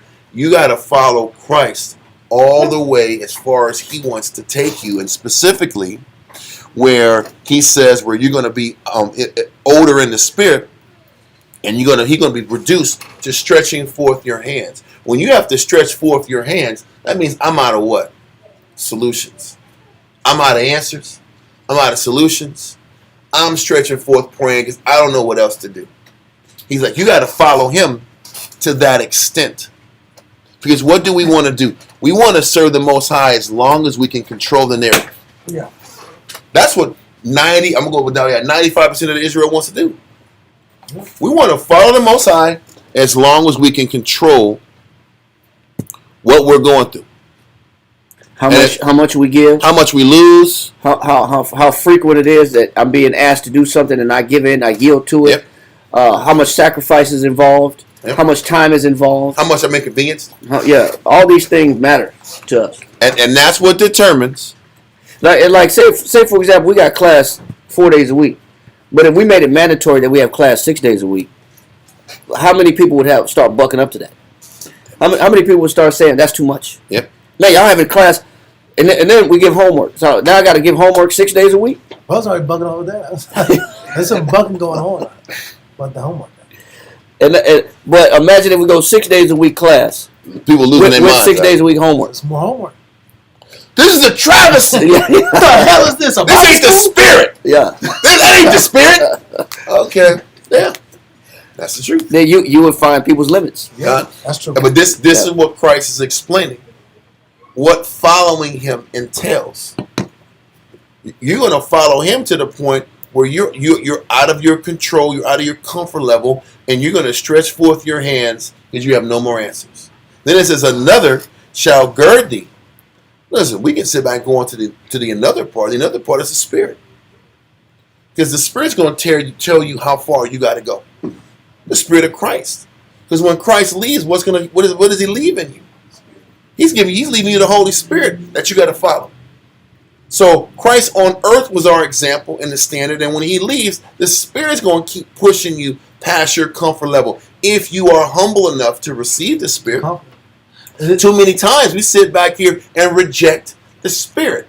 Why do we reject the Spirit? Because we're getting pushed past our limitations. And when he says, and another shall gird thee, meaning gird means to dress or strengthen. Yep. And we know in Ephesians talks about putting on the whole armor of God. And that's the word. The Right. Spirit is doing that. He said the helmet of salvation, the breastplate of righteousness, The sword of truth. the sword of truth, your feet shod with the preparation of the gospel. Yes. So you putting on a new uniform, but that uniform, you would have never put that uniform on if you had control. And that's the point. And If you would have put that uniform you're like, on. oh, this helmet's too heavy. Yeah. This helmet's 75 pounds. I ain't used to this. Yep. I ain't used to these boots. These boots don't fit me. I might die in this uniform. Exactly. And that's how the Most High breaks us. Or you can look at it, he's breaking you, or he's developing you. Or he's developing you.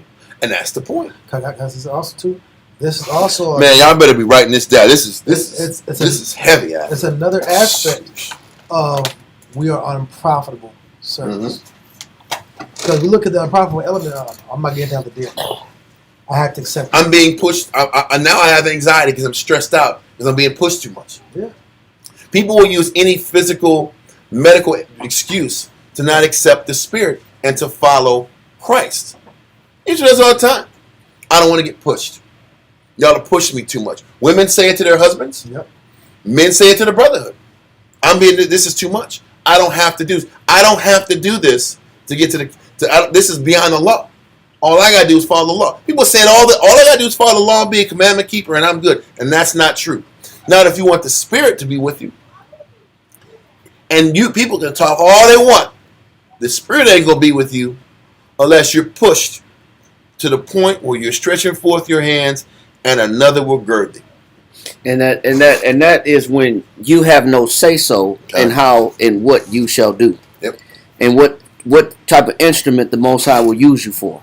Because we're okay as long as we have say so. As long as I get to dictate hours, time, sacrifice, it's my schedule, commitment, or dependence, how much people need me or depend on me. As long as I got some type of say so, or what my resources are being used for. You're telling me what to do with my car. You're telling me what to do with my money. You're telling me what to do with my house. You're telling me to have another brother move in with you. Or you said open up your house for somebody else. Well, I don't feel comfortable with that. Hey, brother, can you provide food for this other household? Well, I got to make sure my household taken care of. Yep. But when you give up say so, then the Most High can work with you. Then he can work with you on greater levels past your desired interests. Yeah. When it's not comfortable anymore. Nobody wants to move past their normal level of comfort. What's the only way to do that? Is to strip away your limitations. Because everybody has a breaking point, a stopping point, a point where they say enough is enough, I'm tired of this. Well, the Most High said, okay, well, let's see what is your breaking point. Because the Most High said he weighed the heart. So when the Most High weighed the spirit, he want to know, okay, well, what is it? How much do you really believe? That's what the story of Job was all about. You know, have you considered my servant Job a perfect man, upright, one that escheweth evil and feareth the Most High? Yep. Satan said, man, I've been trying to check him. I've been checking on him, but I can't get to him. So the Most High wants to know everybody's intention.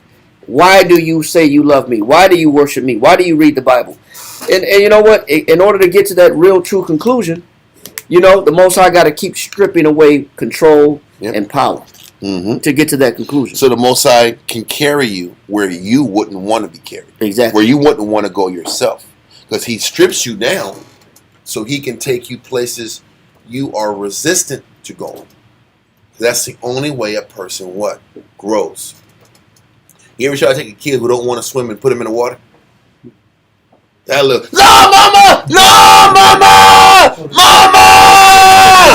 Yeah. You ever see the kid that has to put that kid in the water out? It's pure terror. Let me tell you something. Mom. Hold on. Oh, no, it's like, damn! You know the Most High sits back here and deals with us. You gonna get in that pool. I'm gonna take away all this power. You gonna get in that damn pool. And everybody start tripping. It's how the Most High deals with your spirit, huh? But he has to take away your control to take you to places that you gotta go or you normally wouldn't go unless he takes that control and power away from you. Now you can grow. Now he can work with you. Now, read verse 19 again. St. John chapter 21 and verse 19. This spake he, signifying by what death he should glorify the Most High. And when he had spoken this, he saith unto him, follow me. Follow me. This is what following me is really about. You got to get to the point as you get older in this teaching. Because he's like, as Peter gets older in teaching and pushing this movement, you're going to realize it's not about you. And you're going to be constantly being developed by being put in situations that make you powerless. And stop fighting being powerless and learn to follow me. And the further he does this work, you're going to realize it was never about the power he had in his hands in the first place. And this is what the Most High is doing to Judas and all these Israelites as their backs are against the walls. The supplies are dwindling down. There's little to no food left. And you have 100,000 military and these drunk-ass elephants right out in front of Jerusalem. And with that, we're going to sit back and let class go and get ready for next week. I think that's enough to stop. I don't want to go any further than that. There's going to be more information down the line, but I want to stop there because I think we should hold on to that concept. How the Most High, as he's building our faith, he's taking that control away day in and day out. And even the good control that we think we have, he's pulling that. He's stripping that also. Because there's good control and there's that manipulative control. He's taking away that good control, that trust that if I do the right thing, it's going to come through quick. Think about this. David was literally in caves for years. He was in caves for years and had to sit back here and wait. That's how you know the Most High really had developed David's faith at a very young age. He was getting the lessons of the ancients at 20, in his 20s. He was getting lessons that aged men would get before he even got the throne. It's something to think about. All right, Israel. Imagine Waponya Yerushalayim. Rise and face the east.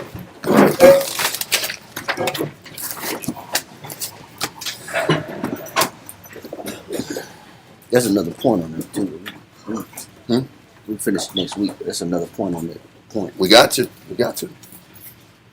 Yahweh. Yahweh. In the name of Yahweh Shai. In the name of Yahweh Shai. Please listen to us right now. Please listen to us right now. Send Michael. Send Michael. And the righteous angels. And the righteous angels. To watch over. To watch over. Bless. Bless. Heal. Heal. Protect. Protect. And make strong. And make strong. The people of Yasharallah. The people of Yasharallah. Also send unto us. Also send unto us. Much wisdom. Much wisdom. Much knowledge. Much knowledge. Much understanding. Much understanding. Much patience. Much patience. Much faith. Much faith. Much brotherhood. Much brotherhood. And much love. And much love. Spiritual power. Spiritual power. And forgive all of our sins. And forgive all of our sins. Yahweh Shai come quickly. Yahweh Shai come quickly. For we're in need. For indeed is our hope. Is our hope. Always. Always. And forever. And forever. Amen. Amen.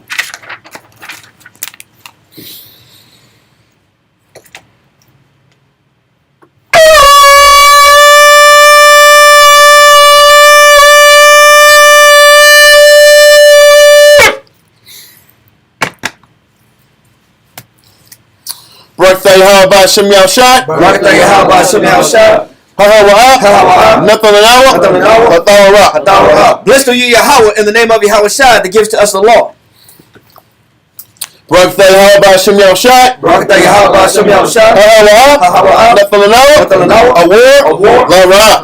Blessed are you, Yahweh, in the name of Yahweh Shai that gives us light to see. Barakatah Yahweh Hashem Yahushai. Barakatah Yahweh Hashem Yahushai.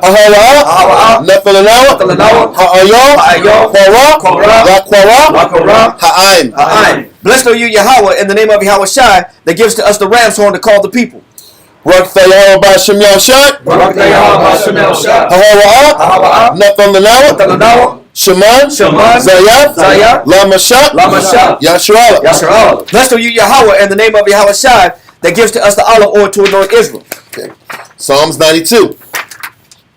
It is a good thing to give thanks unto the Lord. It is a good thing to give thanks unto the Lord. And to sing praise unto thy name. And to sing praise unto thy name. O Yahweh. O Yahweh. To show forth thy loving kindness in the morning. To show forth thy loving kindness in the morning. And thy faithfulness every night. And thy faithfulness every night. Upon an instrument of 10 strings. Upon an instrument of 10 strings. And upon the psaltery. And upon the psaltery. Upon the harp. Upon the harp. With the solemn sound. With the solemn sound. For thou Yahweh. For thou Yahweh. Has made me glad through thy work. Has made me glad through thy work. I will triumph. I will triumph. In the works of thy hands. In the works of thy hands. O Yahweh. O Yahweh. How great are thy works. How great are thy works. And thy thoughts are very deep. And thy thoughts are very deep. A brutish man knoweth not. A brutish man knoweth not. Neither doth a fool understand this. Neither doth the fool understand this. When the wicked springeth to grass. When the wicked springeth to grass. And when all the workers of iniquity do flourish. And when all the workers of iniquity do flourish. It is that they should be destroyed forever. It is that they should be destroyed forever. But thou Yahweh. But thou Yahweh. Art most high forevermore. Art most high forevermore. For lo thy enemies. For lo thy enemies. O Yahweh. O Yahweh. For lo thy enemies. For lo thy enemies. Shall perish. Shall perish. All the workers of iniquity. All the works of iniquity. Shall be scattered. Shall be scattered. But my horn shalt thou exalt. But my horn shalt thou exalt. Like the horn of a unicorn. Like the horn of a unicorn. I shall be anointed with fresh oil. I shall be anointed with fresh oil. Mine eye also shall see. Mine eye also shall see. My desire. My desire. On my enemies. On mine enemies. And my ears shall hear. And mine ears shall hear. My desire. My desire. Of the wicked. Of the wicked. That rise up against me. That rise up against me. The righteous shall flourish like the palm tree. The righteous shall flourish like the palm tree. He shall grow like a cedar in Lebanon. He shall grow like a cedar in Lebanon. Those that be planted in the house of the Lord. Those that be planted in the house of the Lord. Shall flourish in the courts of our power. Shall flourish in the courts of our power. They shall still bring forth fruit in old age. They shall still bring forth fruit in old age. They shall be fat and flourishing. They shall be fat and flourishing. To show that the Lord is upright. To show that the Lord is upright. He is my rock. He is my rock. And there is no unrighteousness in him. And there is no unrighteousness in him. By Hashem Yahushai. By Hashem Yahushai. Psalms 133. Shayar. Hamayawa. Laduwa. Hana. Ma. Tawab. Wa'aima. Okay. Wait. Let me say it again. Shayar. Hamayawa. Laduwa. Hana. Ma. Tawab. Wama. Na'ayam. Shabbat. Akim. Gum. Yachad. Hashemat. Hatawab. Ayo. Harash. Yerat. Ayo. Hasekwan. Zekwan. Aharad. Shayarat. Ayo. Hayat. Manawafiwa. Katal. Haramwan. Shayarat. Ayo. Haroya. Tazayawan. Kaya. Sham. Tazawat. Yahweh. Habaraka. Hayayim. Ai. Hawalam. Ba'ashem Yahshai. Psalms 133 in English. Behold, how good and how pleasant it is for brethren to dwell together in unity. It is like the precious ointment upon the head, that ran down upon the beard, even Aaron's beard, that went down to the skirts of his garments, as the dew of Hermon, and as the dew that descended upon the mountains of Zion. For there the Lord commanded the blessing, even life evermore. Amen. Yahweh Ba'ashem Yahshai. Yahweh Ba'ashem Yahshai. Rakhanel. Wabiath. Support. Turn. Yahweh Ba'ashem Yahshai. Rakhanel. Wabiath. Support. Turn. Yahweh Ba'ashem Yahshai. Rakhanel. Wabiath. Support. Turn. Yahweh Ba'ashem Yahshai. Rakhanel. Wabiath. Support. Rakathay Yahweh. Rakathay Yahshai. Rakathay Yahweh. Rakathay Yahshai. Rakathay Yahweh. Rakathay Yahshai. Rakathay Yahweh. Rakathay Yahshai. All knowledge, all wisdom, all understanding, all mercy, all patience, all love, all power from Yahweh. All power from Yahweh. All power from Yahweh. Ba'ashem Yahshai. Luwada. Amen. So, look.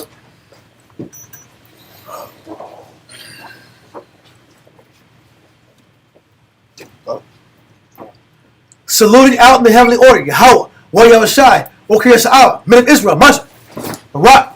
Yahweh Ba'ashem Yahshai. Kwame Shalom. Turn and face sisters, please stand. Mount Shabbat. Saluting out the daughters of Zion. Men of Israel. Masha. Barak. Yahweh Shema Ba'ashem Yahshai. Yes, Matap. Dismissed. Fall out. Enjoy the water for tuning in. See y'all on Monday, all right? Take care. Yeah.